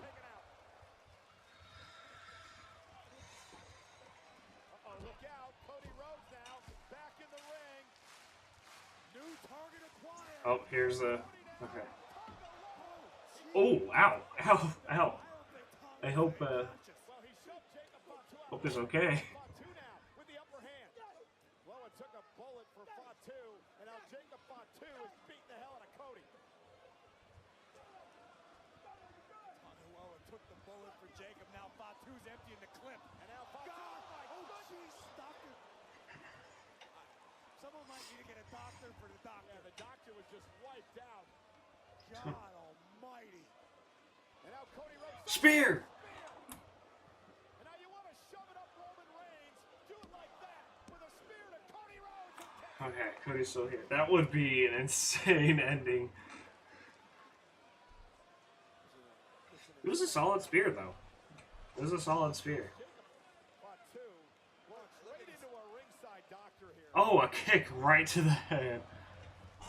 And then this. We knew there would be carnage. We knew there would be chaos. But that's the spear, Corey. That's the move that Roman Reigns has won just about every one of his championship matches for 3 and 4 years. And Solo Sikoa uses it tonight to almost knock off Cody Rhodes. Solo knows exactly what he's doing, Cole. And now Solo with Cody on his shoulders. Cody, though, able to slip from behind. Kick to the midsection. Cody Rhodes now. Cody wants a pedigree. Solo Sikoa said, nope, this with... Oh, that was the official. And this, oh boy. Oof. This is not good news. From behind. Cody Rhodes now with a crossroads for Solo Sikoa. The problem is the official's down. We'll get another official out here. I like that they're not doing the visual pinfall. Yeah, this is what we call a worst-case scenario, Cole. Now there's no official. And Kevin Owens is on the top rope. And Kevin Owens with a frog splash to Solo Sikoa. That was a solid frog splash. In the matchup, Randy Orton now in the ring. Randy Orton has Solo in his sights. Oh, KO! But again, Think the Fox Splash was clean? It is. Owens doing his best to. Oh no, Cody. Cody just signaled out down this way. Are you surprised? Jacob should be getting up soon. Where's Tama Tonga? I haven't seen him in a second. Our announce table. Oh no. No, I'm going over here. Sorry guys. Yeah, I'm gonna hide behind the Prime Hydration Station. Cody, Randy, Kevin Owens with Solo Sikoa. And it looks like this looks old school here. Little shield bomb style. Oh, God. Jacob Fatu. Taking out all 3 men by himself. Let's go, Jacob. Oh, the referee's really out now. Somebody get a doctor out here for the damn referee. Super kick by Owens. And Solo and Cody are still the active men. I mean, look at this, a stunner. The Tama Tonga, and now Kevin Owens turns his attention to Jacob Fatu. I don't think that's what that model was meant for. You know, Kevin Owens on the barricade. He's gonna get out of the way? Nope. Okay, Jacob just goes through the table.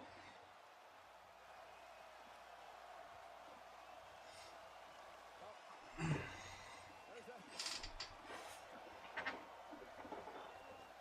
can't hear anything either. I mean, there's buzzing going on out here.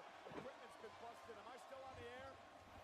Okay, Yeah. I'm still on the air from what we understand. Still hear you, Cole. Tama Tonga center of the ring. Kevin Owens now in after him. 20,000. I think Corey Jessica Carr, 20,000 we can hear. Charles Robinson, Kevin Owens is now stalking Jason. Tama Tonga.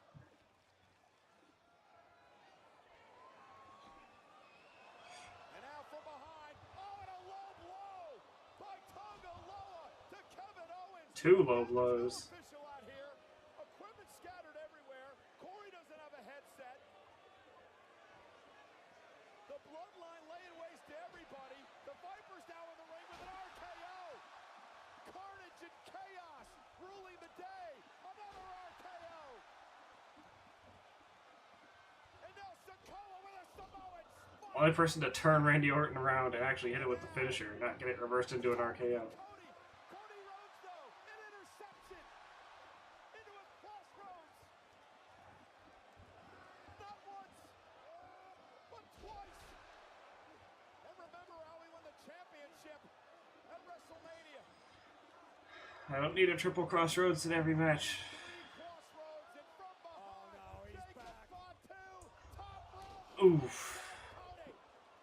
That's what we're talking about. That freakish athletic. It has to end some way, somehow. It has to be clean. All these guys just destroy each other. Implant DDT. Solo and Cody are still active. Solo's gonna pin Cody. I'm telling you, Solo's gonna pin Cody. Jacob Fatu. Excuse me. Solo Sikoa to his feet.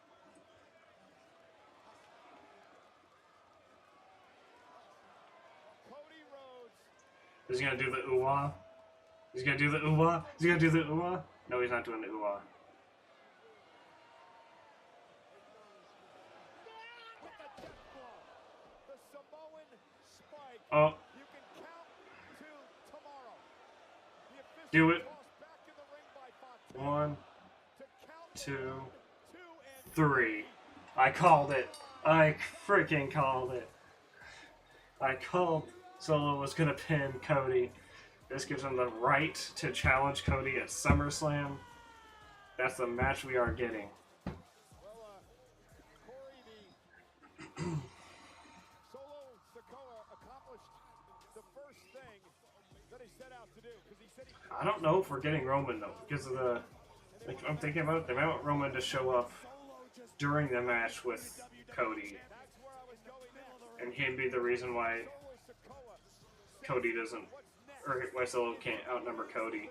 Roman comes out and evens the odds. Back home, and he's well on his way by pitting the champion Cody Rhodes here tonight. Unbelievable. Incredible loyalty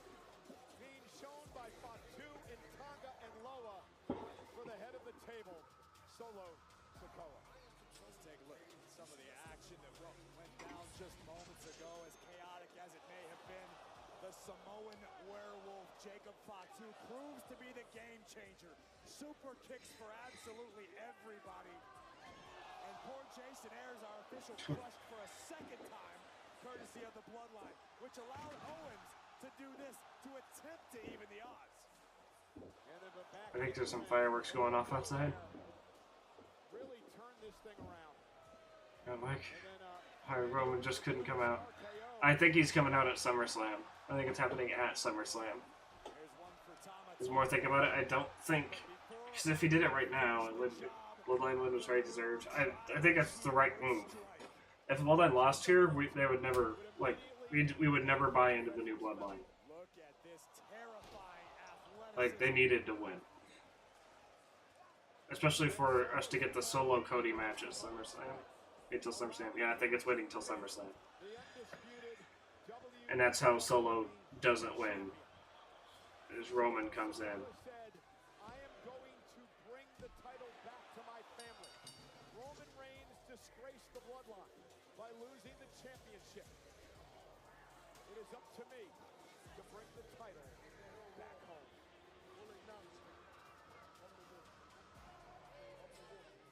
The Bloodline victorious here tonight. It is now time for the Money in the Bank post show as we head back to our broadcast colleague, Jackie Redmond.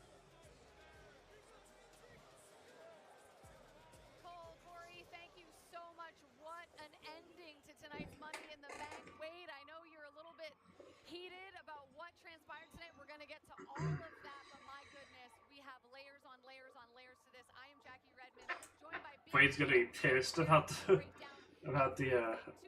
Drew.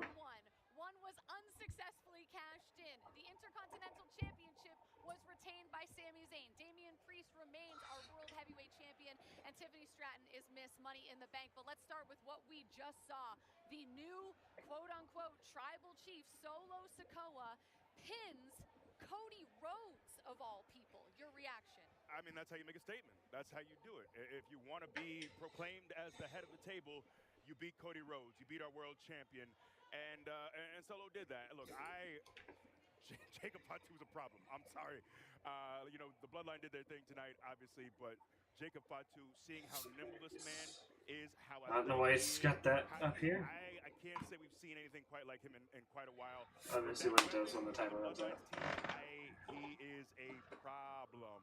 Yeah, I'll tell you this about the new Bloodline. They've been dangerous, threatening. They've caused chaos. As soon as this press conference goes live, we will bring you to it. You will hear from Paul Triple H Levesque. You will hear from John Cena. Yeah, I'm gonna go. Hey, it was nice talking to you. I may be live again tomorrow, depending on if some plans line up. I may be live tomorrow for NXT Heatwave if you're interested, or if not, I'm sure I'll be live for other stuff in the future going forward. But nice meeting you. Hope to see you again. On the Money in the Bank post-show Solo, we were just talking about the man standing behind you, Jacob Fatu. How crucial was he to this victory for you in the Bloodline? What he said to anybody else? Oh, I'm assuming by snack you meant snap.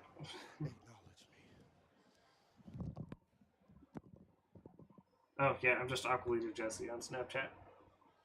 All lowercase. I was hoping for. Hey, you're braver than me. I'm acknowledging the man. I'll do whatever that man tells It's just me. all one word, Aqua Leader Jesse, all lowercase. But I only know one tribal chief. Look, I mean, it's... You're damn right, Jackie. Tremendous win for Solo and the Bloodline tonight, but you don't have the resume that Roman Reigns has. To call yourself the tribal chief, the head of the table, that Roman Reigns has put in work for a long time here in WWE. He has earned that. I'm gonna need to finish the Bloodline, and the person to finish the Bloodline is the Bloodline. This is again, it's Aqua Leader Jesse, my channel name. All one word, all lowercase. We heard a couple of weeks ago, Roman Reigns is not coming back. Where'd you hear that from, though? Solo Sikoa. Yeah, not from anyone official, right? Yeah. Well, there's not been a reaction, has there? Would you want to come back and deal with this? I mean, maybe time just moves on. I mean, Roman Reigns right up there with the greatest in history of this entire industry. I'll never take anything away from Roman.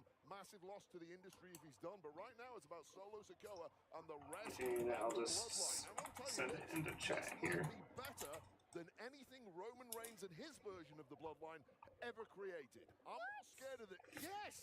Did you just witness that? You saw There you what go. I saw. This is a terrifying unit. They are definitely terrifying, but I think they have a long way to go before we can put them on the same level as Roman Reigns, no? It's a bit of recency bias, I think. Look, and I can assure you one thing, Roman Reigns is not, I've known him since about 2010. He's not going out like that. This is not the end of Roman Thank Reigns. you. Solo can say No what he problem. wants, and I will take my hat off to him. This is not the end of Roman Reigns. Father Time gets us all, first of all. Secondly, Roman Reigns has achieved everything. He is, I'm sure, got millions and millions in the bank. He doesn't need to do this, and the motivation when you're in that position is very different than when you're a young man trying to win big things. Well, then let me ask you guys this, right? Because Solo Sikoa and this version of the bloodline just beat a team of Cody Rhodes, Kevin Owens, and Randy Orton. I mean, what does that do in terms of their quote-unquote street cred, I guess? It's a lot of great momentum, but look, once again, we have an issue with the referee being down. We have another member of the bloodline. It's what we typically have seen once again with the bloodline. Yeah. All right, well, lots to talk about. Certainly, let's turn it over to the men who called tonight's action, Michael Cole and Corey Graves, with their thoughts, guys. What a night. You know, this right here, this shows you exactly what this night was all about. From the Money in the Bank contract ladder matches to that massacre by the bloodline moments ago to everything that's transpired tonight. I mean, it was just absolutely incredible. CM Punk, I'm still shocked at what happened there. I'm shocked at what Jacob Fatu did, what Solo Sikoa did. I mean, an amazing I just want to talk about the energy or lack thereof inside of Scotiabank Arena right now. All night, red hot, all weekend. I mean, we still got NXT Heatwave tomorrow night in this same building. WWE's taken over the city. Toronto has been incredible hosts. But that was absolute madness. We just saw the face of WWE, Cody Rhodes, our undisputed WWE champion, pinned in the middle of the ring. Does my avatar look like? That's a good question. I think it's very outdated. It's got like Wolverine side chops. I'm a Wolverine fan, so I just kind of made it look like that. I gotta update it. It's very out of date. By CM Punk. Seth Rollins is now I wanted to have a character that had the Wolverine hair, very rarely do you leave and headphones. It's a very not up to date avatar at all. Stratton going to be targeting with her Money in the Bank contract. It's been nuts. It's been wild. I've called 2 SmackDowns, a Raw, a PLE. God, I got no voice left. I got a 102-degree temperature, but hey, there's nowhere else I'd rather be. Well, you know what? Let's head back to Jackie in the panel and get ready for that press conference. I can't wait to hear what John Cena has to say. Yeah, there's certainly no shortage of topics following Money in the Bank here at Scotiabank Arena in Toronto. I got to get your thoughts, Wade, on Drew McIntyre getting screwed once again. I mean, he cannot escape this at this point. Take a breath first. Take a breath. No, Michael. Okay, I hit a 10 last time we had this conversation 3 weeks ago in I'm Glasgow. gonna update this. I'm at 3 right now, and I'm desperately trying to not get to a 4, because if I get to a 4, I'm getting fired, okay? I said a lot of things last time. Uh-oh.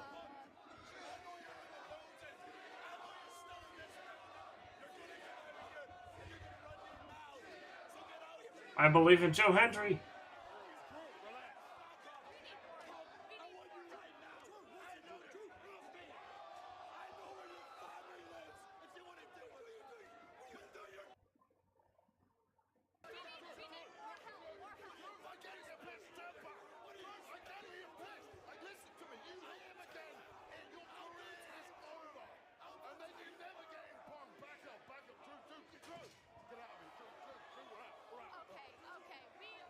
I like this story of Wade being his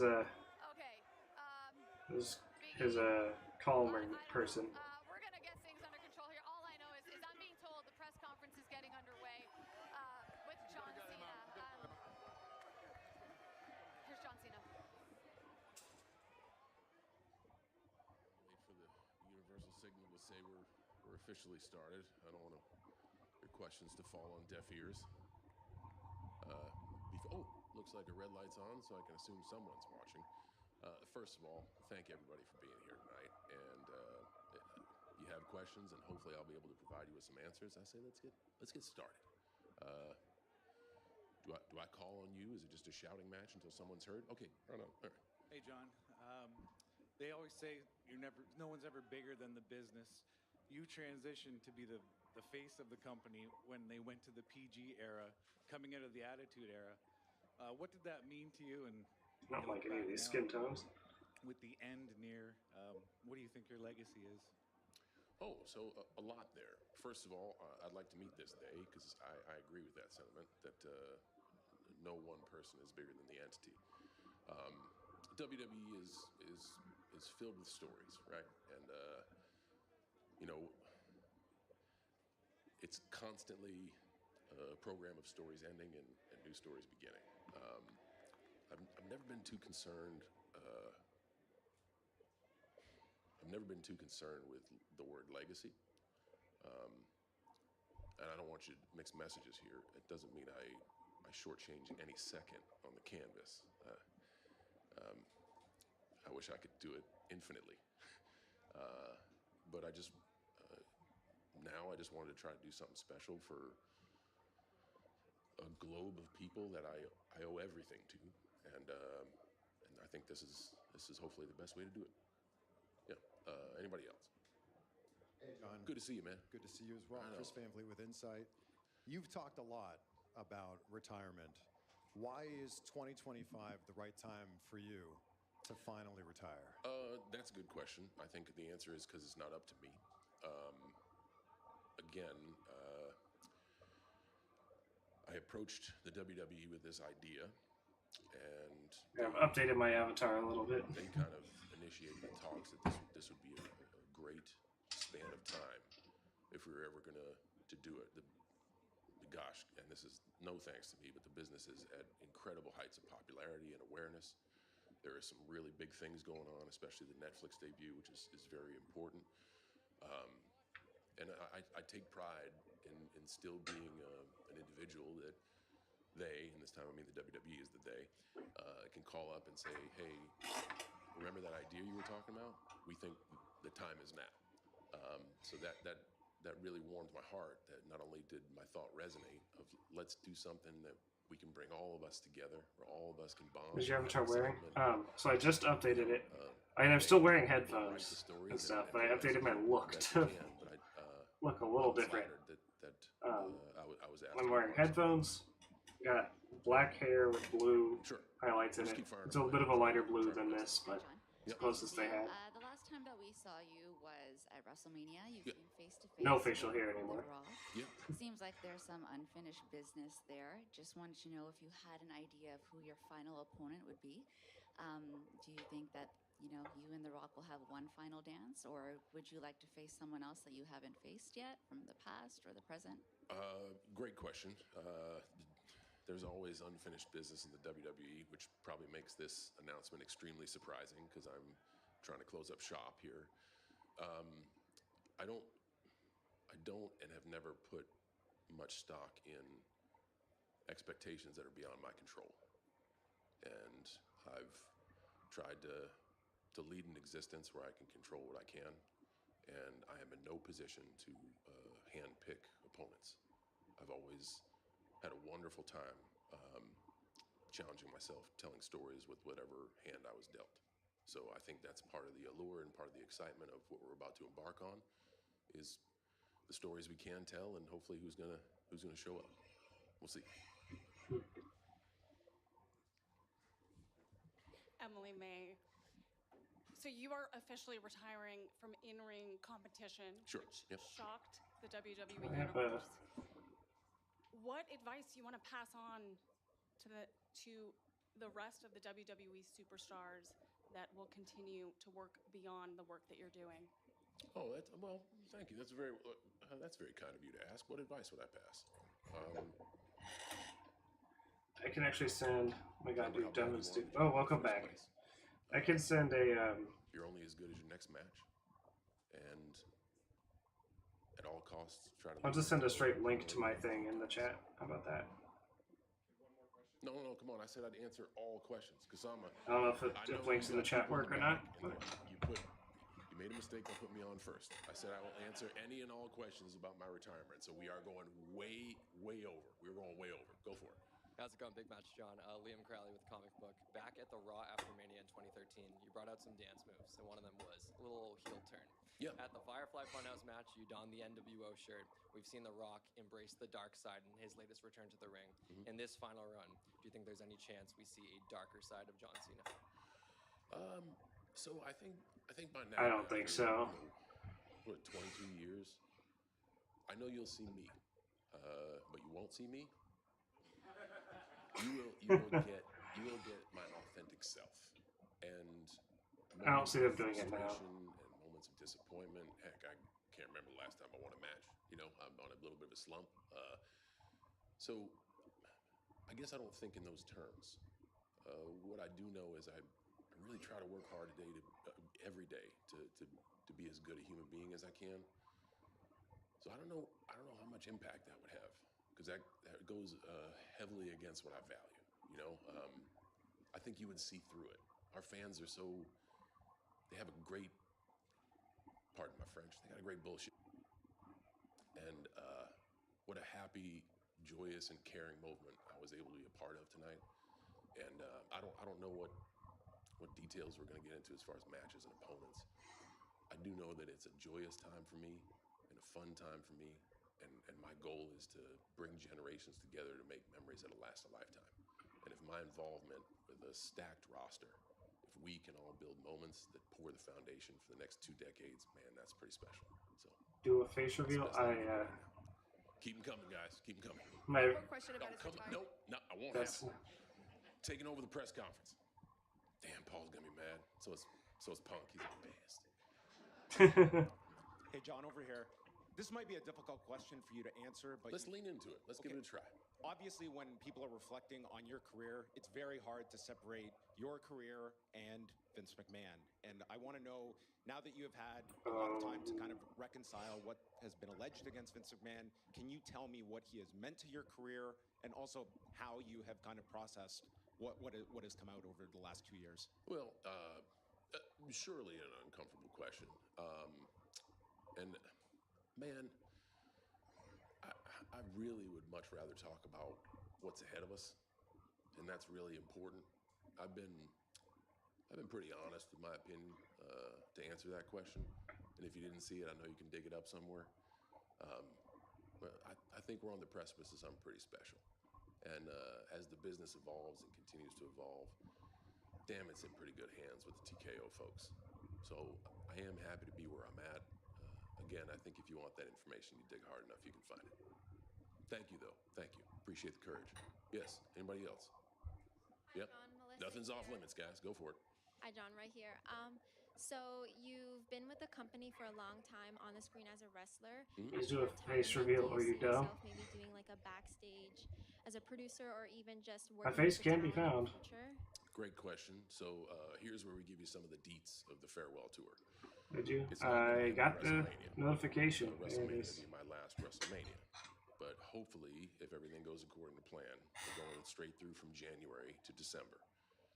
We're going to try to do a long list of dates. I think right now, tentatively, it's hovering in the mid-30s to 40s, because I'm still going to try to juggle a lot of stuff that's going on. And that'll be the end of my in-ring competition. Now, part of this business plan, I guess, that I proposed and they accepted, thank you, they, was me remaining in the WWE family in some capacity for an extended time to come. I've always said to the audience that the WWE is my home, and I love it. Just because I physically feel I'm at my end doesn't mean I need to distance myself from something I love. I have passion for this business. I still watch Money in the Bank and yell at the screen and yell at the guys for what they're doing or what they could be doing. So I feel I have some wisdom locked up here that could be of some value. So I look forward to ending my participation in the ring in the best way that I possibly can, and being a member of the extended WWE family for quite some time to come. Keep them coming. Hey, it's Adrian Hernandez with Unlikely John. Pardon the simplicity in the question, but when it comes to the fans, Wait a second, obviously... is the name of your outlet Unlikely John? No, Unlikely. With Adrian Hernandez. John. Great Okay, podcast. gotcha. We'll talk about that later. obviously, this news hit the sports world, the wrestling world, the entertainment world. You just talked about this journey and how it's going to play out. What's the message to the fans on what they can expect? Well, man, I've always said I want to find the right time to say thank you. And I've always said I'll never be able to put into words how much the audience means to me, because without them, I'm nothing. So I think this is the best way to do it. Have a bunch of events all across the world. Thanks for laughing so We can much. all No. get together for that one last time. Go crazy, have fun, scream at the top of our lungs. I mean, there's a lot of folks out there that told me I couldn't wrestle, certainly told me I suck. I can't wait for them to come back. There's folks now that sing. It's pretty energetic out there. And with like I said, with the meteoric rise in popularity and awareness of the WWE, I think it's a great time to do something like this. I don't think I'm saying anything out of turn here. A lot of sports entertainment retirements are either immediate injury forces, they're excuses to beat up a champion and vie for a title match, or they're dishonest. People say they're walking away and 2 years later they come back. I want to set the record straight right now. I'm done. This is it. But the reason I'm saying that is not because I'm over it, I'm done. I just want to send the message to our fans that, like, if you ever wanted to be a part of this one last time, we're going to do it as big as we can, and we're inviting everybody, and we hope you come enjoy the fun and enjoy the show. Yeah, go for it. Go for it. 133 subscribers. Yes, I did I just checked a second ago. I'm very happy about that. Almost everything, or basically everything in WWE. Is there anything professionally or personally that you want to achieve? Thank you to everybody that subscribed today. I think just to let everyone know how appreciative I am. And I guess that's my why for doing this. How grateful I am to have been able Yes, to it is very. I'm very happy about that. I did not expect. I said tonight. I didn't expect anybody to even be in the chat today. I'm very thankful I got people in the chat today. There was one before me. There were many before me. There'll be many after. I guess what I have left to do is say my thank yous before that chapter closes. Keep them coming. Hello, Mona Nawaz at the One Mona. I saw you giving some love to Messina ringside. What's next for John Cena after you retire, and are the Jorts retiring with you? So that's a great question. What's next? I don't know. I know what's now. I'm in the middle of filming Peacemaker Season 2. So they gave me a weekend off to come and have some fun. Yes, the Jorts will be retired. And just when they were coming back into fashion, too. I do want to make it perfectly clear that when I say I'm done competing, I am done. The uniform will be retired. You will see me in a suit and tie. I have no intention on being physical in any way, no guest refereeing, no falling through an accidental table, none of that stuff. I will be a fan and an advocate, and that's it. So he's gonna be a Paul Heyman guy, or like a Paul Heyman, somebody else. People in the back who wants to talk to all of you. Okay. He's gonna manage Brock Lesnar. Hi, John. Alex Lajas from Queen of the Ring. I know tonight must have been a very emotional night for you to come out, but thinking back 1 on your billion career, plus especially 1 that trillion. ending with That Lisa would be Gresham, John, 1 trillion, 1 billion. how proud of you are of him, and what kind of moments are coming back to you now that you have set your retirement? So I think reflection is important. This is a great question, but I don't like to get stuck there. There's a lot of work to be done, and I think if I get stuck in reflection, I don't ever want to shortchange folks who are attending our events in the now. I'll tell you in December, when I got a chance to catch my breath and really look back at the whole body of work. But right now, what's most Billion, important to me is we 2025, that should be very interesting. And I look forward to seeing what's happening. I look forward to seeing familiar faces around the world that I've seen for the last 20 years, some new young faces that I haven't been able to see because I haven't been on a full tour in a while. I'm really excited. And tonight, the emotions were happiness and joy, and this is not a bad thing. I'm trying to watch the show. Like I said, No. a lot of times, folks have to retire out of emergency. And this is one of those instances where we can hopefully do something that people people remember, and hopefully it'll help the foundation of the WWE moving forward. One more Yeah, question. I'm happy about it. Just say something. Go for it. Yep.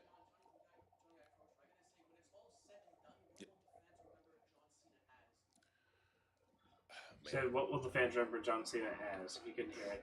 When it's all said and done, what will the fans remember John Cena as? This might sound weird, but I'm not sure if that's important to me. I want them to have fun when they're there. And if they take anything away from that, if they remember me for the guy they booed at the top of their lungs, or someone that affected their life, or hey, the first time I saw you was with a caregiver or a parent, that's their story. I want them to feel that they got my best, and up to now, I can say that they've gotten my best, and I hope that continues. One last question. Just somebody say something. Just somebody say something.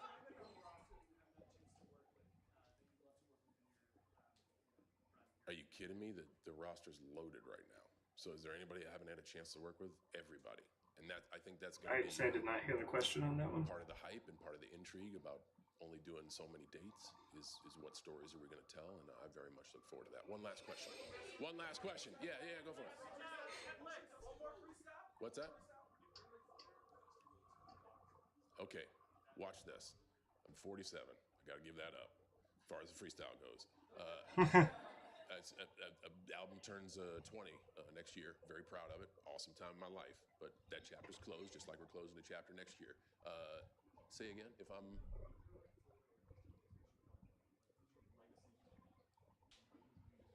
Oh, that one's easy, the audience. I didn't hear the question. The most, what do they call it, polarizing figure in WWE? The audience has been my dancing partner for over 2 decades. What's that? Can you get a follow-up? That's greedy. Who's got one more? Yeah, go. He had a follow-up. I'm stealing his follow-up and pushing it over there.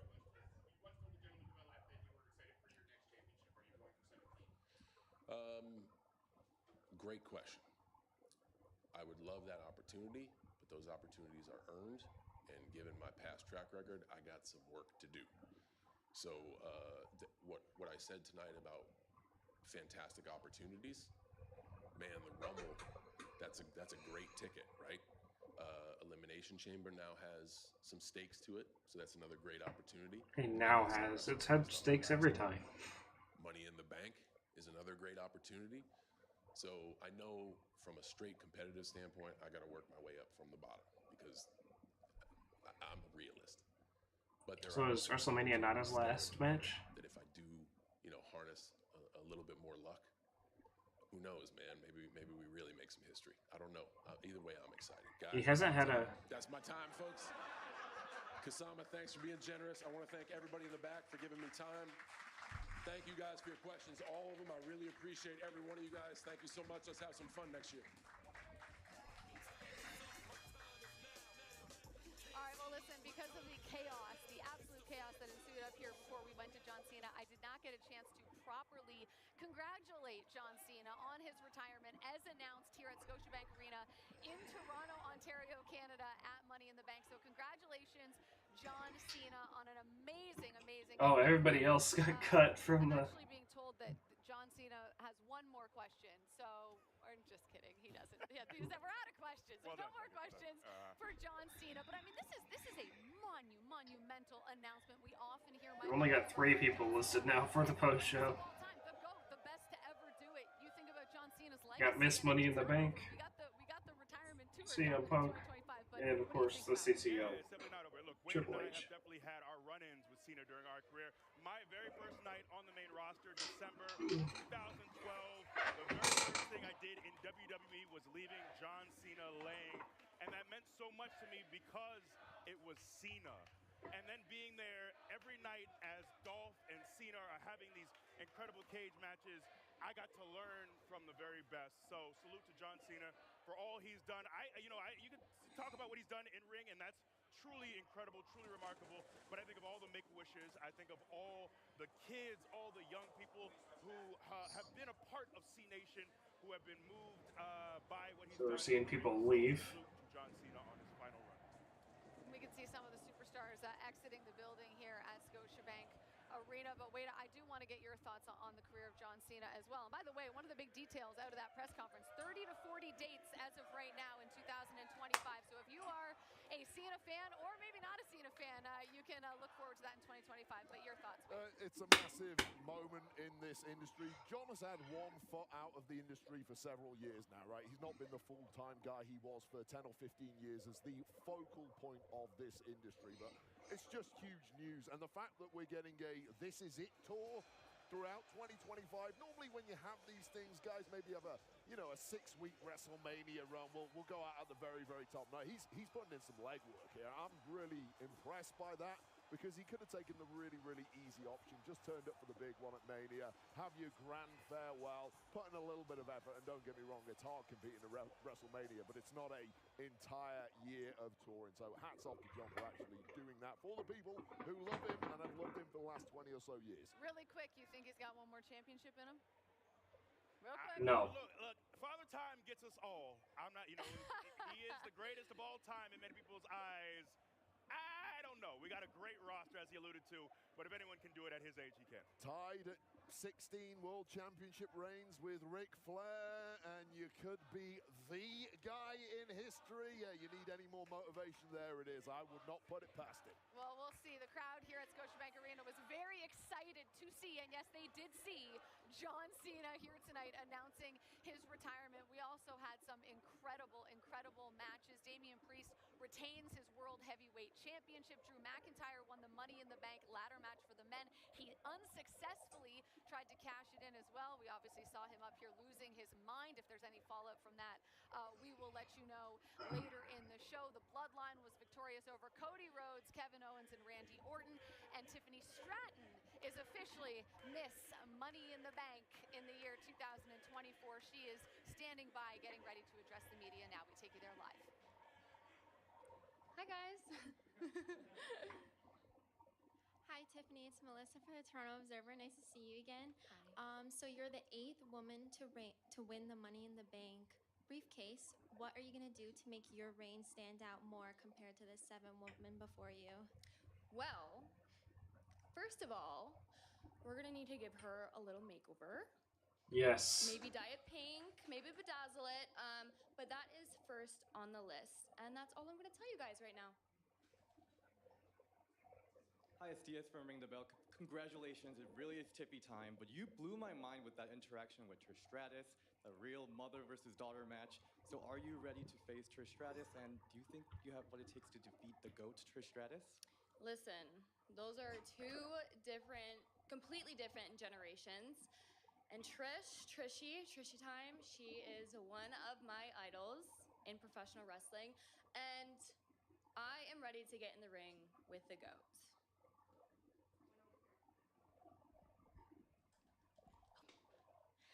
Hi, Tiffany. Stephanie Hardy of The Hardy Wrestling Podcast and Daily DDT. Congratulations on becoming Miss Money in the Bank.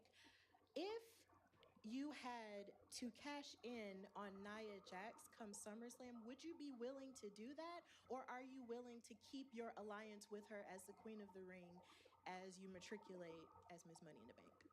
That's a good question.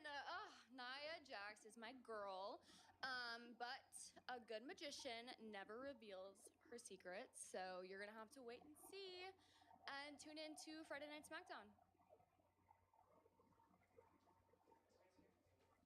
Emily May, congratulations. You previously spoke about potentially have your eye on Liv Morgan. So can you speak to that now that you are Miss Money in the Bank? Yeah, I feel like Liv Morgan, she's doing amazing right now, and I feel like if I were on the Raw brand, I would most certainly be cashing in on her, but I am on the SmackDown brand, so right now I am focused on Bayley. Okay, we have time for one more question. Last question. Hi, Tiffany. So TK from Women's Wrestling Talk. Congratulations. Thank you. We saw the men's Money in the Bank not go so well. So as far as you cashing in the Money Bank, did you learn from that, or what's the game plan as far as the moment you know when you're going to cash it in? Well, like I said, a good magician never reveals her secrets, but my main focus right now is bedazzling this beautiful thing over here, dyeing her pink, adding an extra strap. I'm gonna carry her around like a little purse and maybe snuggle her at night. I don't know. We'll see. But yeah, that's my main focus right now. I like how she's referring to the briefcase as her. Thanks, guys.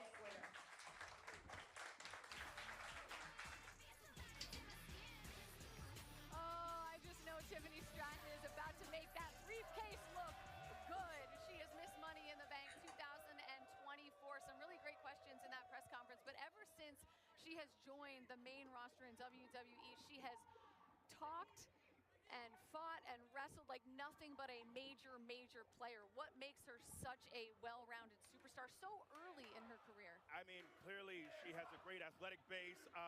She's confident too, more than anything.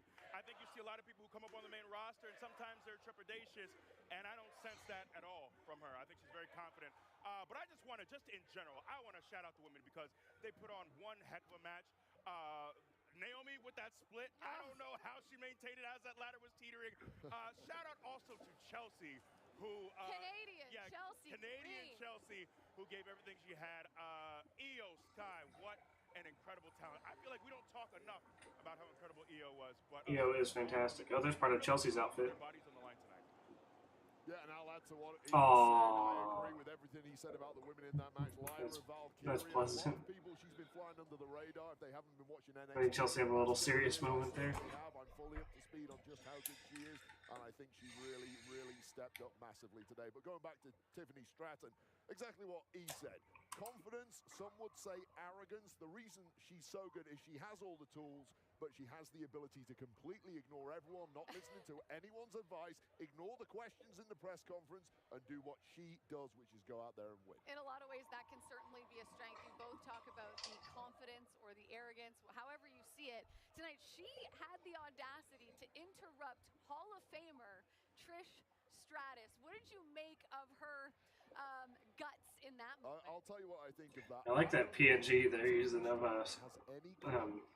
Jacob there on the left.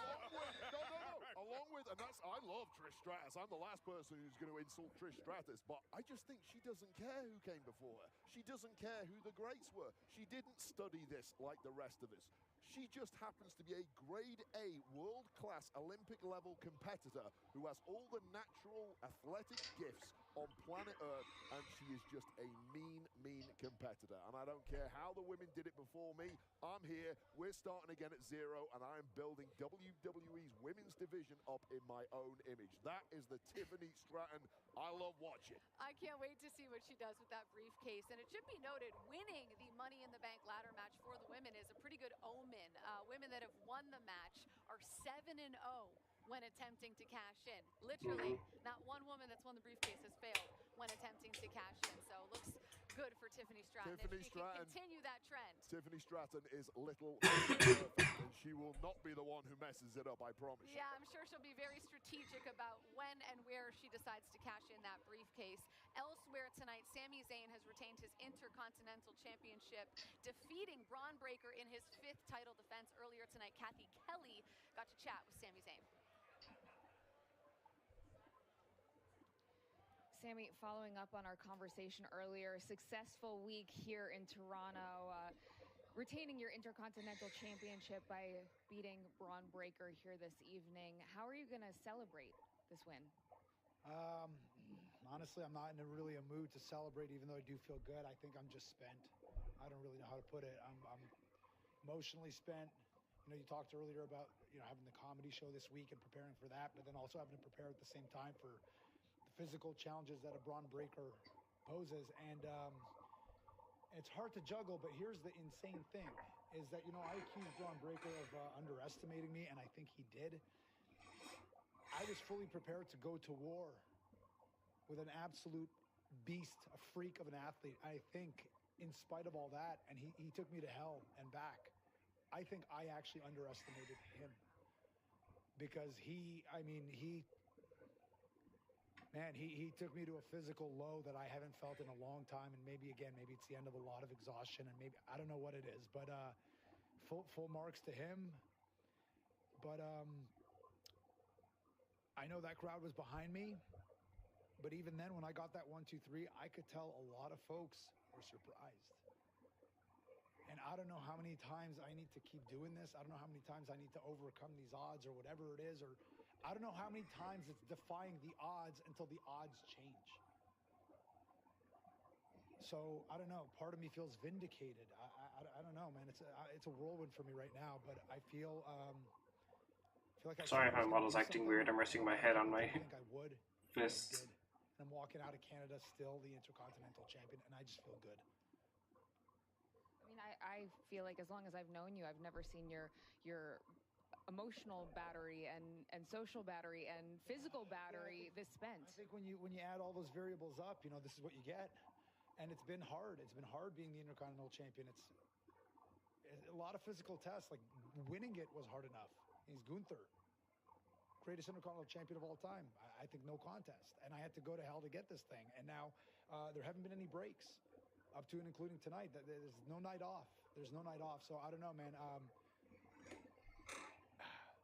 I know people kind of think like, oh, that's it. He pulled that one off, but he won't pull the next one off. I'm just going to keep doing what I do until hopefully people start to see that it's not a fluke. It's not an accident. This is the real thing. Yeah, I don't know. I don't know what else to say besides that. Thank you so much, and congratulations again. Yeah, thanks again. Sorry. A lot going on at the moment. Yeah. Thank you. Well, congratulations once again to Canadian Sami Zayn retaining his Intercontinental Championship on home soil here in his country of Canada. Tonight marks 91 days as Intercontinental Champion for him. We heard him there allude to he's going to keep fighting until people realize that he is the real deal, because he is such an underdog champion, so to speak. Yeah, I placed my sob up on Sammy's opponent way too many times. I don't know how he does it time and time again. He's incredible. Yeah, career underdog, as you said. I think tonight, though, we did not see the best of Bron Breakker. And I've been watching Bron for the last 3 years, his entire time in this industry.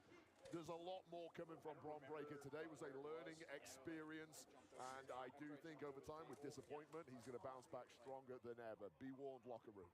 Yeah, Sami Zayn's been in the ring with a lot of athletes, and he certainly had some high praise for Bron Breakker after defeating him, saying, you know, he doesn't know the last time he's been that physically spent in the ring with another athlete. What makes Bron Breakker a unique athlete, I guess, is his size and the fact that he's also quick. Biggie, you talked about that earlier on the pre-show. So congratulations again to Sami Zayn. We're going to take you back into the press room. You told me when you pointed at me. Punk showed up tonight. He is about to address the media now. I would like to start off by saying congratulations to the Florida Panthers. He's got more donuts. Stanley Cup. That's important. I feel like nobody's been doing that. It's not the greatest thing in the world for me either, but also congratulations to the men and women's winners of the Money in the Bank ladder match. Fantastic. And congratulations to John Cena, who I will be taking questions for now. That's an appropriate segue, Punk. Liam Crowley with Comic Book. I want to just get your reaction to Cena's retirement. I saw you guys wrestle at Night of Champions 2012. I'm sure you had a backstage interaction after he made that announcement. What did you guys talk about? And just, I would love to hear you speak about what he's meant to your career. So I texted him right away, and I said, don't leave before you say hi to me. And he texts back, haha, have a good one tonight. And I immediately took that as, piss off, I'm leaving. So I know he's busy, he's filming Peacemaker, so I figured he was leaving right away. I was pleasantly surprised to run into him afterwards, and I told him, I'll be the guy that drags him out of retirement. This retirement that he says he's going to adhere to, and this is it. And when the final one happens, that's going to be it. Like, yeah, 15 years, I'll drag him out of retirement. But Cena, I think, to my career, means... Oh, man, I don't know what you're talking about. There's many people up in that rare air where if you talk about my career, I feel you have to talk about John. And it makes me feel proud that I think if you talk about John's career, I think you have to talk about me. You know, we're married in that respect. So proud of him. He gets to go out on his terms. I know that's important. I'm looking forward to what he does. And I told him that, you know, if it's going to be one more time, we got to do it at least one more time. In CM Punk, it's Gervier from Come Gervier on, what? Sports. I just wanted to ask, so kind of to extrapolate on that, you had this at Money in the Bank in 2011. You had probably the most pivotal moment of your career that really took you to a completely different place. How do you kind of view like that moment and what specifically like what you did that night and how almost like the legacy of what John Cena was at that time, kind of what your dynamic ended up becoming to each other? I think you're the comic book guy, so it would have been better if I said this, but I always looked at it like Superman and Batman. You know, Superman is great, he's cool if you like that sort of thing, but then there's Batman. Who doesn't like Batman, right? And that's what I mean when you talk about John. You got to talk about me, and certainly when you talk about me, you got to talk about John. That moment, like that night, you say that was the best moment of my career. I feel fortunate to have had a career where I can maybe argue that. And I think a lot of other people might argue that too. Well, there's the pipe bomb, there's Money in the Bank, there's, you know, my return in Chicago most recently at Survivor Series. I'm always going to be tied to John Cena. And if that is the greatest moment of my career, I'm proud of that. You're gonna hold it for me? All right, it's cool. Well, I have no idea. You try to steal that. I know about all of you. Oh, they steal them. Yeah. Steve Fall from 10 Count Media. Question: earlier today, AJ Lee, your wife, was trending on Twitter, and he's snacking. And they thought she would show up to screw over Drew McIntyre. You did that. Do you think we'll ever see you and AJ in a ring together?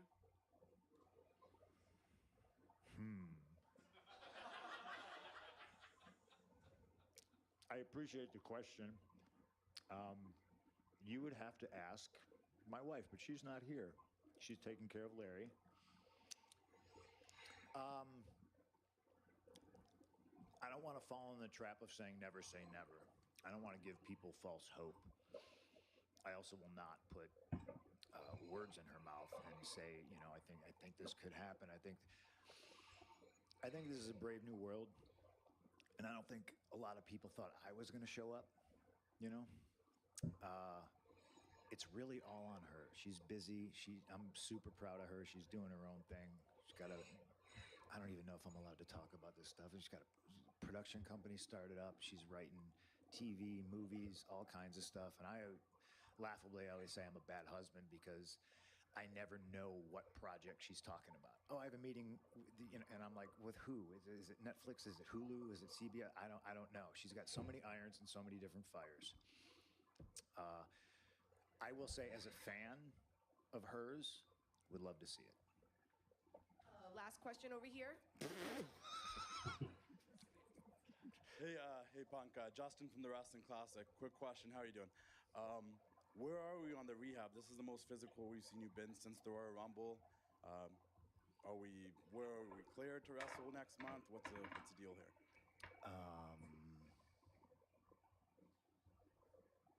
I like to keep people in suspense.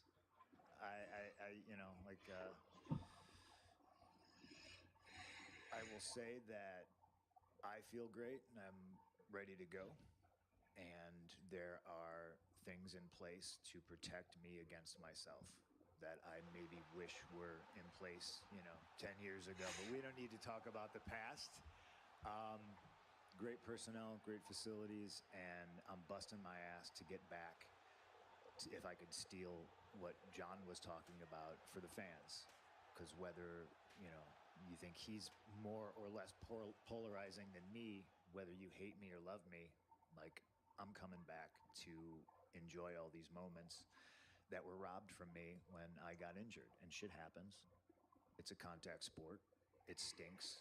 But I've been working very, very hard to rush the rehab and come back. And everybody behind me has supported it, but they've also been like, we're not in a hurry. And I love that. Thank you to one of the most polarizing. No, one more. No, yeah, look, I mean, yeah. Okay, one more, guys. One more.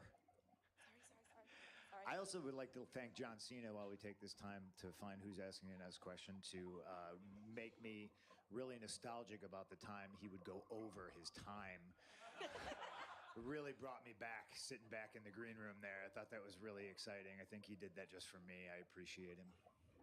Here you go. Hey, CM Punk, Adrian Hernandez with Unlikely. I know a lot of questions were asked about John Cena. For you to return today at the pay-per-view at the event that you made famous, honestly, how does that feel? Feels like it was meant to be. Like I feels like I was supposed to be here to witness that, and I'm glad I was. And there's been a lot of moments since I've come back that I've just been backstage, and people might not even know I'm back here. And I'm just like, man, I'm really glad I was in the building to witness what I thought was history and feel the energy and all that. I thought it was a real special moment, and it's just funny the way the world works. Sometimes all the planets align. You know, I was supposed to be here for that, and I'm glad I was. Well, that was meant to be the last question, so let's have a round of applause. But see, you shouldn't have said that. I'll do one more. I'll do one more. Shoot. Right up front here, Kasama. You can make it. No, nope. You can't make it. You're trapped. Hi, Alex Lajas from Queen of the Ring. Congratulations on sabotaging Drew McIntyre's cash-in. We're all very proud of you. However, there was someone who had some words to say to you, Seth Rollins. What do you think about that, and how do you feel?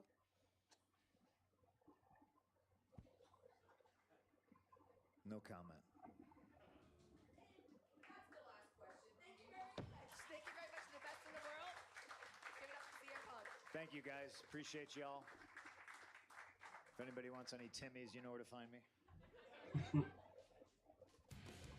And there he goes. Of course, leave it to CM Punk to show up to Toronto for Money in the Bank to screw over Drew McIntyre. CM Punk, of course, famous for winning the Money in the Bank briefcase in back-to-back years. The only WWE superstar to do that in the history of the event. Lots to come here on the Money in the Bank post-show, including Paul Triple H Levesque. We'll hear from them next.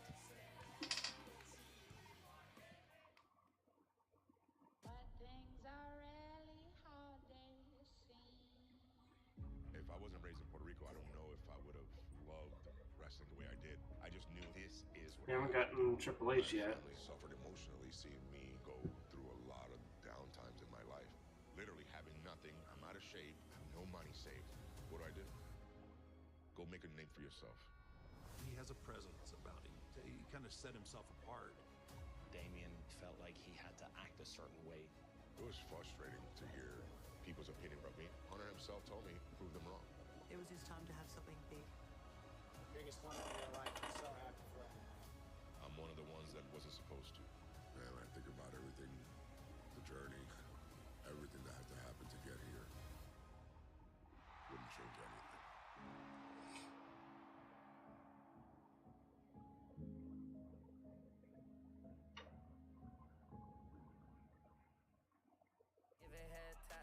Welcome back to the Money in the Bank post-show live from Scotiabank Arena in Toronto, Ontario, Canada. Gents, we just heard from CM Punk before the break as he addressed the media with multiple questions following in the footsteps of one John Cena. But are we officially going to call this the Toronto screw job? Punk shows up, screws Drew McIntyre again? Once again, I can't say that too many of us here are shocked. Look, I've been friends with Punk for quite some time. He's been good to me. But he's what I refer to as an agent of chaos. He is someone who is very polarizing, and he doesn't have any issue upsetting people. And clearly he's upset you many times. No, I'm calm. I'm sedated. Listen, you know my thoughts. I am going to say no more on this entire subject. You've got to put in some legwork now because I am staying silent. I have my reprimand. I have my fine. I'm done on this particular subject. My thoughts You're are not with... saying anything else? My thoughts are with one person. That's Drew McIntyre. You guys are carrying Do you this thing. still believe that CM Punk should be penalized for I will not answer interfering? any more questions on this particular topic. You guys are dealing with this. You're done. As far as Punk is I don't want to say concerned. this again, guys. I've been reprimanded. I've been fired. You know my thoughts. I refer you to what I said 3 weeks ago. My thoughts haven't changed. I will not repeat them for obvious reasons. Take it away, guys. Okay, Big E, let me ask you this then. I mean, do you think CM Punk should be reprimanded for his interference in all of these opportunities for Drew McIntyre? And if not, I mean, where does this go from here? If you are just joining us on the post show, Drew McIntyre showed up here unexpectedly, very hot, very heated. It was physical, it was intense, it was very intimidating. what's next? I mean, where does this end? Look, Punk has been reprimanded throughout his career. That doesn't mean anything to him.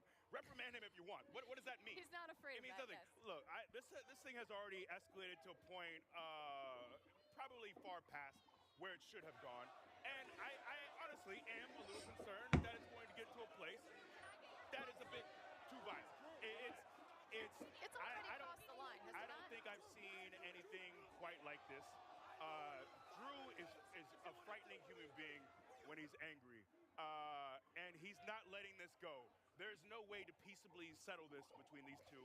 It's going to have to end in a ring or outside of the building, but it's going to end with someone very hurt. And the problem with that is that CM Punk, as of this moment, is not cleared for in-ring action, so it can't be solved in the ring just yet. He was hesitant in his post-press conference to give us an update on his status. The WWE Universe, of course, hopes that maybe he's day-to-day at this point. I mean, it looked all right hitting Drew with the chair. But here's the thing. Does Drew care that Punk's not cleared? He's in the building. He's arrived in the building. He's cost Drew once again. And I don't think it really matters that he's not cleared. I think this thing is escalating. It's getting to a boiling point that is honestly a little bit uncomfortable. It's great for fans, but when you're sitting right here, it's a bit much. How much do you think Drew McIntyre is responsible for this getting to the point that it's gotten to?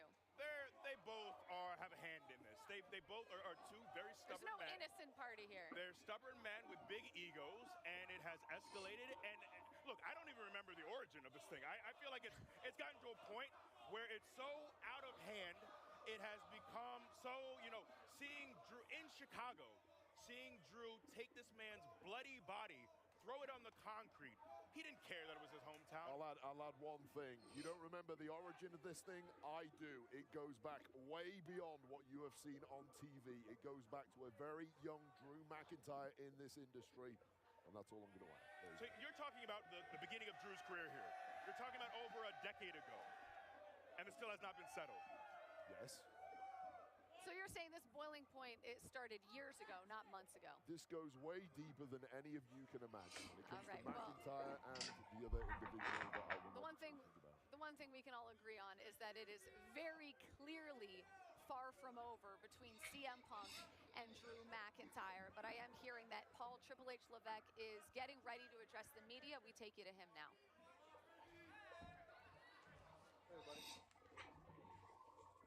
Wait for Kasama to flap. Oh, she's flapping her wings. That means it's time. But I want to make sure the cue was obvious and not just like a point, because it can be confusing. Sometimes people point a lot. A lot of you doing the runs right now. I see it. So thanks for being here. Thanks to all the media that came tonight, whether here or in attendance as well. I want to thank Scotiabank Arena for tonight and for this whole weekend. Been incredible hosts. Toronto is always a phenomenal market for us. Canada in general is, as John said earlier, and it's because of the unbelievable fans here. I said something in the kickoff show the other night about how loud France was, how loud Scotland was. They certainly made an effort here.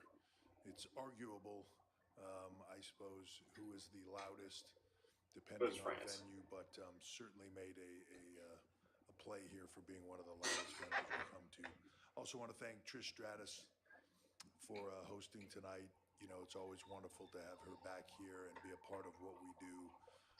True legend in our business and always has a home here, so thank you to Trish. And then I really wanted to talk about John Cena for a second, just his, I forgot I have my glasses on my head. John's contributions to the business, second to none. A lot of people talk about legends and icons and, so much speculation made around who would be on the Mount Rushmore or whatever that is. But I don't care what metric you use, John is at the top of all of them. He's had an unbelievable career that I'm incredibly proud of to have seen sort of from the beginning, seeing him as a representative of this company before he ever got hired by this company and went to OVW, all the way to now at a point where he's calling his own shot on how he ends it. Most people don't get to do that. I'm glad they do. He does, though. And then choose not to. I don't know why that is in our business, but I think that's. Especially if you can call specifically what will be his last match. I think it's nice because it's nice to know when someone's going to have their last moment. An athlete, for a professional, for. Those are finding out like after the fact. You want to call. Like, oh, that was our last match. Well, glad I missed it. To be able to call your shot in and out, to be able to walk out healthy, happy, content. That to me, that's where it is, and I'm happy that John's able to do that. And I think it's going to be an exciting 2025. I can't wait to watch it unfold. But it's going to be an incredible year. That John just continues to make a lot of memories and a lot of moments for people, while they in return get to make those final memories and moments for him. It's always been a part of what John does, which is sort of this connective tissue and back and forth with the audience. And I'm excited for him to get to do that for a whole nother year, and then call it a day on his terms. And that's exciting. So, but for me personally, I just want to say thank you to John for everything he's done for WWE, for all of the superstars here, and for what he's done just for sports entertainment, for pro wrestling, for all of it in general. Against his will, a while ago, he was being called the greatest of all time, I believe. But he truly is. I believe that. So thank you to John. Like I said, incredible weekend. Started out with Sammy's comedy show. I had no idea Sammy was comically inclined. I don't think many of us here had any idea. I'm not sure if his show was. I wasn't surprised. You guys would have to tell me. I wasn't there. I see heads shaking, so thumbs up. So I'm happy for Sammy. It was very popular, and I think something we'll do again in the past, but a great way to kick off. Something we will do again in the past. This weekend on Thursday, SmackDown last night obviously was off the charts crowd-wise here. Money in the Bank tonight, and NXT Heatwave here tomorrow. So just an incredible run. We'll have done over 45,000 tickets through the weekend. We had a record house here of 19,858, which was a highest arena gate for WWE in Canada in history. So very good there. And it looks like initial view will be record viewers for Money in the Bank across platforms. So very exciting. Not that it's very far away, but Canada technically is part of our international growth. I think that you see, and I want to reiterate one more time what I said last PLE and last press conference, which is that drive for us as a global brand continues. When we make the move to Netflix in January, I want to reiterate it, 80% of the globe will be seeing the PLEs, Raw, SmackDown, NXT every week. And that's an impressive stat. So we want to make sure that, and let me just reiterate beyond that, as time goes on, the rest of the globe will pull into that as well. So it's an exciting time for us, and a time for us to go visit people everywhere and go put WWE and what we do. It's amazing to see us on TV. It's even better, just a much more incredible experience to see it live and in person. So we look forward to going around the globe and seeing everybody. Thought we had a spectacular event tonight. Very excited that so far everybody seems to have come out unscathed, banged up, bumps and bruises, but nobody seriously injured, which I always hold my breath on these events. you want to see people have the best outing that they can possibly have and make memories, but do it safely. And we were able to do that tonight.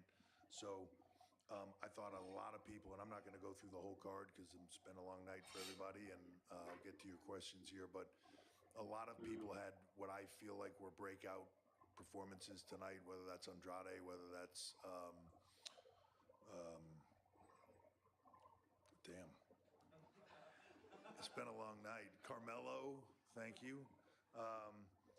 You know, Tiffany Stratton, just Chelsea Green, just so many people had breakout moments tonight. Incredible night. Braun Breaker continuing to show that just how good he really is, even in defeat, and how good, you know, he's been doing this a very short period of time. His time will come. You can see it in him, right? It's there. Sami Zayn, I heard Sami saying, you know, what does he have to do to prove it? He's already proved it. He's proved it every night, but it's just, it's what he does. He's an underdog. It's what he does. But he's proved it to everybody how good he is. There's no question anymore about how good Sami Zayn is. But I thought everything was a great night. You know, a few things here and there would have done differently, no different than any other time. But with that, I am going to open it up to questions. Hey, Paul, Jan Murphy, Toronto Sun. Hey. You talked about Toronto and coming here, and you touched on 2025. With the Netflix deal coming and what you were just saying, is there any possibility of another event here in 2025 in Toronto?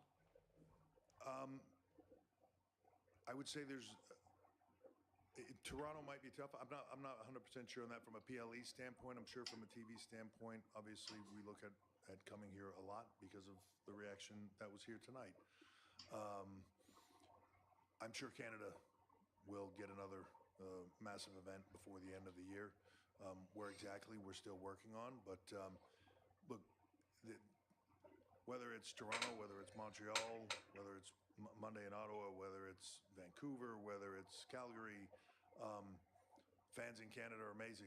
We want to come and perform in front of them. So whether it's this year, whether it's next year, we're going to be looking to come back here as much as we can. Emily May with Sportskeeda Wrestling and Wrestling News Co. We all saw the news of Cena obviously retiring from in-ring competition. Is there a WWE Hall of Fame induction in his future, perhaps next year? And who potentially might be that person to induct him? Yeah, that's a great question. Is the Hall of Fame in John Cena's future? Yeah, I mean, then we. And The Rock's not in there yet. You know what I mean? So. It absolutely is. I am of the opinion that. And obviously myself, Nick, others will discuss this, but I am of the opinion that John has earned the right to say when John wants to go in the Hall of Fame. When it works for his schedule, he's a busy man. When it works for his schedule, when it works for his time, when it's right for him as a person, sometimes performers want to put some distance between what they did so that they can separate from it and then have a return sort of moment and feel that again after it's subsided. You know, answer for John the Hall of Fame's absolutely yes. When? I would love to talk to him about that.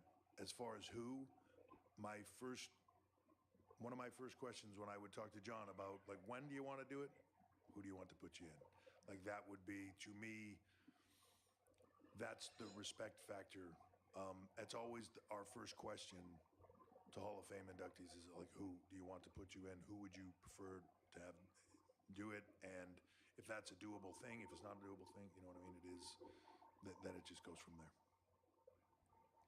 Hi, Paul. Brandon Thurston from WrestleNomics. Hey, Brandon. About a year ago, WWE disclosed that it was cooperating with a federal investigation involving misconduct allegations involving Vince McMahon. There's a civil lawsuit now that's been put on hold pending that investigation. Can you tell us, is WWE still cooperating with that federal investigation? Yeah, I can't talk about legal stuff at the moment. Hey, Hey, Paul. Chris Van Vliet with Insight. Can you talk about the moment in the Damian Priest match? It looked like he didn't kick out, or it looked like, yeah, he didn't kick out. What happened there? Is Damian okay? Yeah, it looked like he didn't kick out. Yeah. Look, I'll let Triple H answer this question. Referee's decision is final. I'm looking forward to having a conversation with the referee to see what he saw that I didn't see, that you didn't see, that no one saw. So I'm not crazy. You know, look, human beings in a ring, mistakes happen, things happen. It is what it is. But you know, it's funny for me now looking at that.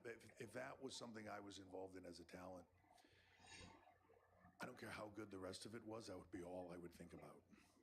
And to me, it's a shame that that's all people will talk about, and that's all people will hit Damian Priest with, while he had a phenomenal performance tonight, right?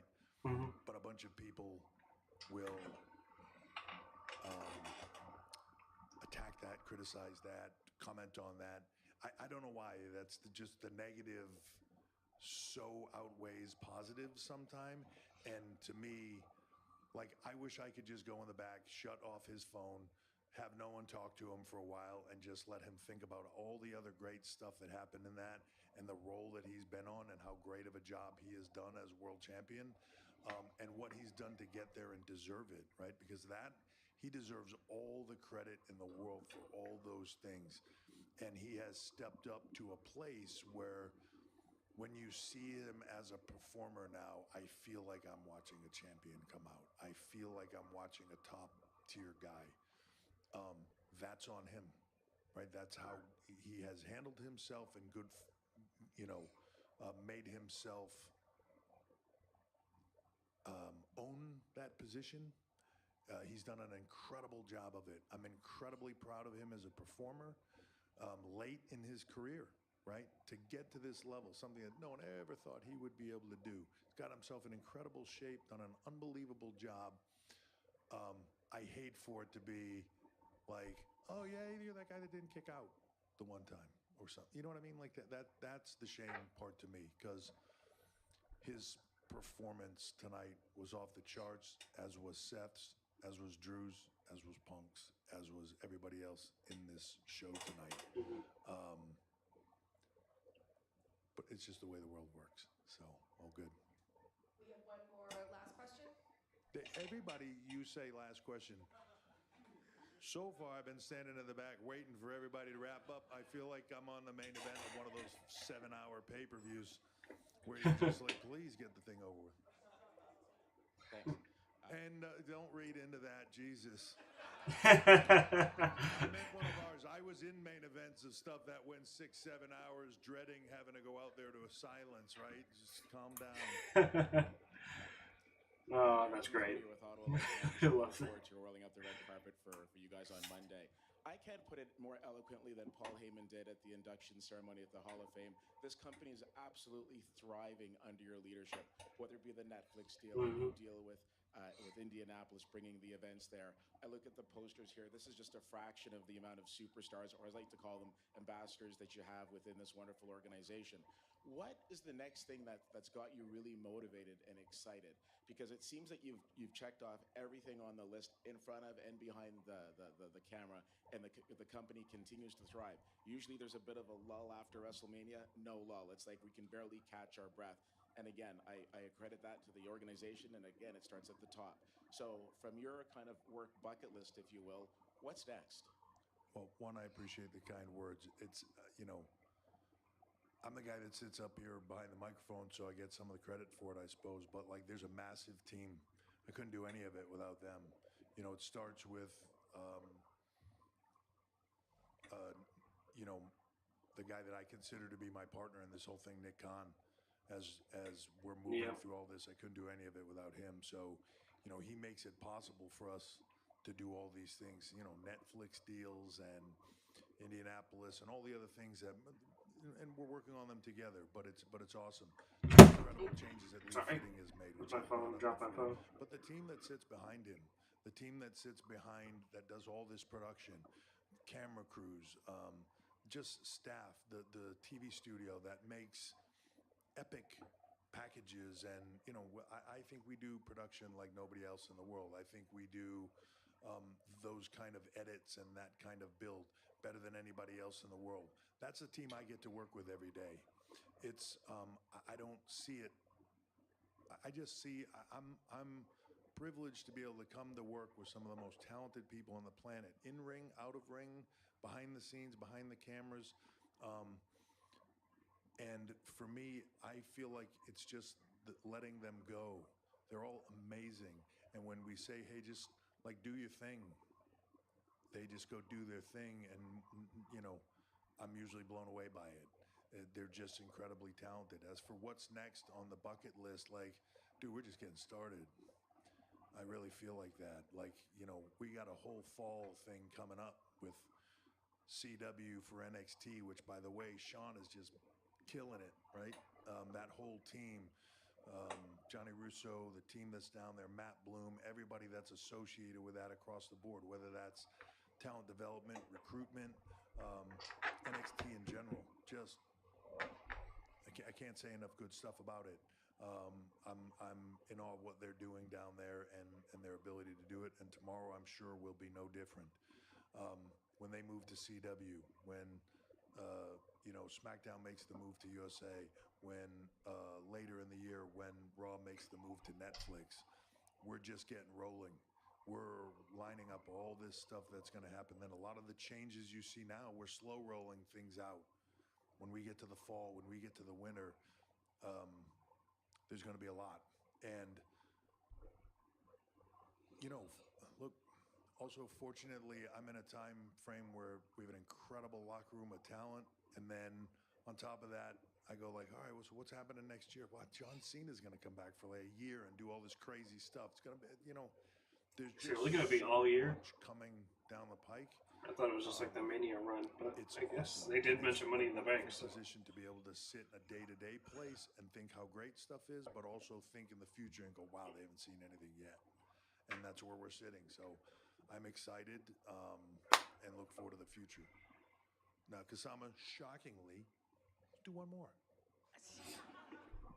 Okay, we have one more. We have one last question.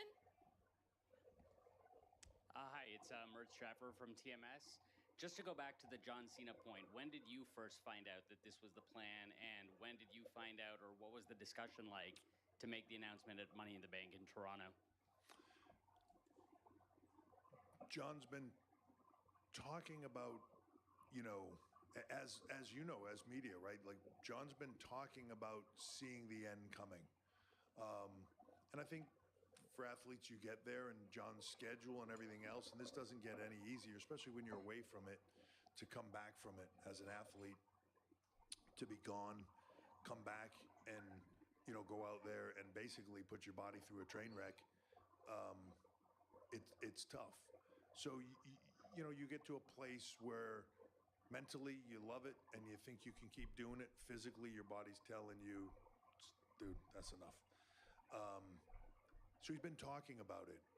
And then it just came to be of like hey, if I did it, this would be a way I would like to do it. It was just a conversation Is he gonna that happened over time. wrestle a match this year? He hasn't wrestled one yet. Like that on it, how would we work that out? Right? There's a lot of T's and He I's appeared at that Mania, crossed, but he didn't wrestle a match.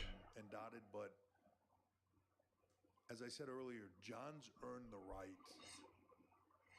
10 times over to be able to do this the way he wants to do it. And I'm thrilled to sit next to him and help him figure out how he wants to do it and how we can make that ride happen, not only for him, but for all of you. This will be extraordinary and phenomenal, and we've been thinking about it for a while. And as far as, doing it here at Money in the Bank, the timing was just right. Not sure if you guys are aware of it, but secrets are hard to keep in this business. It's just like, so, it was just once we got to a place where, like, we're just running the risk. Hi, Edison. Just getting out there everywhere. Welcome back. Let's just get out there and talk about it. So, yeah. Thank you all for being here. I really appreciate it. Safe travels home. Enjoy NXT tomorrow.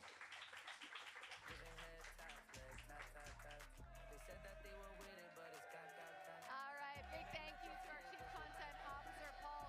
When I came back, wasn't doing anything, so decided to come back. Oh, welcome back. Live event, and we hear a lot of the same things, right? Everything is hot right now. We are on the rise. We are just getting started. You guys have both been in this business a very long time. How good is it right now when you look at the level of talent and everything that we've been able to do? They want some Tim under Hortons. The creative leadership of Triple H. It's definitely a boom period. You know, we've definitely, Wade and I have been around for times where, you know, things weren't this hot. And you know, we would see the black tarps and like, all right, well, you know, we're going to have a smaller crowd today. And I feel like every single show now, every PLE, every live event, we're talking about new records being made. And it's such an incredible roster now. And you have new guys come in like Jacob, you have Braun, you have new stars and Tiffany. Like, and now I look at NXT and I look at this young crop who are ready to come up. I look at the Obafemis, I look at the Wes Lees, I look at there's just a bevy of talent down there. And I think our industry as a whole is in a great place. I think our company is in a really, really great place. I'm excited about where we're at right now and the future. I really think YouTube it's channel, didn't they play Wrestling Empire? Yeah, it's quite fun.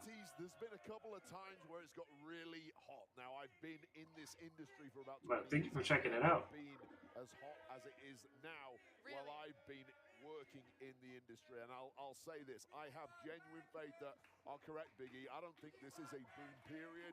I think this is something that is going to keep on kicking on. When you can get as hot as we are right now, and then you pull out, I don't know, John Cena from your back pocket and say, yeah, next year he's doing the big goodbye tour for 12 months.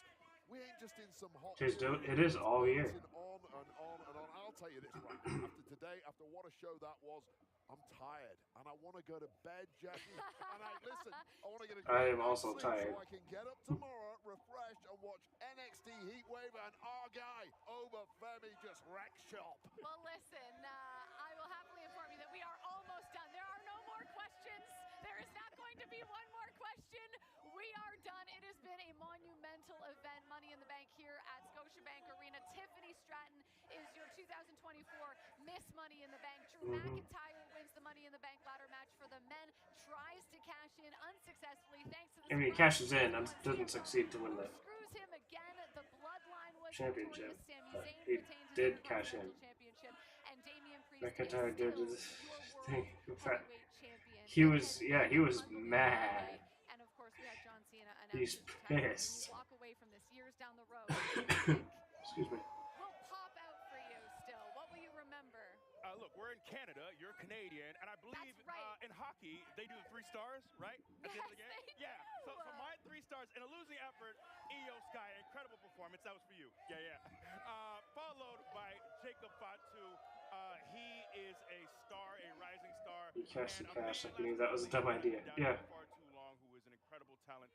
Sami Zayn for once again doing. I know he's just blinded 99 great things happened on by today's show. his need for that championship. Thing happened, and I will remember that one terrible thing for a long time because I'm going to have Drew McIntyre calling me, texting me, plotting his revenge for a long time. So that's the one thing that's going to stick in my mind. Well, after what we saw from him on this very My 3, I didn't hear what Big E's 3rd one was. I had to go with Tiffany, Jacob Fatu, and CM Punk as my big 3, as my 3 stars.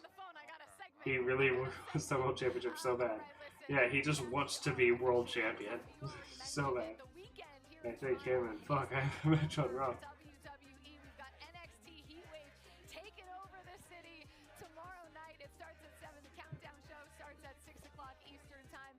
And then I will be in, where are we going? Ottawa, Ontario for Monday Night Raw. Jey Uso is going to take on Chad Gable on Monday Night Raw. That match is official. Both of those two Okay. in the Money in Jay and the Chad. Bank match tonight unsuccessfully, so they will go head-to-head in 48 hours in Ottawa, Ontario. Well, this See him and Punk. live event to take place. We got more Monday Night Raw stuff. Breaking news. Alright, Kyrie's gotta win. Kyrie's gotta get that W. Come on. Valkyria and her biggies. Carter and Chance, I love those two. What athletes, You great know what? acrobats. Amazing match there. They've been feuding for a couple of What else we got? Oh, that's all. Thank you to the fans here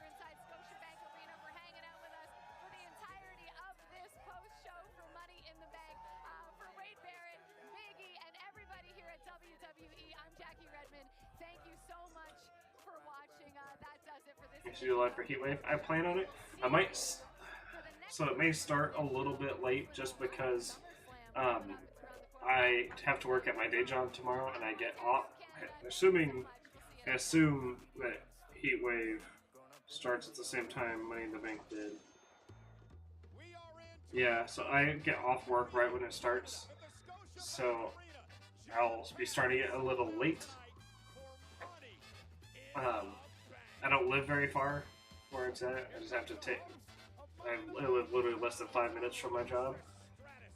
I just gotta drive home, take care of my animals, and then feed my dog and my cat, and then I'll be right on.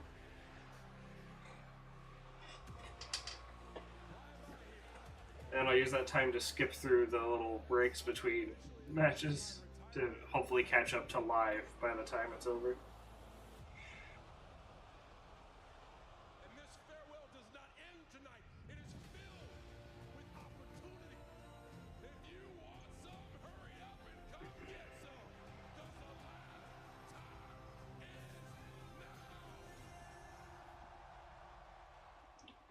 Okay, so I'm sure WWE will be in my area by then.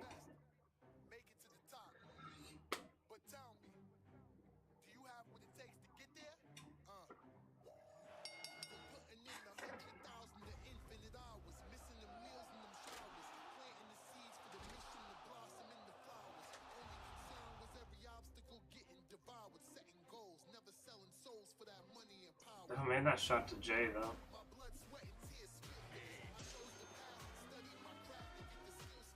Sami Zayn, the underdog from the underground. Many people believe Sami is the underdog here tonight. I was a little underwhelmed by Sami and Braun. Not that the match was like bad per se, but I was really hoping for some more dominance out of Braun. And I think Sami just getting a solid, clean win was a mistake. As soon as it's over, watch your journey in Wrestling Empire. Oh, that's sweet. So there was actually a before February of this year, there was a gap. You'll see why that happens if you go to watch through it. But there was a gap in uploads at one point from last year to earlier this year. But it's a fun journey on there. I do enjoy Wrestling Empire quite a lot.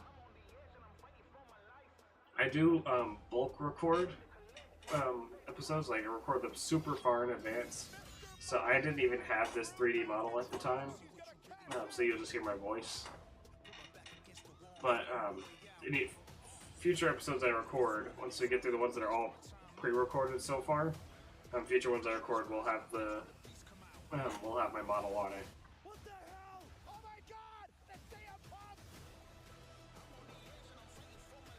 And I'll probably change my character's appearance to match this.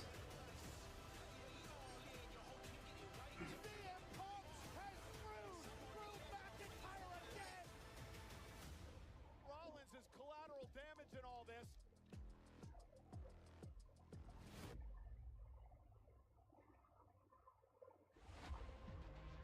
It's our main event. I'll be finishing my live after we get through the little recap here.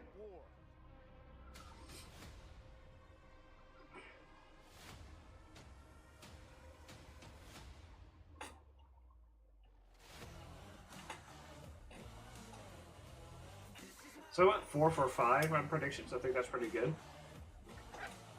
Especially for a PLE that was this unpredictable. That's pretty solid. A lot of people doubted me on my Drew prediction.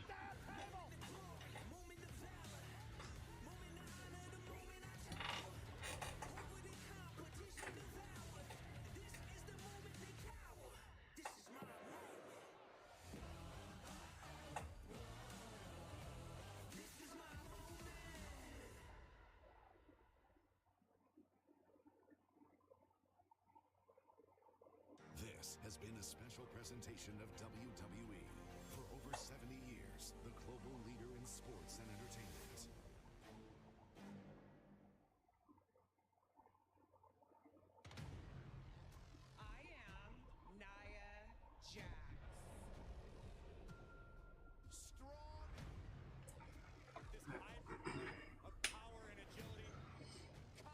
Well, I have to say the best match of the Money in the Bank was the women's ladder match. Yeah, I agree. The women's ladder match, not to discredit the other matches, but was easily the best match of the night. It was so good. It was like unbelievably good.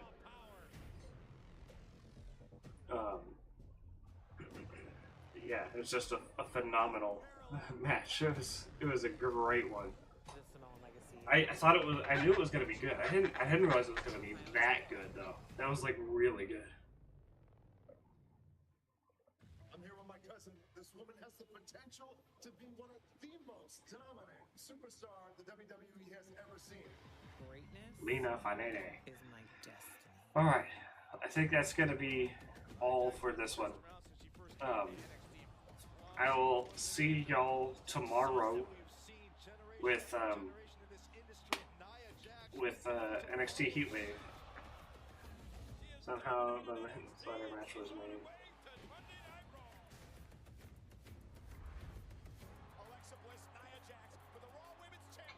Did you get cut off that one, or is it a typo of some sort?